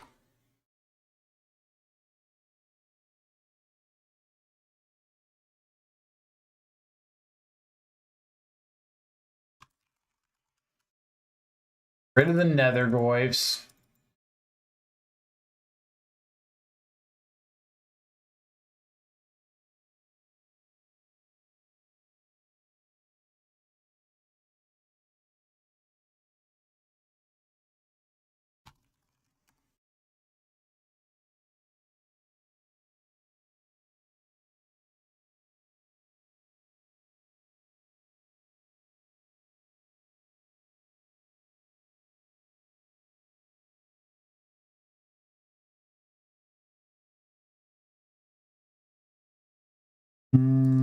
Probably do without the second or third force. I think I'm going to do like this. Sideboard. Forgot to add the Harbinger.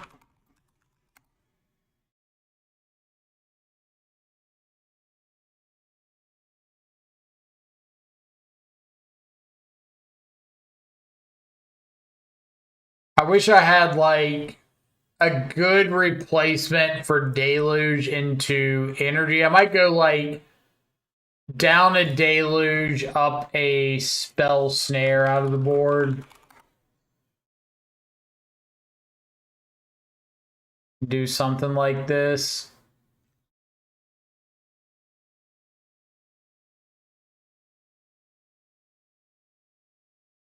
Could try to find room for Dress Down, but I think the list is like pretty clean as is. You get a dono for Shadow League or something. We did not. I just broke mentally out of like, or after three of my 4 losses today were to Breach. So I just want to like revisit my sideboard plan for that matchup before I keep banging my head into a wall.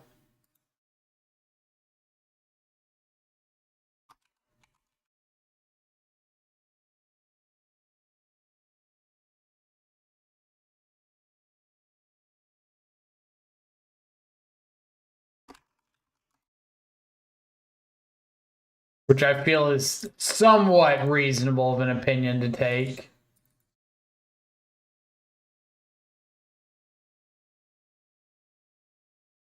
But at the same time, I don't think that's been like the case every time I've been playing against Breach. I've done pretty good against it.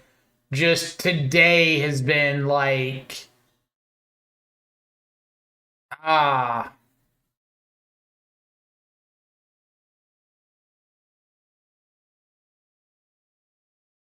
We've been playing the Shadow list. It placed 19th at China. Feels pretty good. Been adjusting the sideboard. Let's see if we can find that list.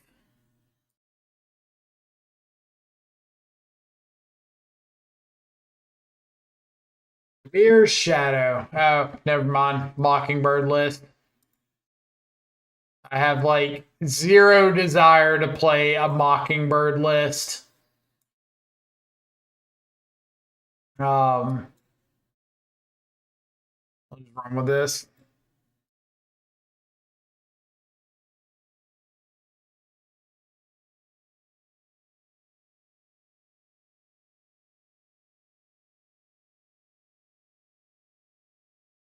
No dress down seems premium against Solitude heavy meta, makes Catcher most pushable. Seems like the card to be playing right now. That's like one matchup. I don't think it's really what you want to be doing against most everything else. And you've got to cut something for it. That's like the big kicker. What are you cutting for dress down? Like Cameo? Maybe. Cameo is also really good with Street Wraith.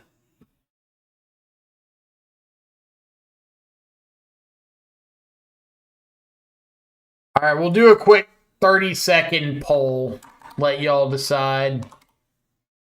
That way, if it fails miserably, I can say I was innocent.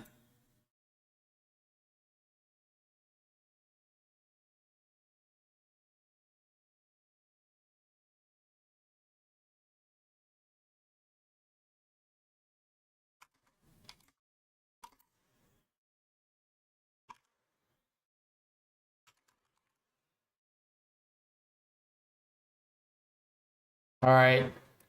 Polls up. Literally, what to drop? Are we playing Dress Down or are we playing Tameo?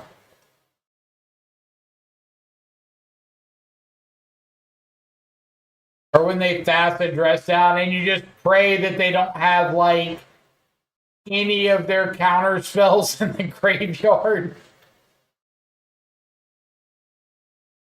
Does Dress Down screw with Murktide? Yeah, it does. If you have a Dress Down on the battlefield and you cast a Murktide, it comes in as a 3/3. If you hit him with a frog, you don't draw.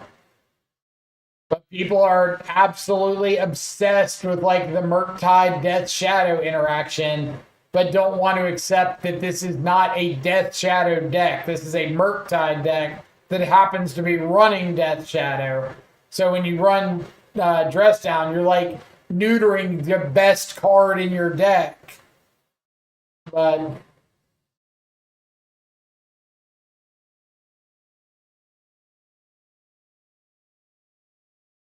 we'll let the votes go for it.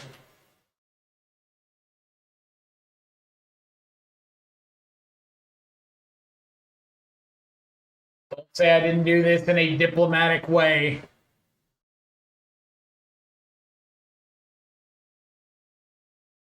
Looks like Tameo's owning the vote right now.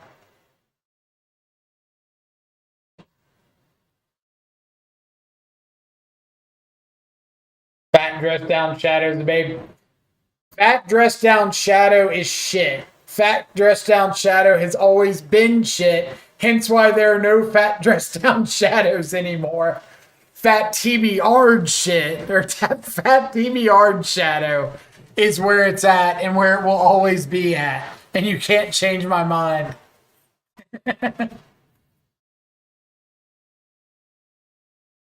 Mike's getting triggered. I wouldn't call it triggered, just, yo, this thing didn't work before. Why is it suddenly working now?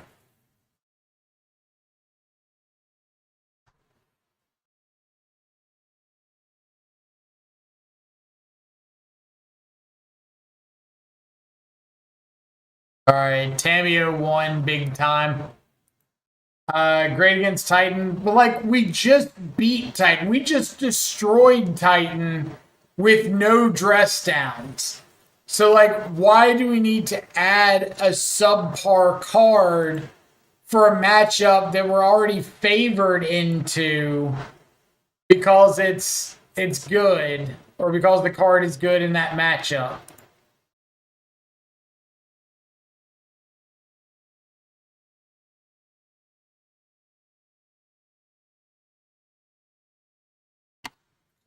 about Magedo TBR.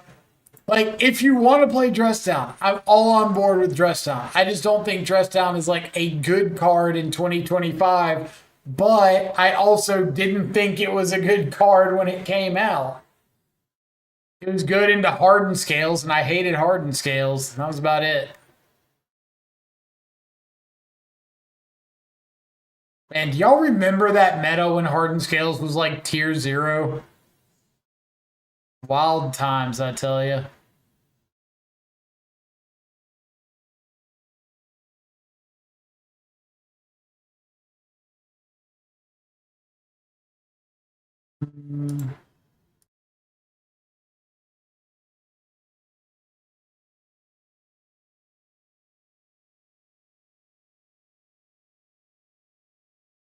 Just another guy, 83.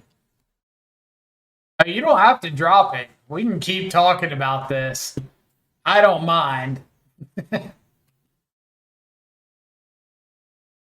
Just know I'm not backing down off of it.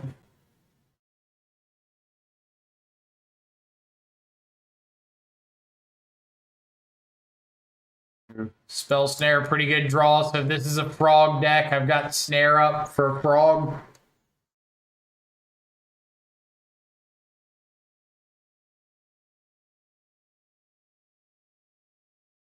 I don't think it's the mirror. I don't think it's the mirror at all. I'm kind of terrified.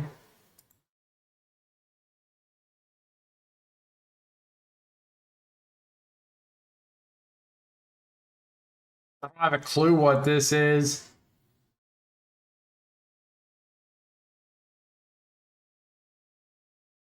My guess is gonna be like Sultai Living End. I know this frog's not long for this world. Not Sultai Living End.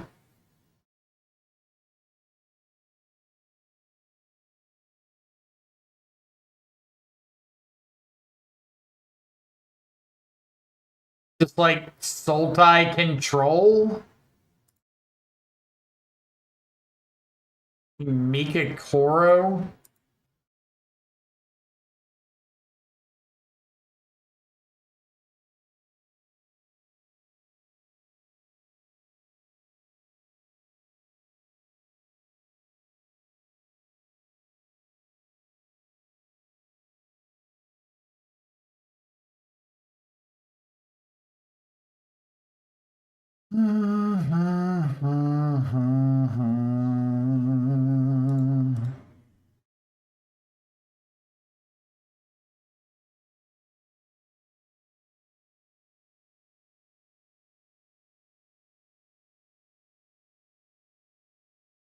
Guess is Wilderness Reclamation. I don't know what bracket we fell into.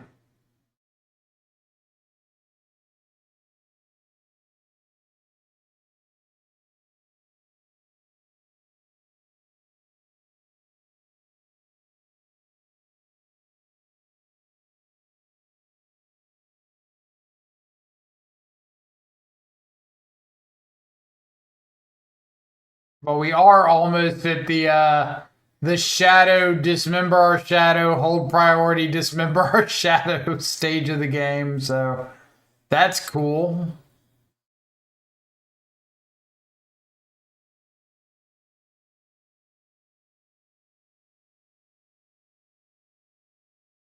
You register Death Shadow, you automatically get paired against 2019 decks. That's also the truth.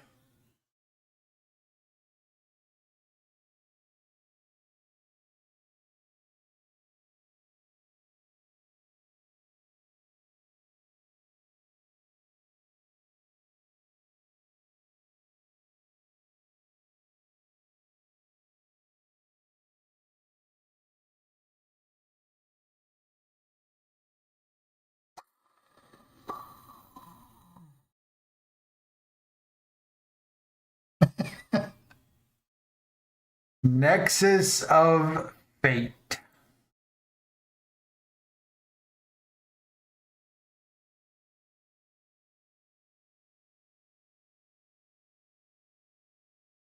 Hmm.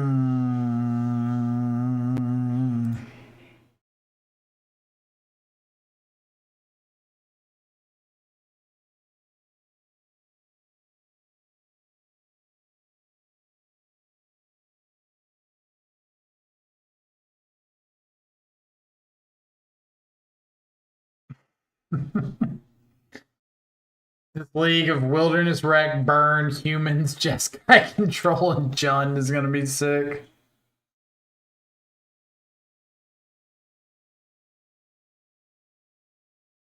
They could have countered your Thought Thieves, but wanted to show you Nexus. If they had countered my Thought Thieves and I got to Windmill Slam this Murktide, game was like over.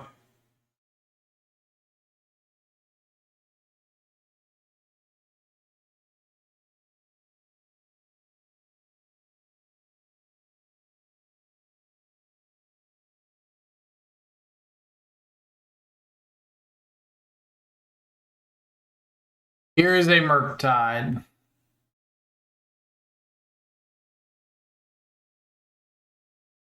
Snapcaster may resolve.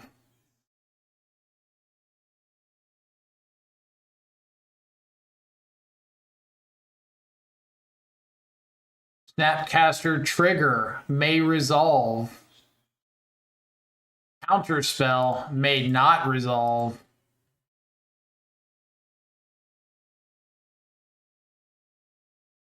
No! Why? Why we can't have nice things?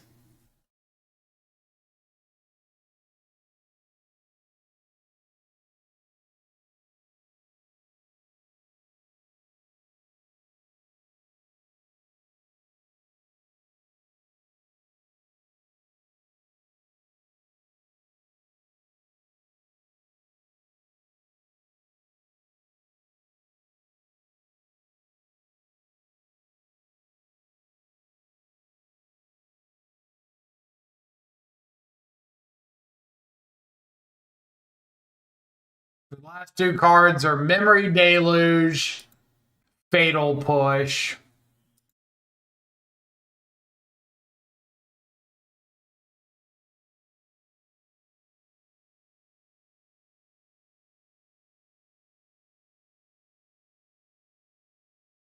Go.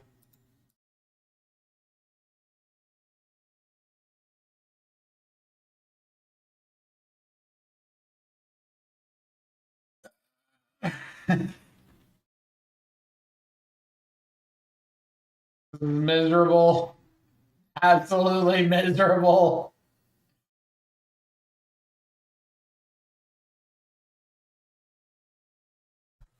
Who made this a thing? Assassin's Trophy. Jeez.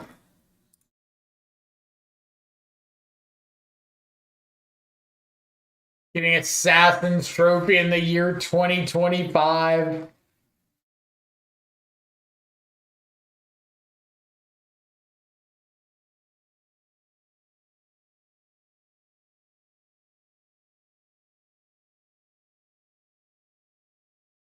No.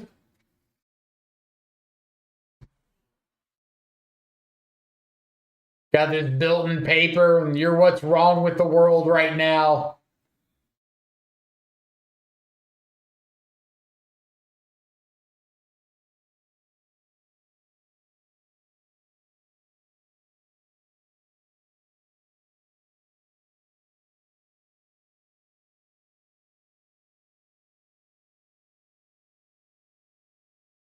Late.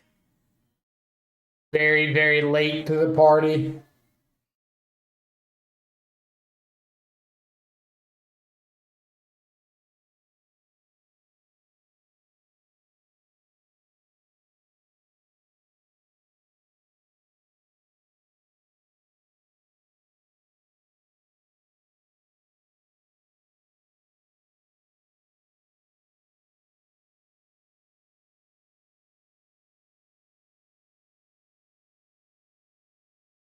All right.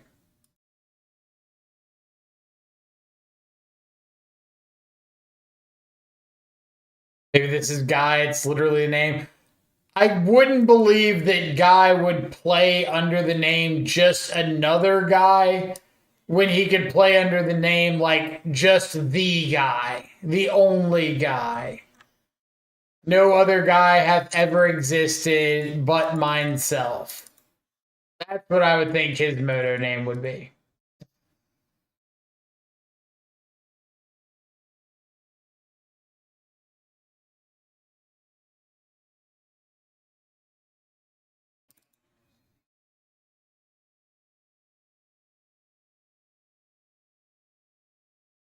I'm the guy, the big bad guy, the U.S. airman.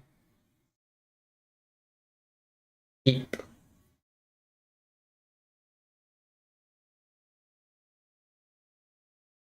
I'm going to lead on Cameo because if they don't have an answer on turn one to Tamio, then I just get to turn two flip it.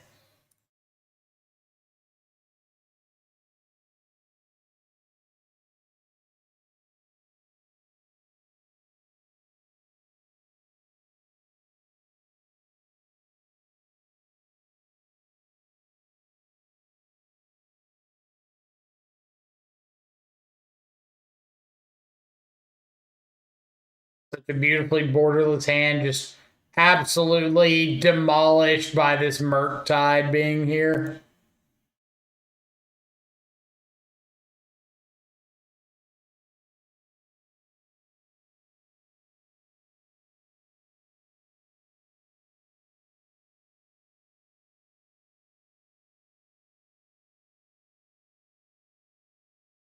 Yes, yes, yes, Queen, yes.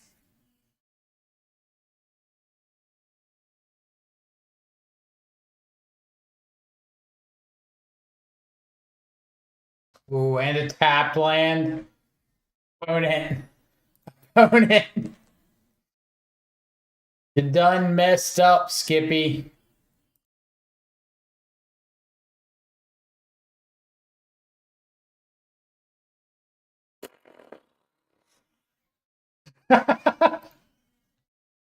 I cry every time.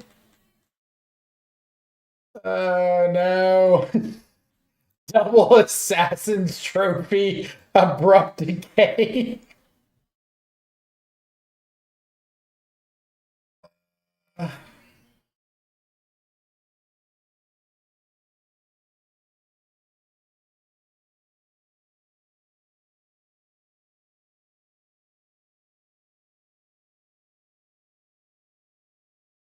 I think we're just buying back Thought Thieves here. Because they're gonna have the spell snare for the counter spell regardless.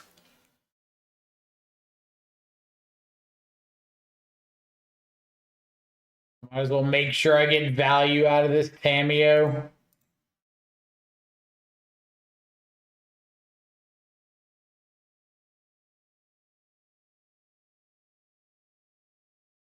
Rip cameo. Alright, well, at least we get a land out of this.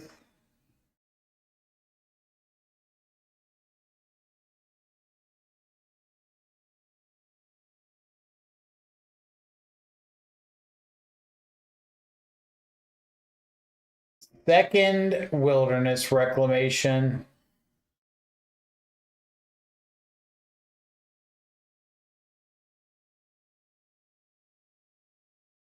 So I could take a trophy, get Murktide down.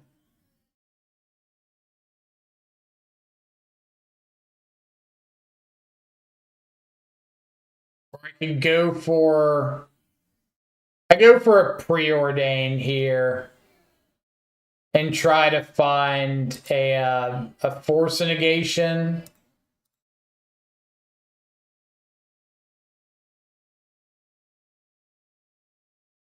Thought seizes.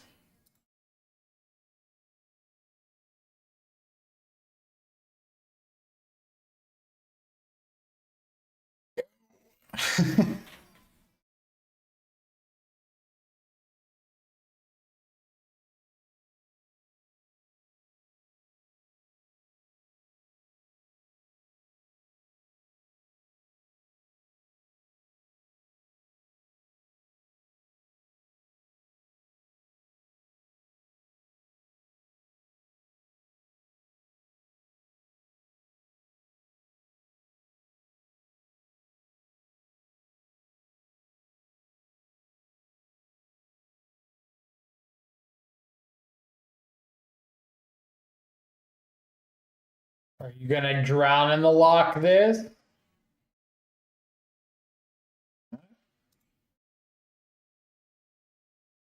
Please, please stay alive. I need you, Harbinger. You're my only hope. Help me, Harvey One Kenobi. You're my only hope.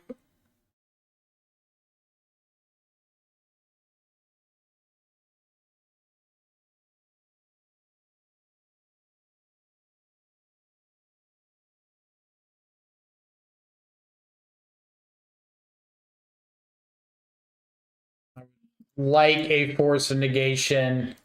Very, very much.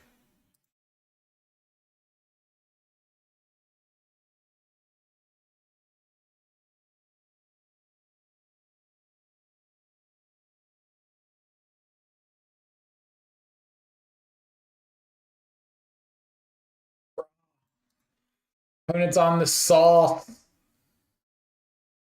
Opponent's on the sauce.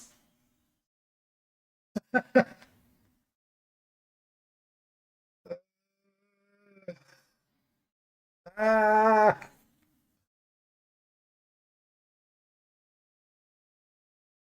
I hate everything that's going on.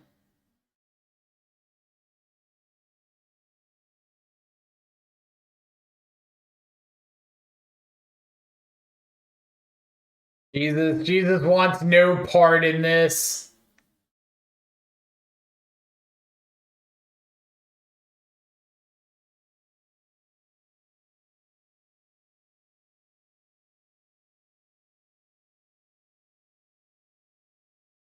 Worked once. We'll see if it works again.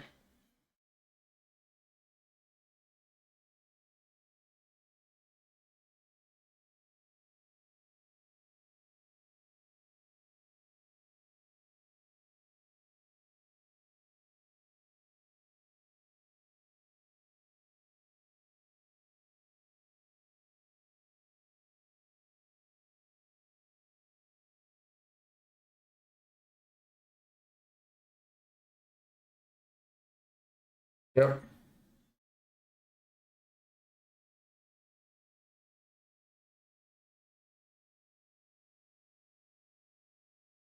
One.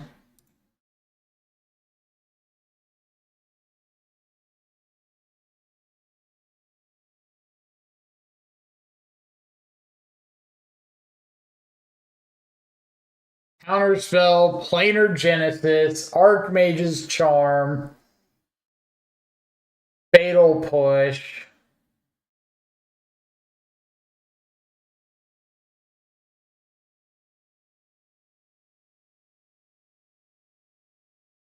Am I just taking Planar Genesis is like the thing they can do right now?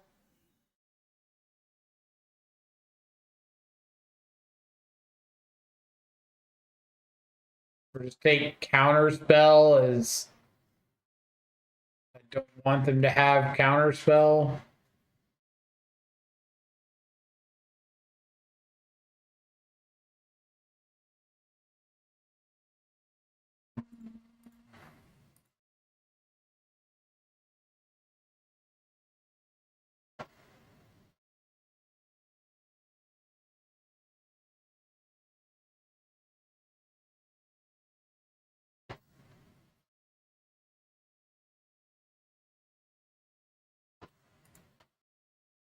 Dare go to steal my Nihil Spell Bomb.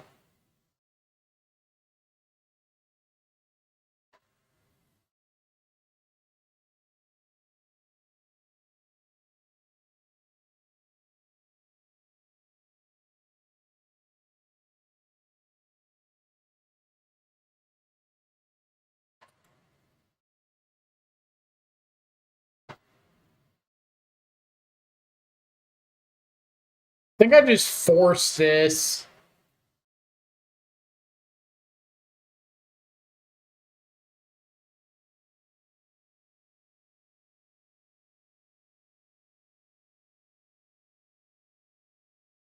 Please surgical him. I want his list. Whose side are you on? All right. Fourth land. Oh, baby.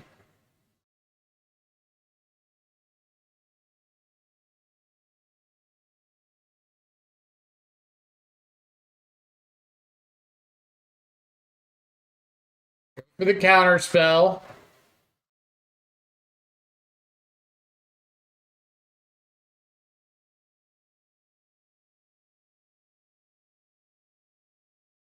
We respond.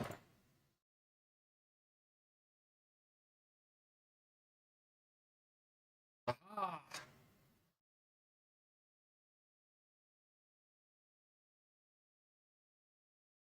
Step one, get Harbinger down. Fatal push, swamp, unknown.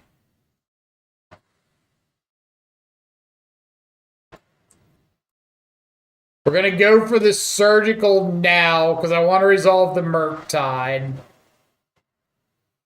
Mother. Oh, cryptic command. Get out of here. Get out of here.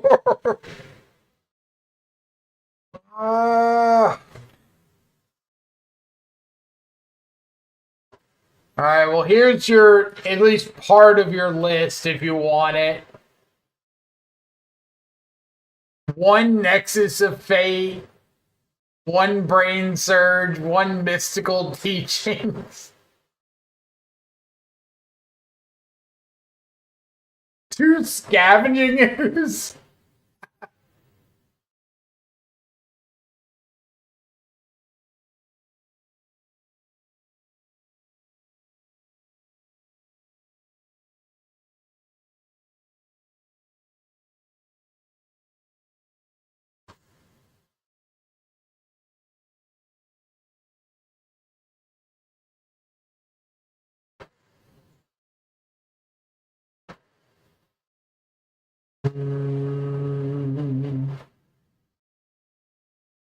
If I go for Murktide and they go Cryptic, counterbalance the Harbinger, is that big of a deal to me?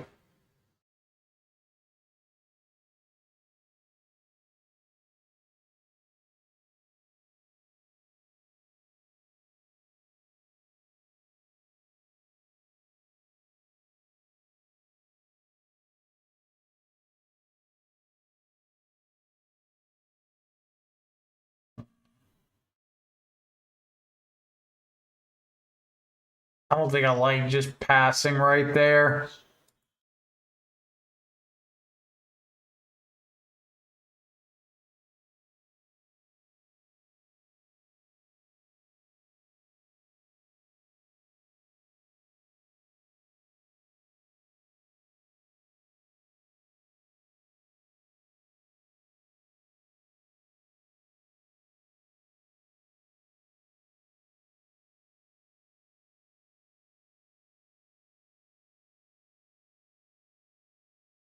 They draw. They do not bounce the Harbinger.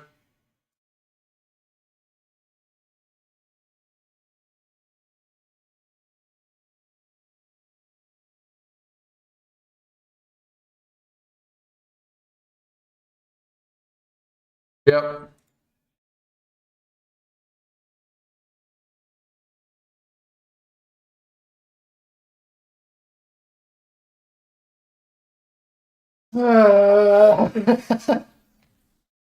This shouldn't be so stressful.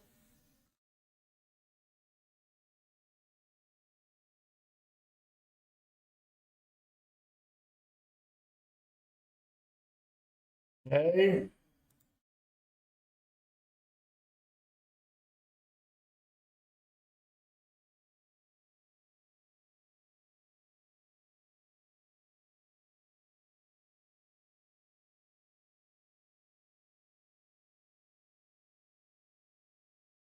I feel like they probably got a Snapcaster. Maybe not. Maybe I don't know what they got. I'm just out here vibing.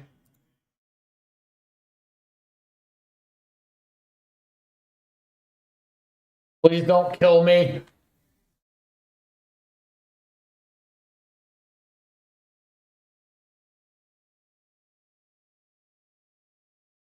Okay.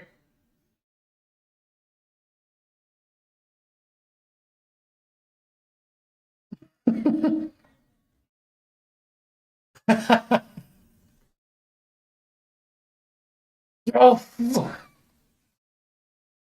took down what's it called?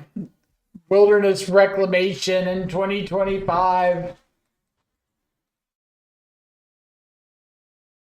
Take that opponent who had a very much better deck than us. Hero almost won the match. They did. Their deck was sweet.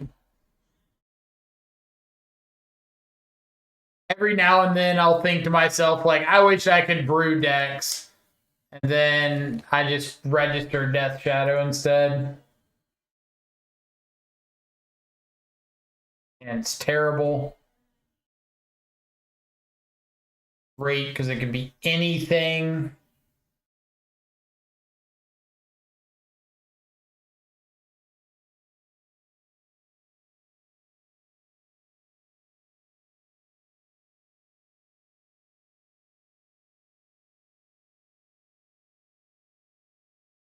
I'm gonna get paired into Miracles next. I'm gonna get paired into like blue-red control with Electra. What the fuck is going on?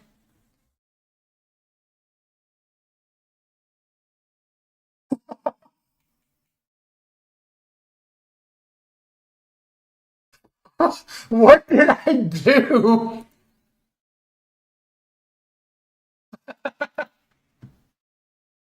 Like blue-red electro dominance living in or something. Ramo, thank you so much for the 6-month resub. Greatly appreciate it. I don't know what is going on.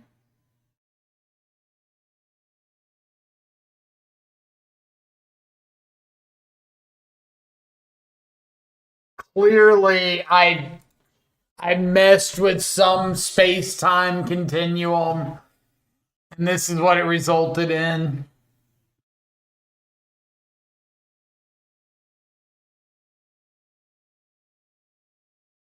Starting to think maybe it's not the opponents who traveled through time. Yeah, we were actually in 2015.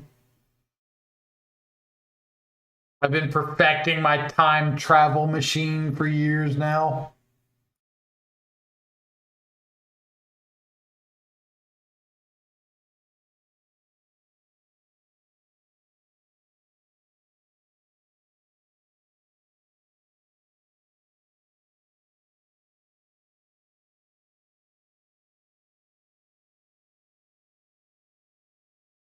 Whiffs on the archaeologist. I'm imagining that they can't be restore balance if they're playing archaeologist, right? So I really think it's like electro dominance living end or something. As foretold, could be as foretold.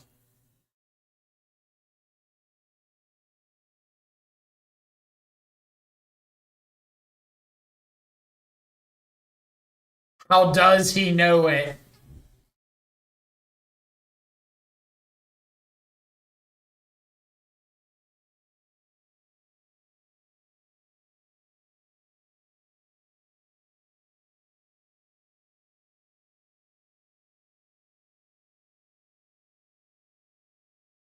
Pass for a turn.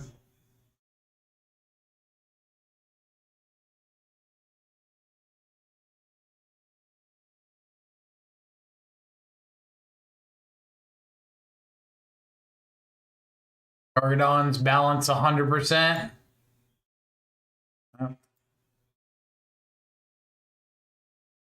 Valley of Promise. Restore balance.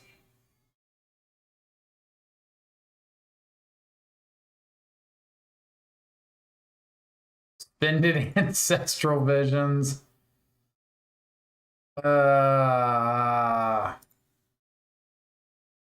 Which one of you went around and got our opponent's hopes up, telling them their deck was good in 2025? I know it was one of you.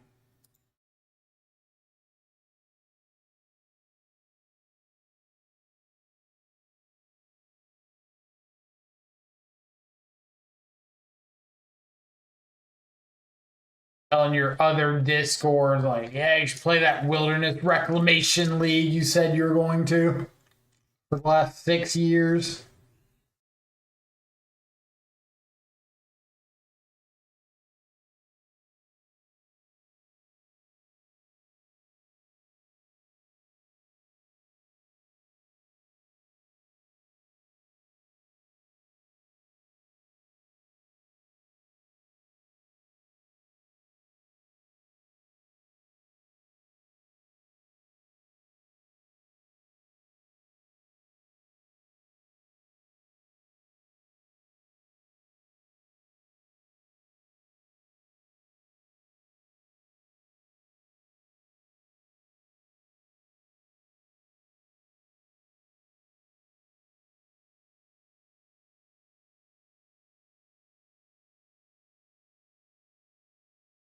I think Gargant on me. 1, 2, 3, 4, 5, yeah.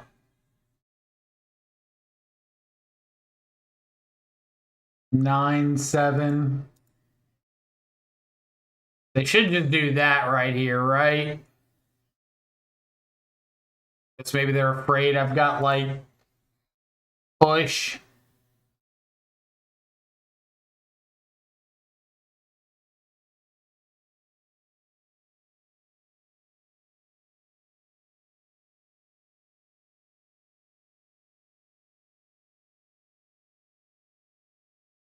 Oops, I'll suspend. They just need, what is it, Jorah of the Gitu, like future sight one that gives stuff suspend. That's what they're missing.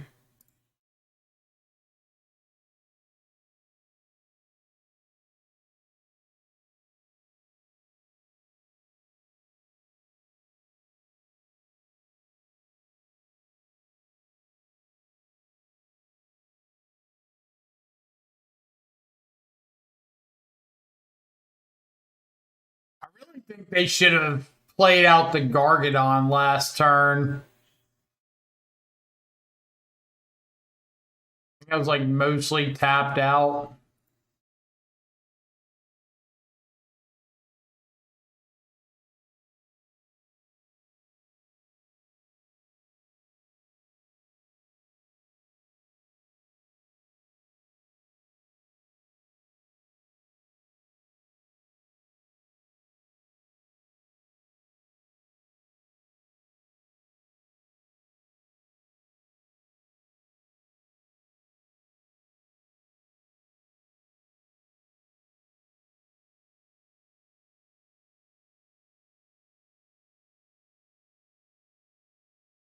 So I cannot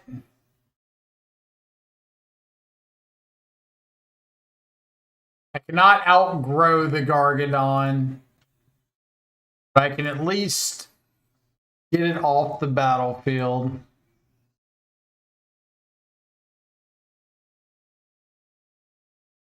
At the cost of a couple unfortunate pieces of cardboard.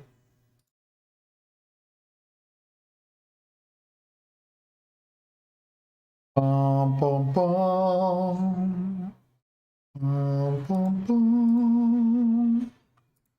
Bum, bum, bum. Bum, bum, bum.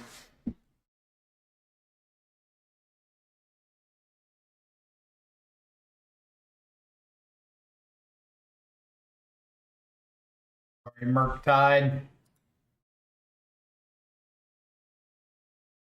Shine 2. Just weren't ready for you.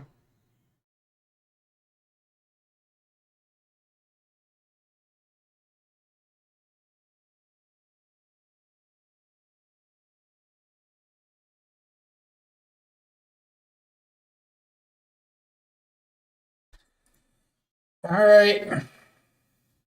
Got an ancestral coming off suspend. Am I supposed to fight over this? I know their hand is a finale. No, it's a footfalls. I took the finale. So it's a footfalls and an unknown. Yeah, I think I'm going to fight over this. If they do have a way to balance, I can play out the Murktide.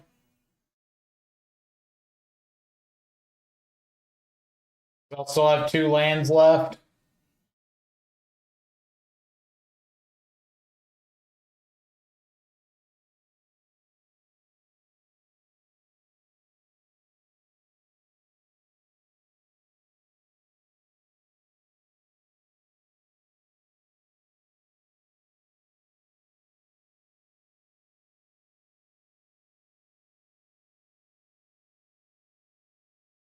What do you think of the Murktide-less, Oculus-less, Catcher Frog lists?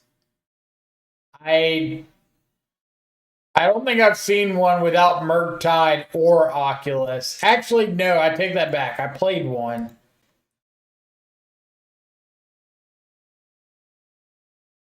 I don't think I still have it up. I think I added Murktide to it.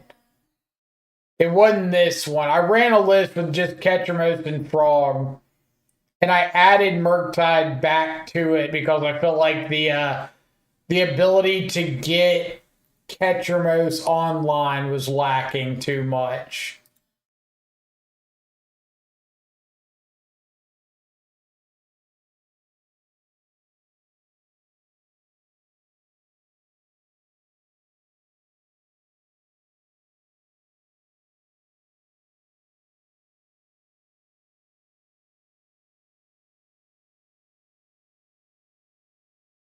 So choose 2 lands I control. Sack the rest. Sack my creature. Opponent discards 2 cards. Good, my turn. Play out a Murktide. 2, 3, 4, 5. Murktide is conveniently big enough to be presenting lethal. Go.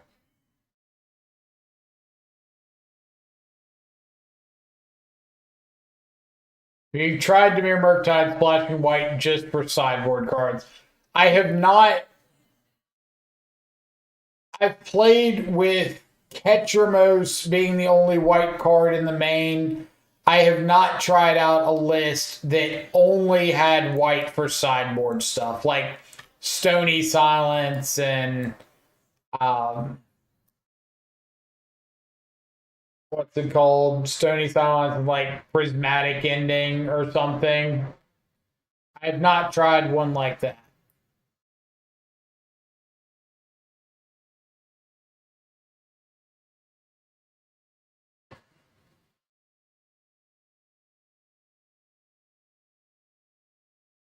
Man,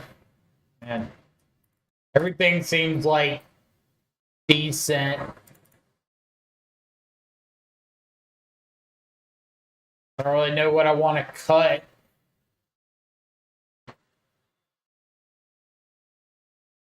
Restore balance doesn't hit planeswalkers, does it?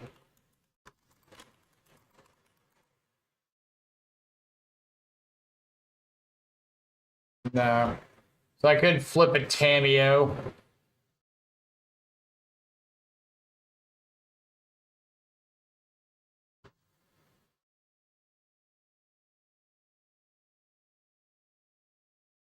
I guess I could just cut all the pushes. I was thinking like it hits Gargadon when it comes down. That's something. We tried Ketamine, Moose, Death, Shadow. We have. We talked about that earlier. I've tried a list that was Dimir Shadow, Splashing, Ketchermost, and Hallowed Fountain out of the board. So when you go against the removal heavy meta, you just board in all of your like Ketchermoses and stuff and board out your shadows. Just play Dimir or Esper mid range.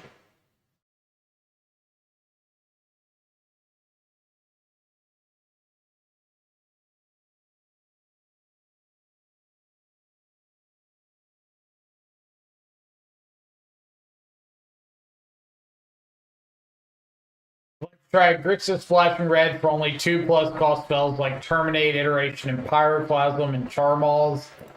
I don't think, I really don't think Iteration especially is worth it right now. Charmals, a little more than like a light splash.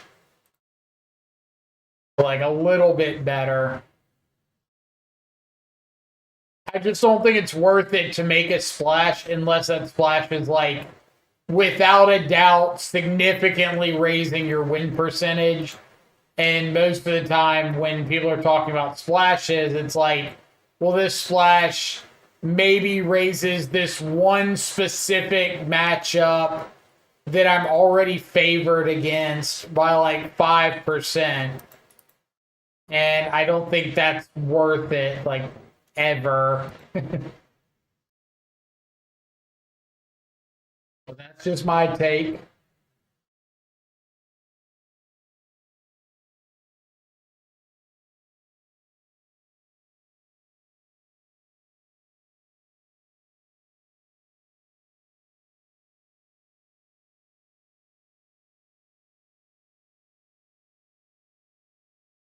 Alright, I'm gonna ditch this shadow because I'm not casting it anytime soon.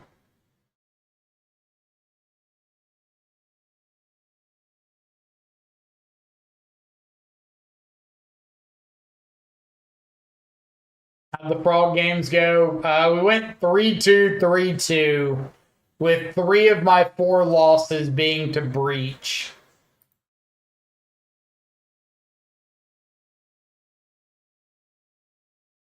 So whatever that tells you. Are Charmals even that good? I don't think so. I get people wanting them, but I also think that like the matchups Charmals would be good into, we're already favored against. So I just don't want to like make a bunch of big concessions for something that we're just already doing okay into. Matt coming in with the 30 months in a row, 41 total. Love to see it. Thank you so much. Welcome back to the subscribers.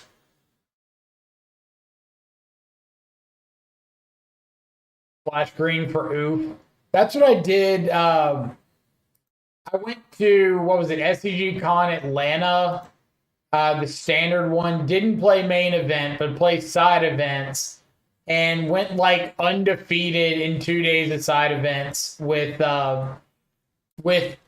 Sultai Frog, just splashing for, I think I started off with Grist in the main, splashing for like a single or 2 pick your poison, 2 collector oof, and like 2 abrupt decays in the main. And it was really, really good, but the meta has shifted since then.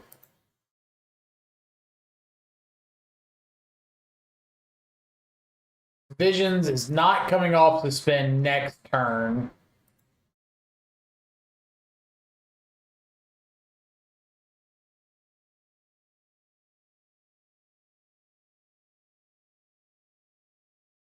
I am a non-zero amount afraid of something like Otawara.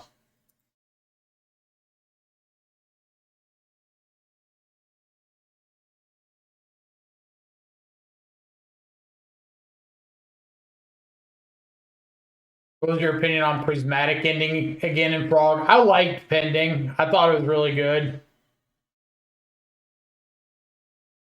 And it's going to attempt to surgical extraction my Force of Negations. We'll respond by jumping the Frog.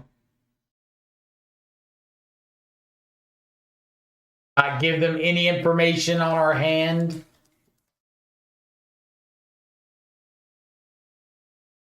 2-0 over Restore balance and wilderness reclamation. Deck's perfect. Literally couldn't build a better 75.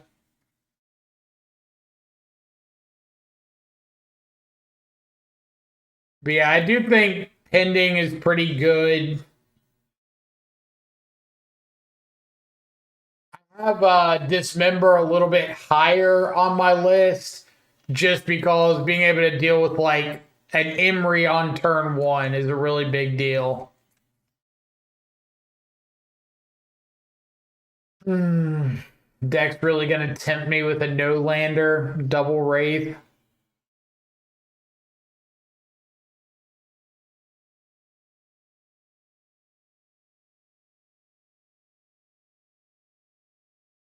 It was a coward's mulligan. I agree.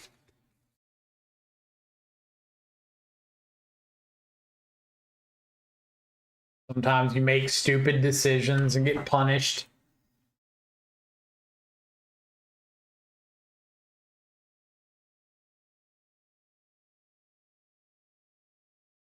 Elegant Parlor, Goblin Bombardment.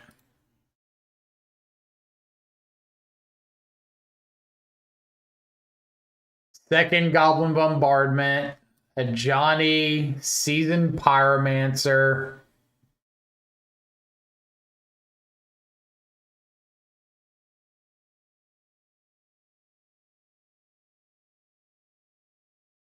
Show me a blue source. Untap blue source.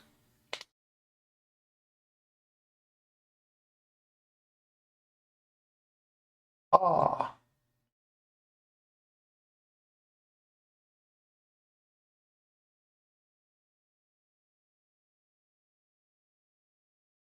They want to discharge their own cat token. You got it.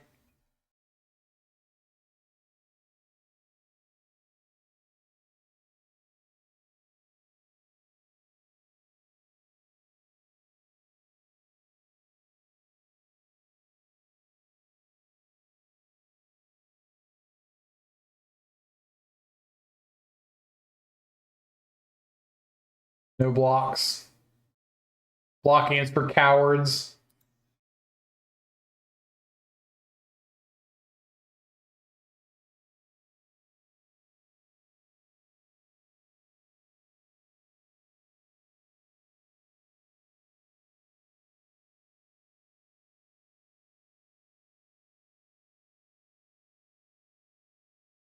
A Ranger Captain.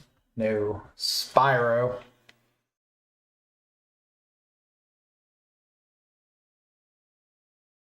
Discarding what? Right, double Ranger Captain. So they still have a discharge in hand.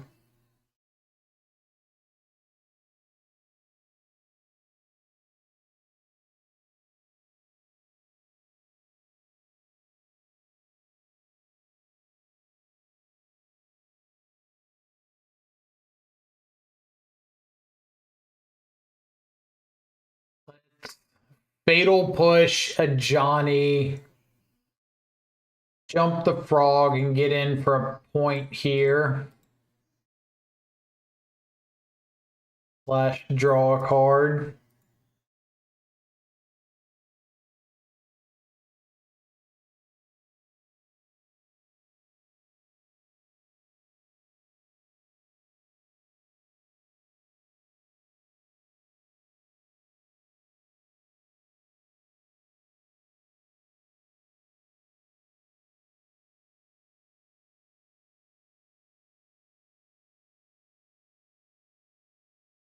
What did I miss? Really tempted right now to run Esper with 3 pending, 2 catcher main, or black white for Charlotte. I've been trying black white, but can't do better than 3-2. Beat Frog with Lose Tail, Drowsy, and Amulet. I don't think I would run. Maybe like the black white lists that are splashing for Frog. I kind of like those. I don't think I like straight black white.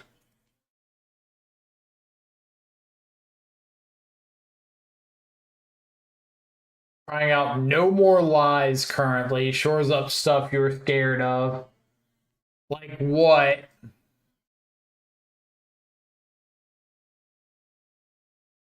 What has no more lies helped against? Because that's like the mana leak, right? Counter lets you pay X.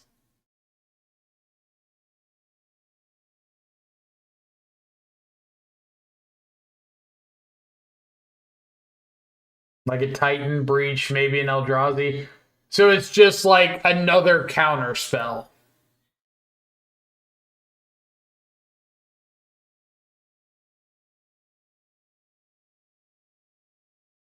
All right.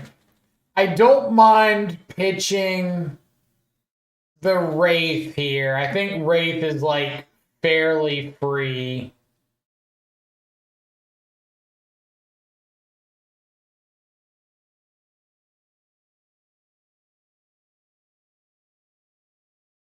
I'm assuming they've got a second removal spell.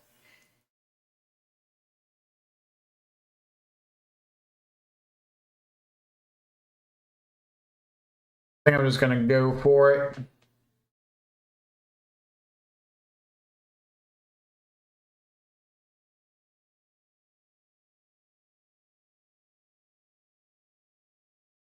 What do I think's the best version of Black White? I think it's the one with Frog, like the Black White splashing blue just for Frog and maybe Consign.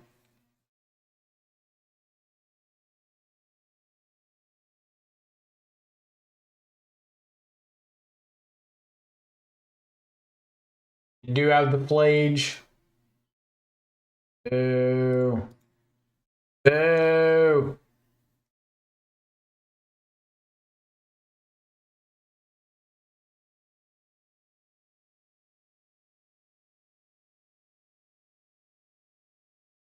I don't think I have an out from here.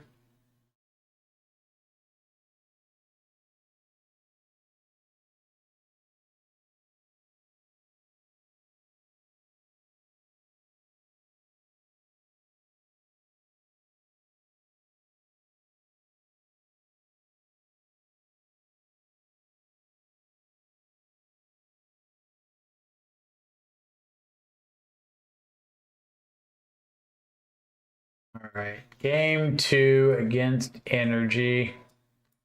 Got some Scoldings to bring in. Deluge. Extra Spell Snare. Rid of some Wraiths. Rid of some Thought Seizes.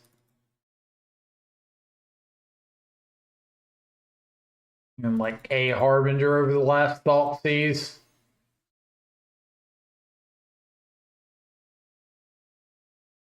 I low-key think Red Splash is best because Phoenix and Faithless.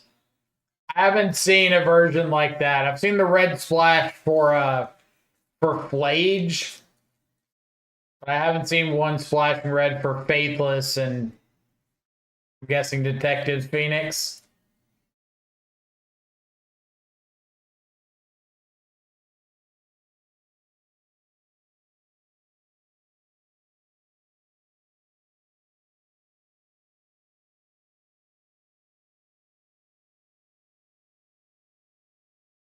Pretty good.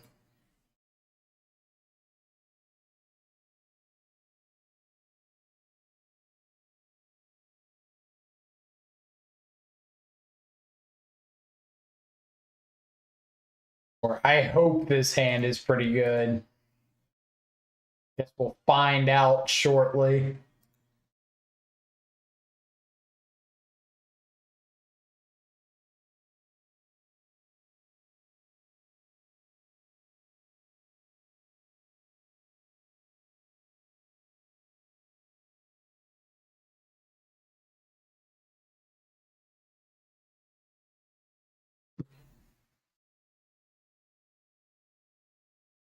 All right. Big bucks, no static prison. Big bucks, no static prison.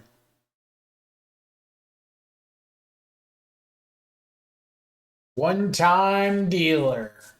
Damn it.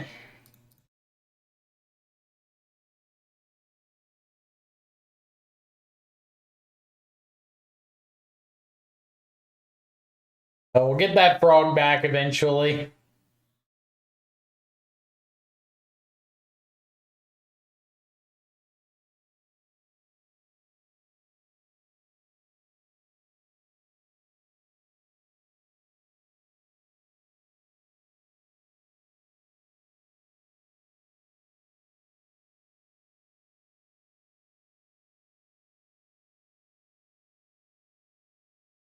Opponent throwing away a Ragavan.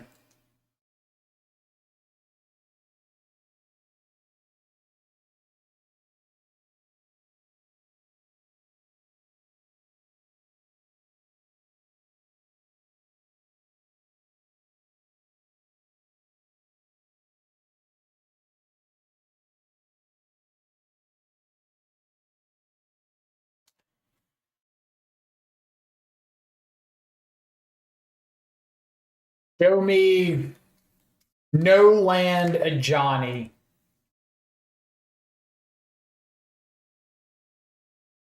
No land a Johnny.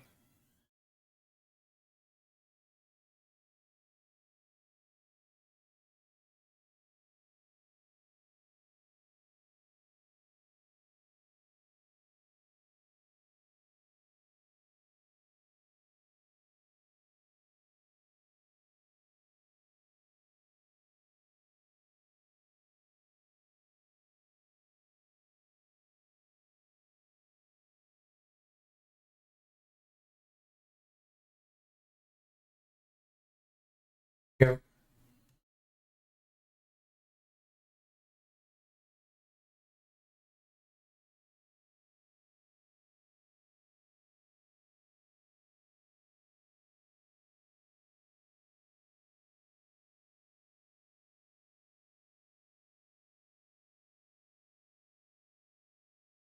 You've got nothing. You've never had anything. You never will find anything. Your hand is 6 copies of Showdown at the Scalds with no 4th land.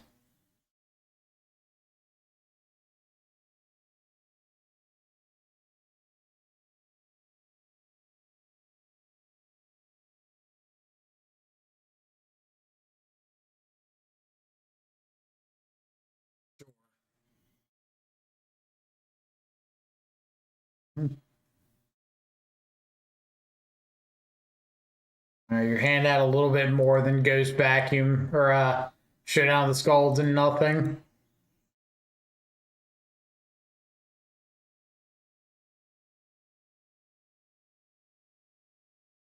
Don't really know why we're main phase using the vacuum, but you got it. Now, give me back my frog. Can they galvanic with no target? They cannot. They cannot.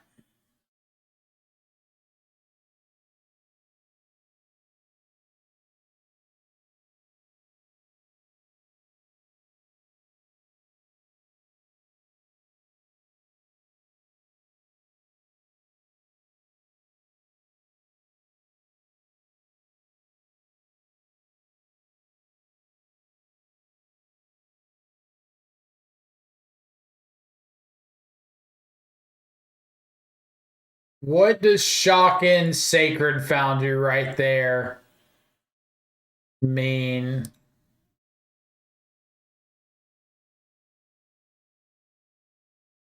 About to find out. Oh, sure. Hmm.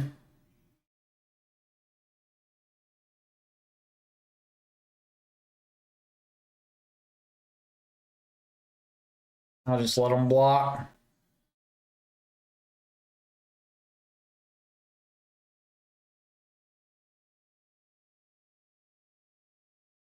Why aren't they hitting their creatures? Well, I guess that was why they didn't want to hit the Spyro, but like all that's in there right now is a single Ragavan.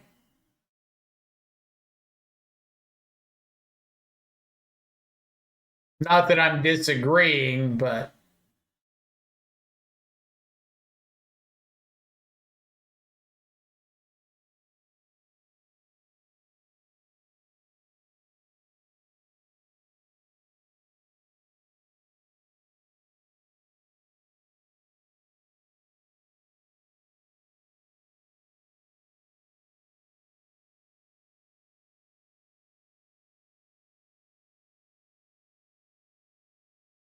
Let's ditch snare and preordain.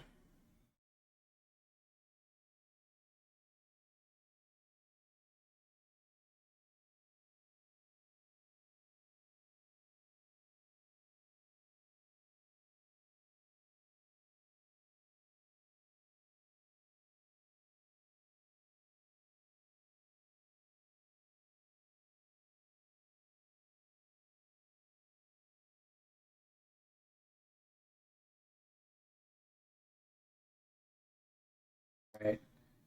We need to start dealing some damage. LCQs are, in fact, the Wild West. Usually, when the LCQs start, people kind of jam whatever completely off meta thing they can come up with because they want to give themselves the best chance of like cheesing an LCQ.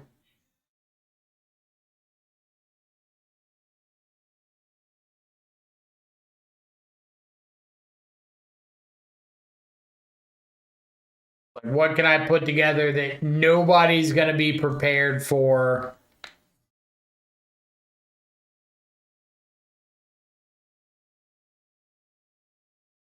I run anti-mill tech, maybe surgical ley lines. Yeah, mill's a popular one. People used to run like infect all the time at LCQs. You either just run people over or the first person's got removal and you move on with your life.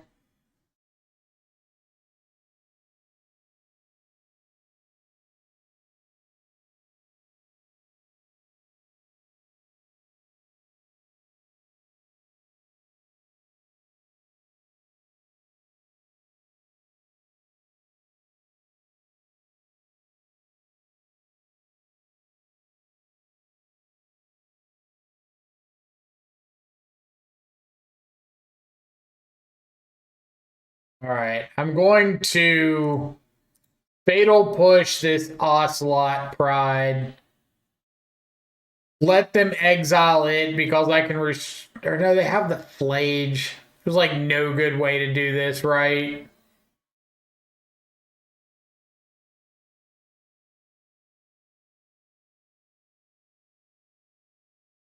No good way to fight over the vacuum.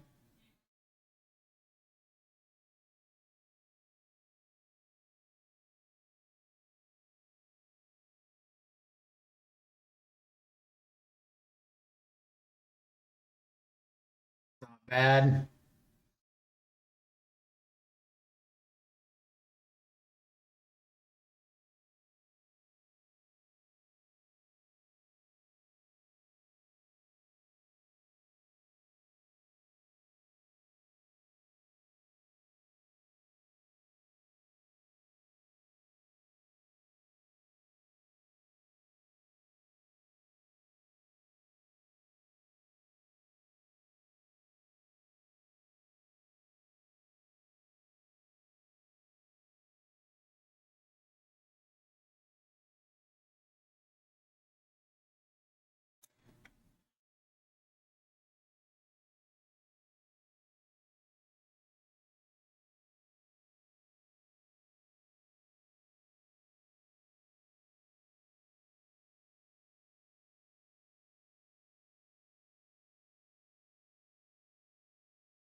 Are they not gonna go?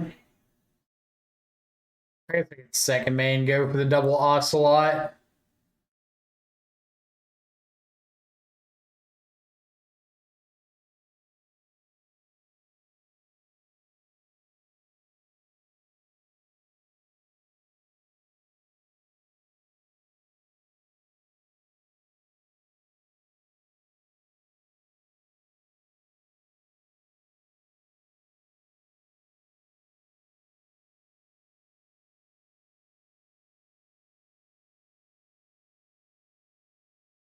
No, no graveyard for you.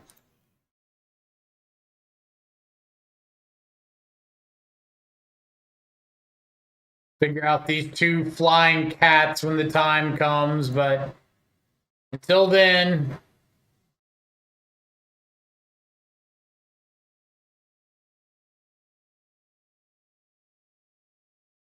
you know my opponent. I know I've played against them before.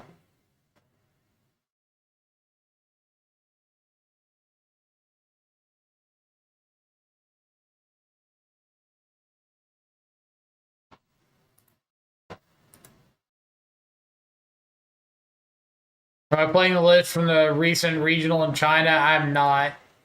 I kind of threw together my own list.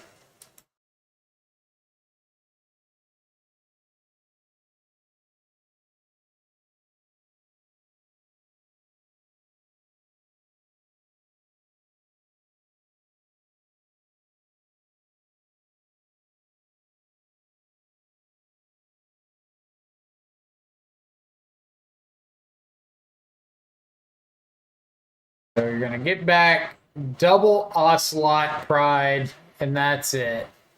Deal.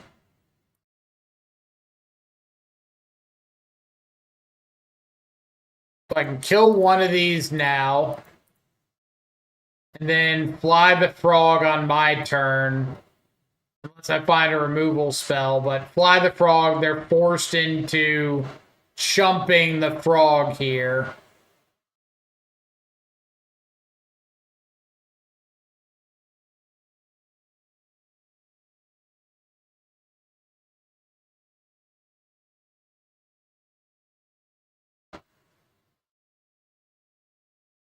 I think I want Deluge.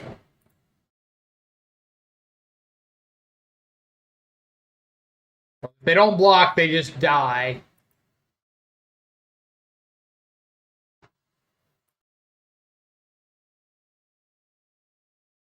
Yep.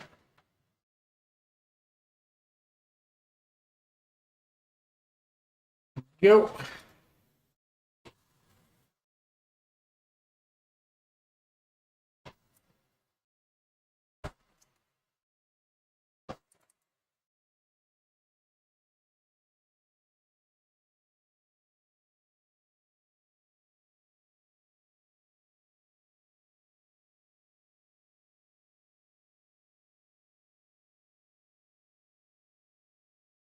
Really care too much about either of those.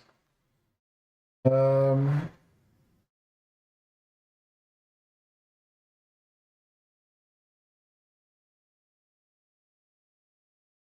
I can kill into anything that's not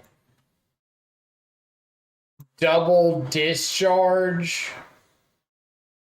right? Because if I go for it, then they just have discharge, second discharge in response to the second frog activation. So I'm just gonna put them to one and hold up counter spell.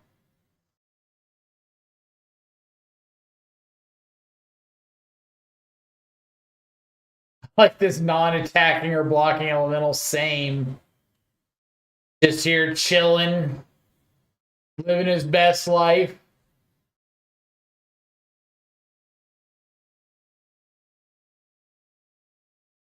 Play just fine.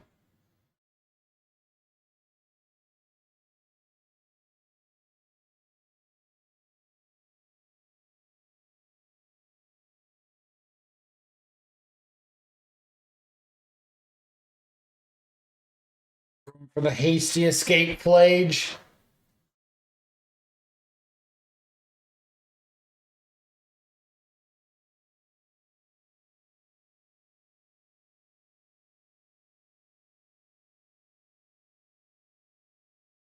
MTG bot down?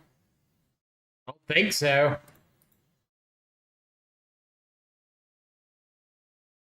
Please don't have a static prison as your last card. I will cry.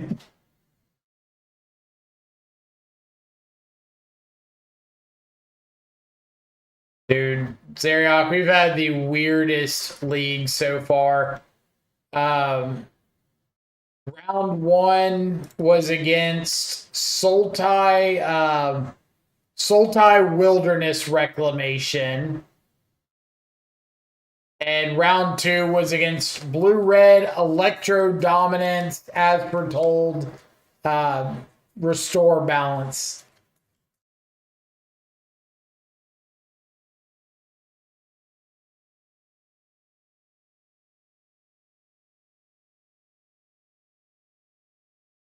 They did have the water log teachings or whatever.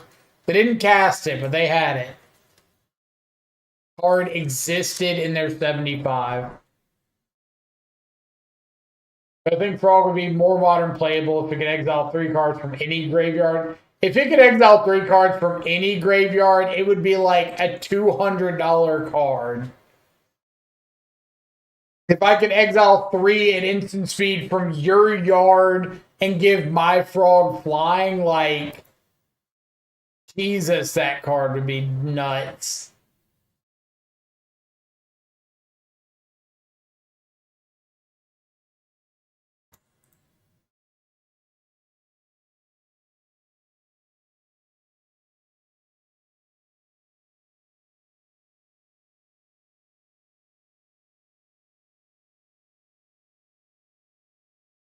I'm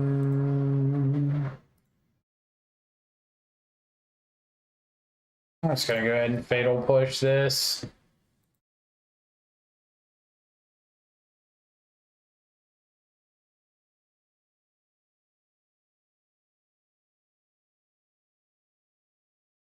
Johnny.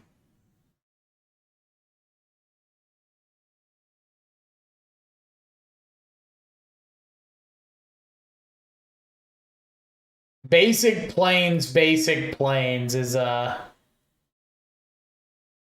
interesting choice.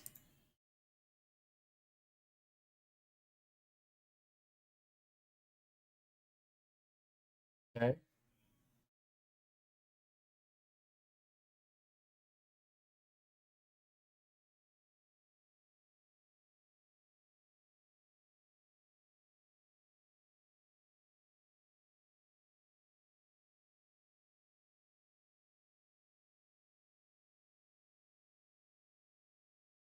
The Thraben Charm.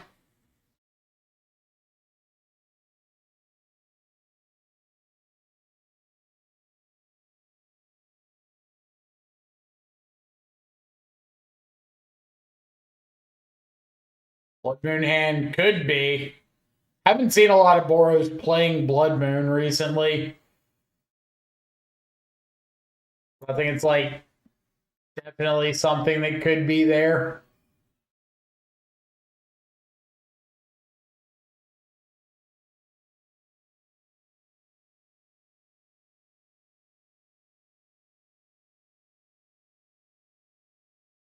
Feels like a Thraben Charm.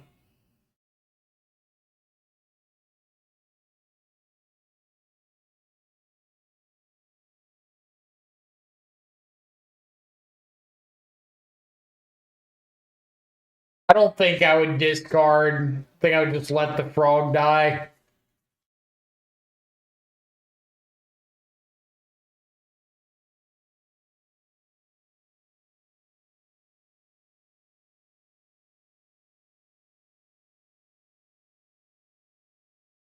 I lied.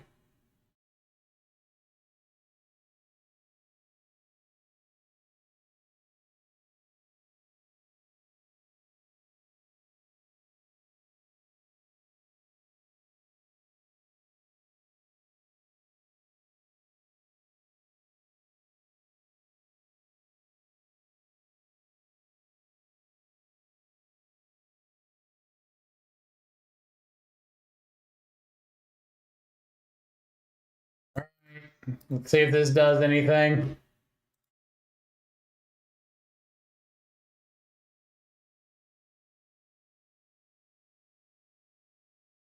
Show me a static prison.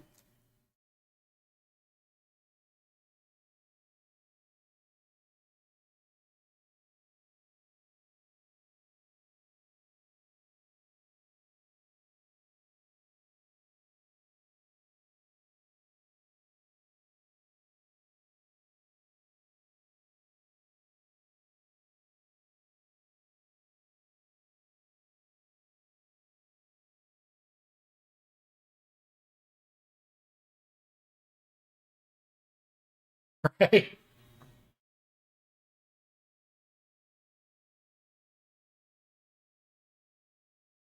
Frog and or Static Prison and second to Johnny. That's brutal.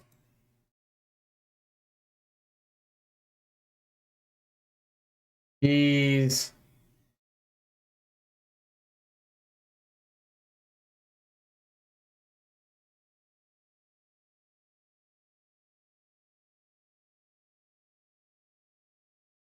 That was probably like worst case scenario for me.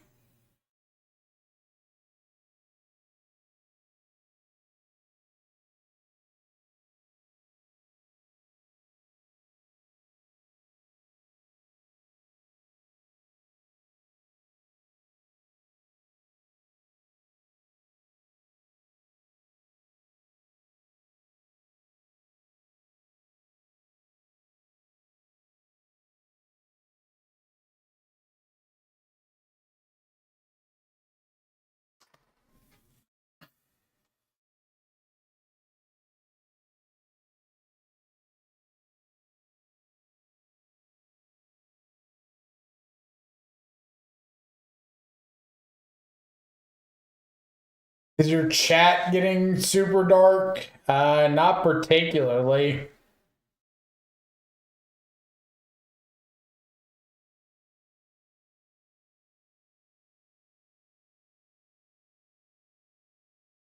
Might as well just throw off this counter spell on something.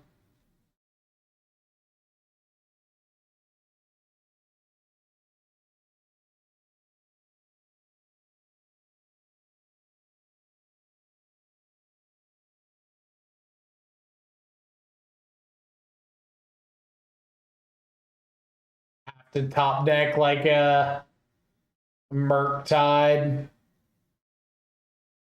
Mm,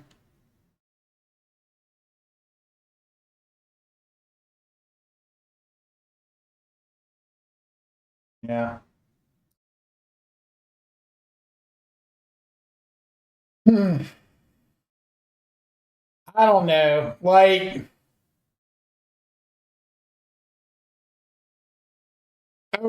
I'm gonna throw something out here. As always, I don't like saying anything that in any way implies stream sniping. But like the double basic planes with the one of Harbinger in my opener, the tapped elegant parlor, the tank for like a minute and a half on Thraben Charm, and then as soon as I say I wouldn't discard, immediately firing off the Thraben Charm right after I say that.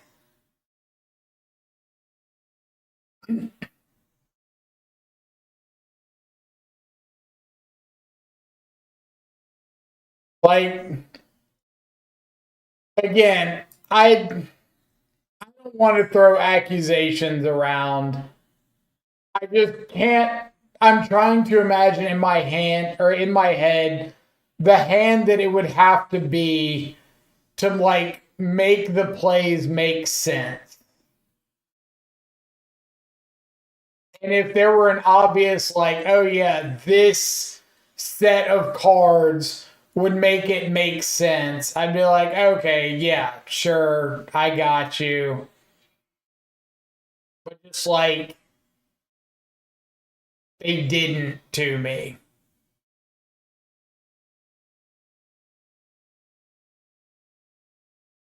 So again, not saying that my opponent was, just saying that the way they played didn't make sense to me and wasn't explained by the cards that they cast or the order that they cast them.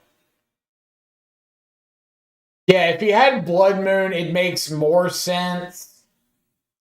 Just like trying to see if he found a red source off the top, and that would explain it. If there was Blood Moon, that would explain a lot of the lines there. But if there was no blood moon,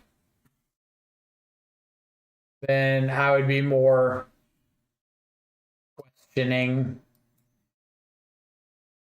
It's pretty bad on the play in the blind. Better.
Yeah. Whoops. I was muted. My bad. I don't even remember when I went mute. Went on mute.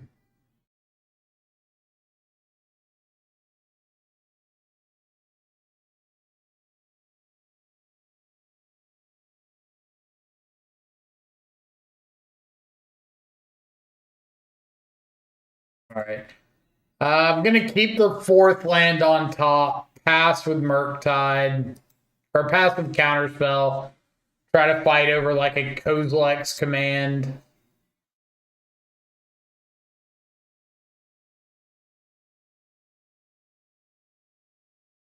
Tabbed out and didn't hear anything. Like I literally don't even remember hitting the mute button, which is kind of crazy.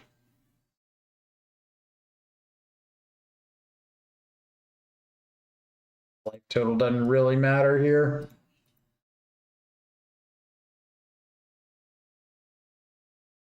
Yeah, 4/4 Merc, and then try to interact a little bit and grow the Merc with the second Merc.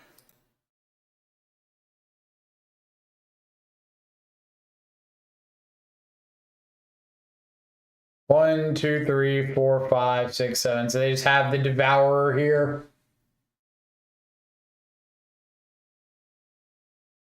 Been like half an hour since chat heard you say something. Well, that's unfortunate for chat.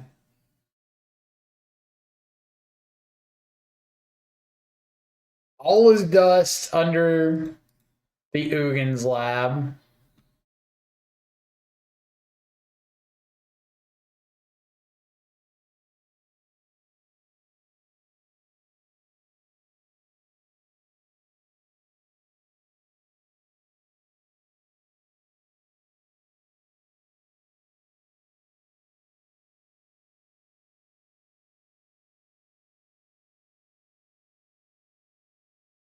All right, scoop to Thought Knot. So we've got not Eldrazi ramp, but like Eldrazi prison. Is that what's going on here? Chalices, Thought Knot.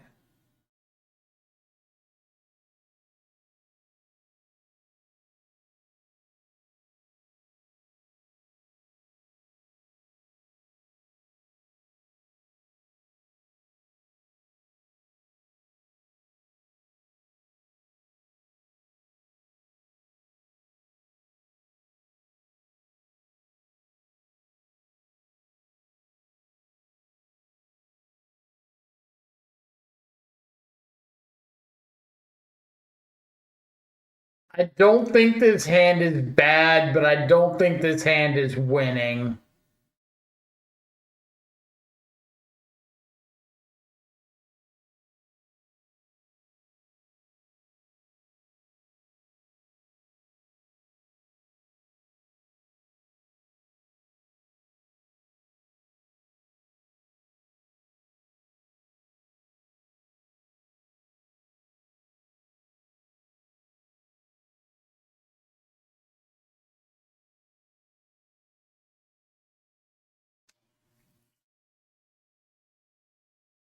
I probably could have kept that.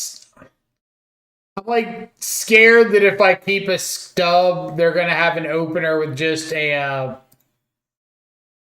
what's it called? Labyrinth plus something. Like consign can answer that anyway. We have Luris back. I wish.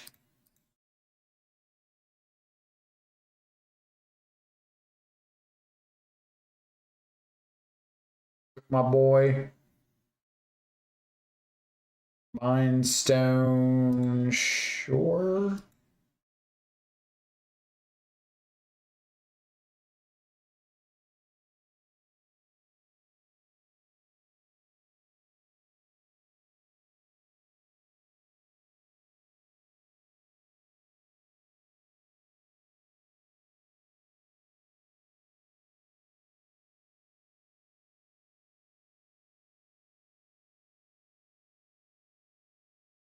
All right. Let's see if we can like consign to memory. Thought not. And go from there.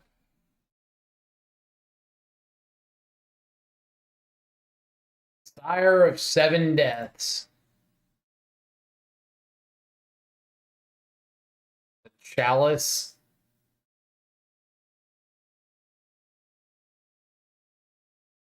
Chalice on one is fine.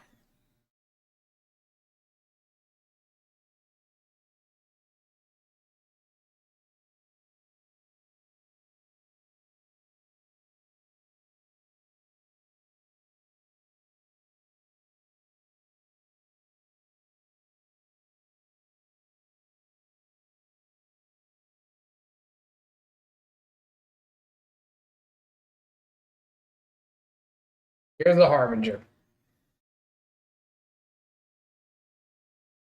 Please do not dismember. I said please. I said please.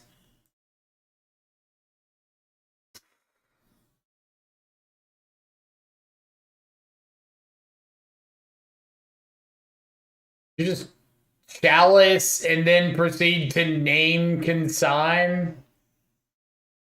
Like I know you can consign through chalice, but kind of funny.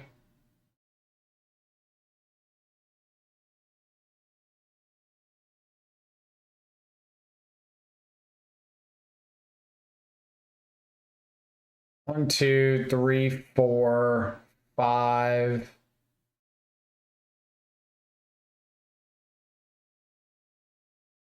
But it has the nuts, by the way. I mean, that's usually how it goes.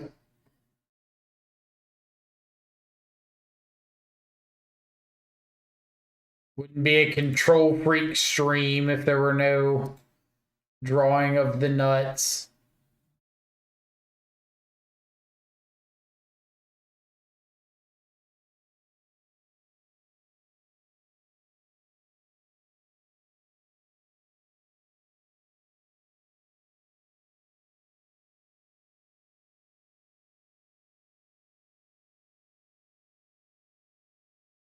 I could force this, but I'm just going to try to get the game over with in two swings.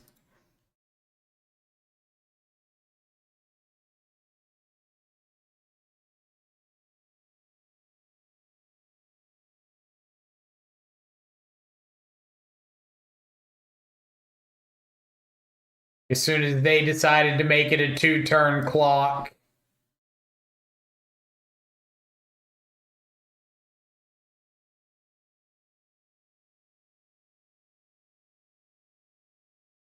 And that's the way the cookie crumbles. Dallas, yeah. Oh boy.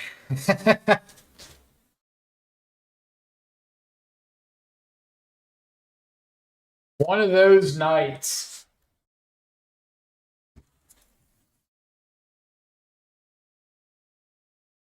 All right, let's rebound back. Get this match 5.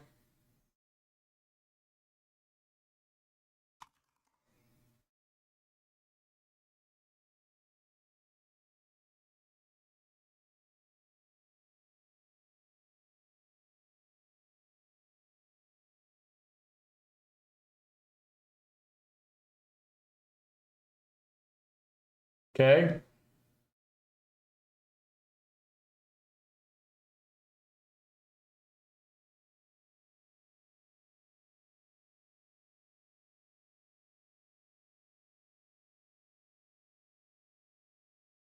I could cycle Wraith and look for a Thoughtseize or a Tameo here.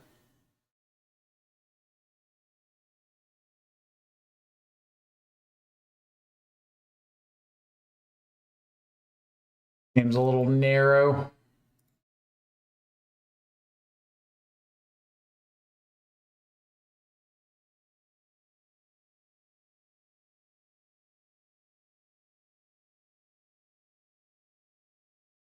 Cameo from OP. Is this Breach?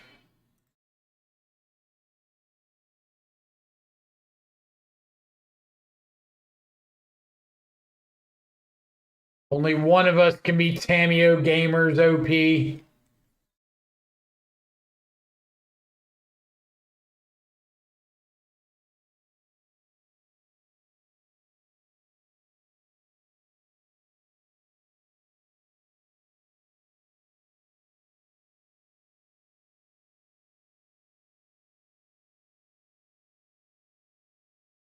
Why does your Twitch stutter and load so much? I could not give you a good answer on that one.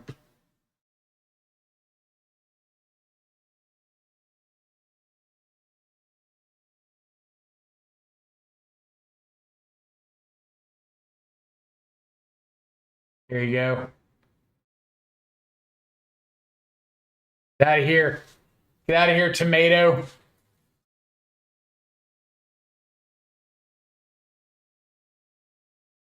Zero to the top, 2 to the bottom. Take that, flying moon lady.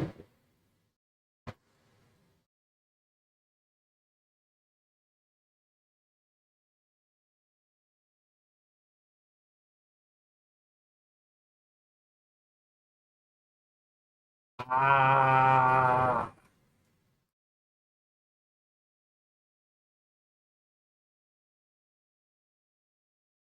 Basic swamp coming to thwart my plans again.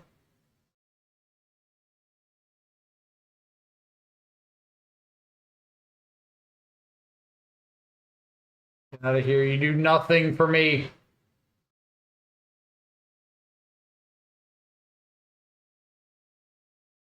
You also do nothing for me.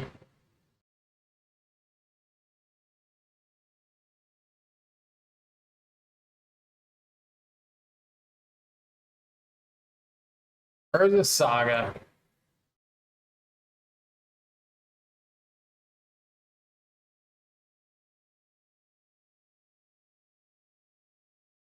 Fight over this so I can say I fought over something.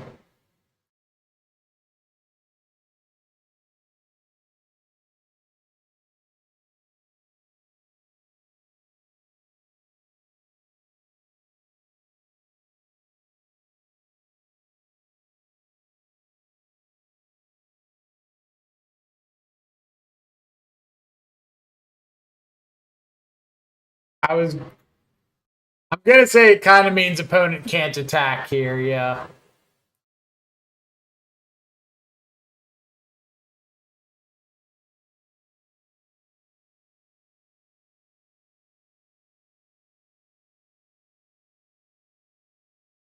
Get him, Frog.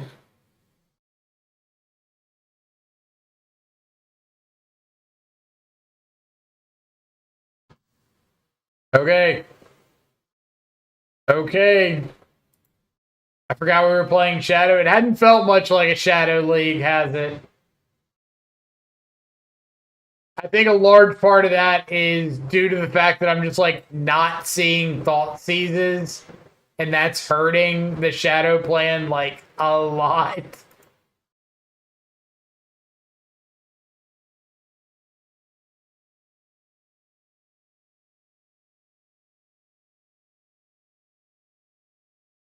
Burn, baby, burn, burn, burn, burn, baby, burn. Die, Tammy, yo, burn, burn, die, Tammy, yo.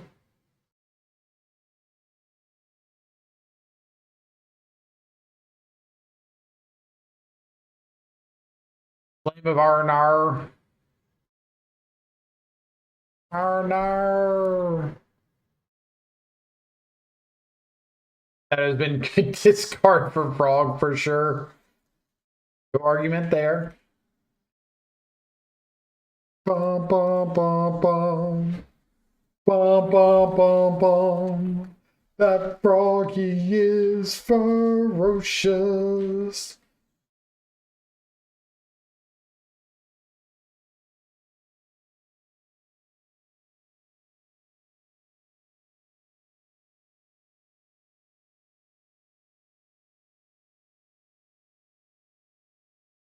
Boom. Making Breach very sad. We've had Breach's number in game ones. It's the fact that we have to play post board games that has kind of like got us in a tizzy today. I think in our 4 matches against Breach, I've won game one like 3 times, 3 or 4 times. And then just game 2 and 3, for whatever reason, things are like going off the radar, off the rail. Ugh.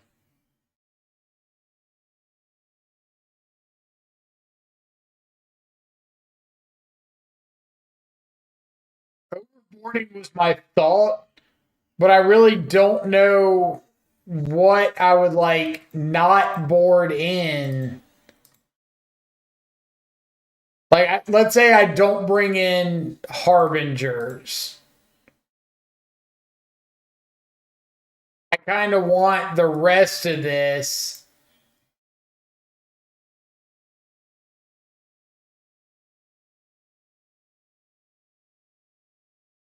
I kind of want, like, I definitely want the rest. But I still have to cut some stuff.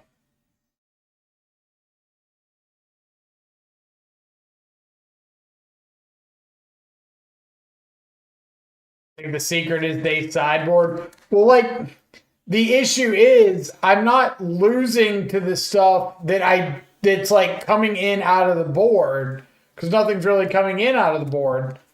I'm just like losing to regular Breach stuff post board.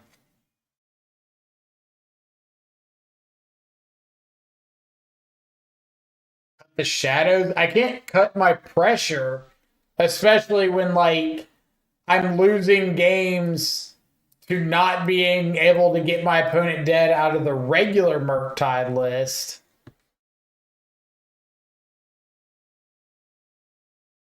Like saying if I can't get pressure in the straight Dimir Frogtide build, then why would we want to take the shadow version and go like straight no pressure in it?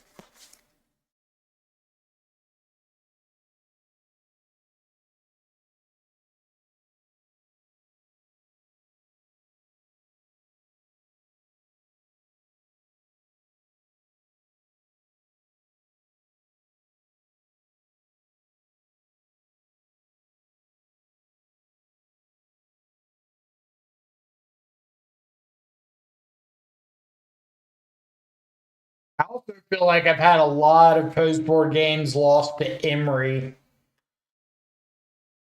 It's not for like keeping hands that don't have a way to deal with Emery. It's just I know one of the games earlier we died with like double fatal push in hand. But like this, am I supposed to ignore the Tameo, let my opponent have the Emery, and just risk like dying to it, or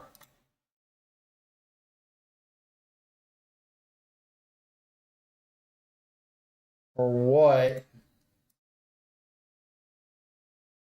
I feel like I can't afford to not kill the Tameo.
Like there, they've got a shifting woodlands. There's an underworld breach in the yard.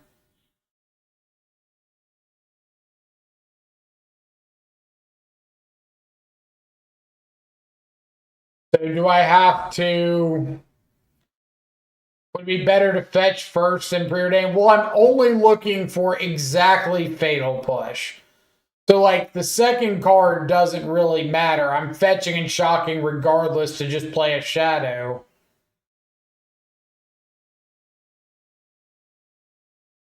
Like even if I see something I want on top, I don't think there's anything that I really care enough to keep on top.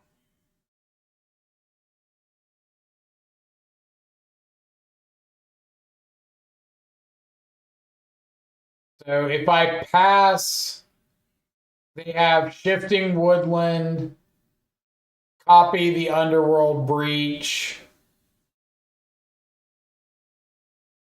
with bobble, and that's it, right? So currently not killing me. If they find another 0 mana artifact to make mana off of Mox Opal, it could get a little dicier.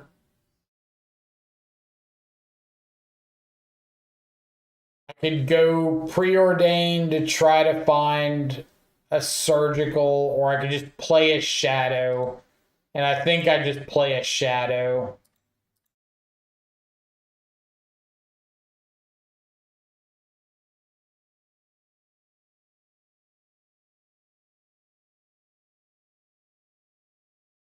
There's Woodland, yep. Woodland copy breach, but it's not doing anything at the. I guess they could like replay Bobble a few times.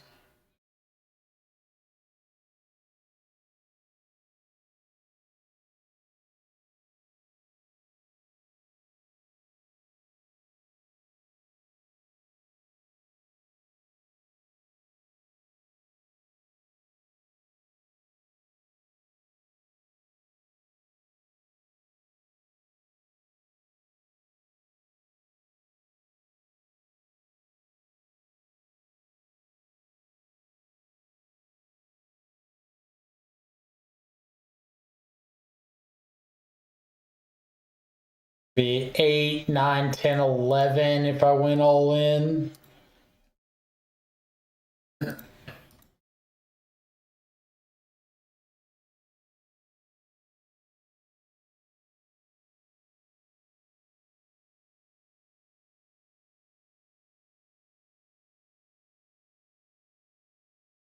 Top deck in Odawara.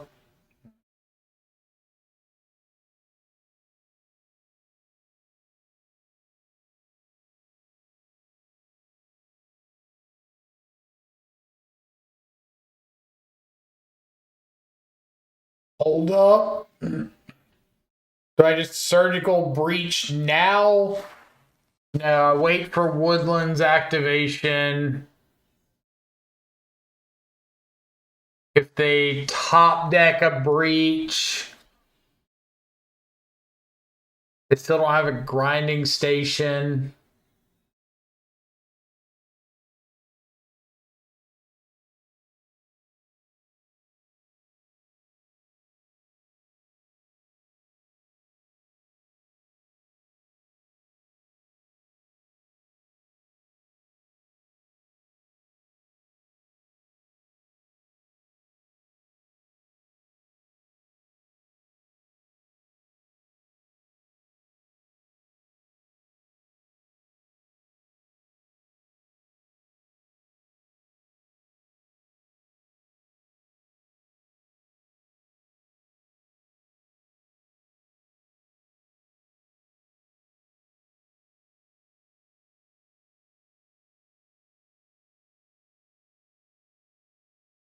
I kind of feel like they should have just value breached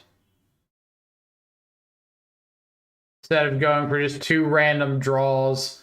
Like they could have copied breach, gotten like 3 more draws off of the baubles, and had the Mox Opal online. They could have tried to find Unholy Heat, but I'm not an expert on breach, so I can't say one way or the other. But a night of 3 straight 3-2s is about as middling of a feel as you can possibly have. But I'm going to go back to the drawing board on the breach sideboard plan.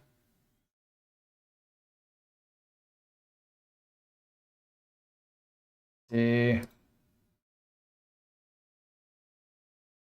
So we will... Shadow was in fact mid. No argument there. Shadow, yet again, was the worst creature in the Shadow deck. I think if it had just been like more Tamios, it would have been better. But then you're just playing Dimir mid-range at that point, which is fine, but no reason to force like the Shadow part into that shelf. We did beat Breach. Finally on the night, we beat Breach with something. Maybe that's the plan. Maybe we just need to sideboard in 4 Shadows and call it a day. How did it feel knowing that your version of Siege Rhino's Death Shadow? Awful. Feels awful. Feel terrible as a person. But we're going to send everybody over to Meet MTG playing some Yawgmoth. So if you're wanting to check out that, feel free to stick around, share some love from the channel. As always, appreciate all y'all coming and hanging out. Really enjoying these testing sessions, getting ready for Charlotte. Dropping a few links in chat. Twitter, first place it gets updated whenever a live stream is happening. Blue Sky, if you're not a Twitter fan. YouTube, if you want to see all of our like recorded leagues in one place. And finally, the Discord. If you want to come join the Control Freak Discord, talk all things Murktide, Frogtide, everything else. Love to have you. Other than that, I hope you all have a fantastic rest of your evening. Stay safe. Enjoy some good food and company. Catch y'all back live later. Thanks for all the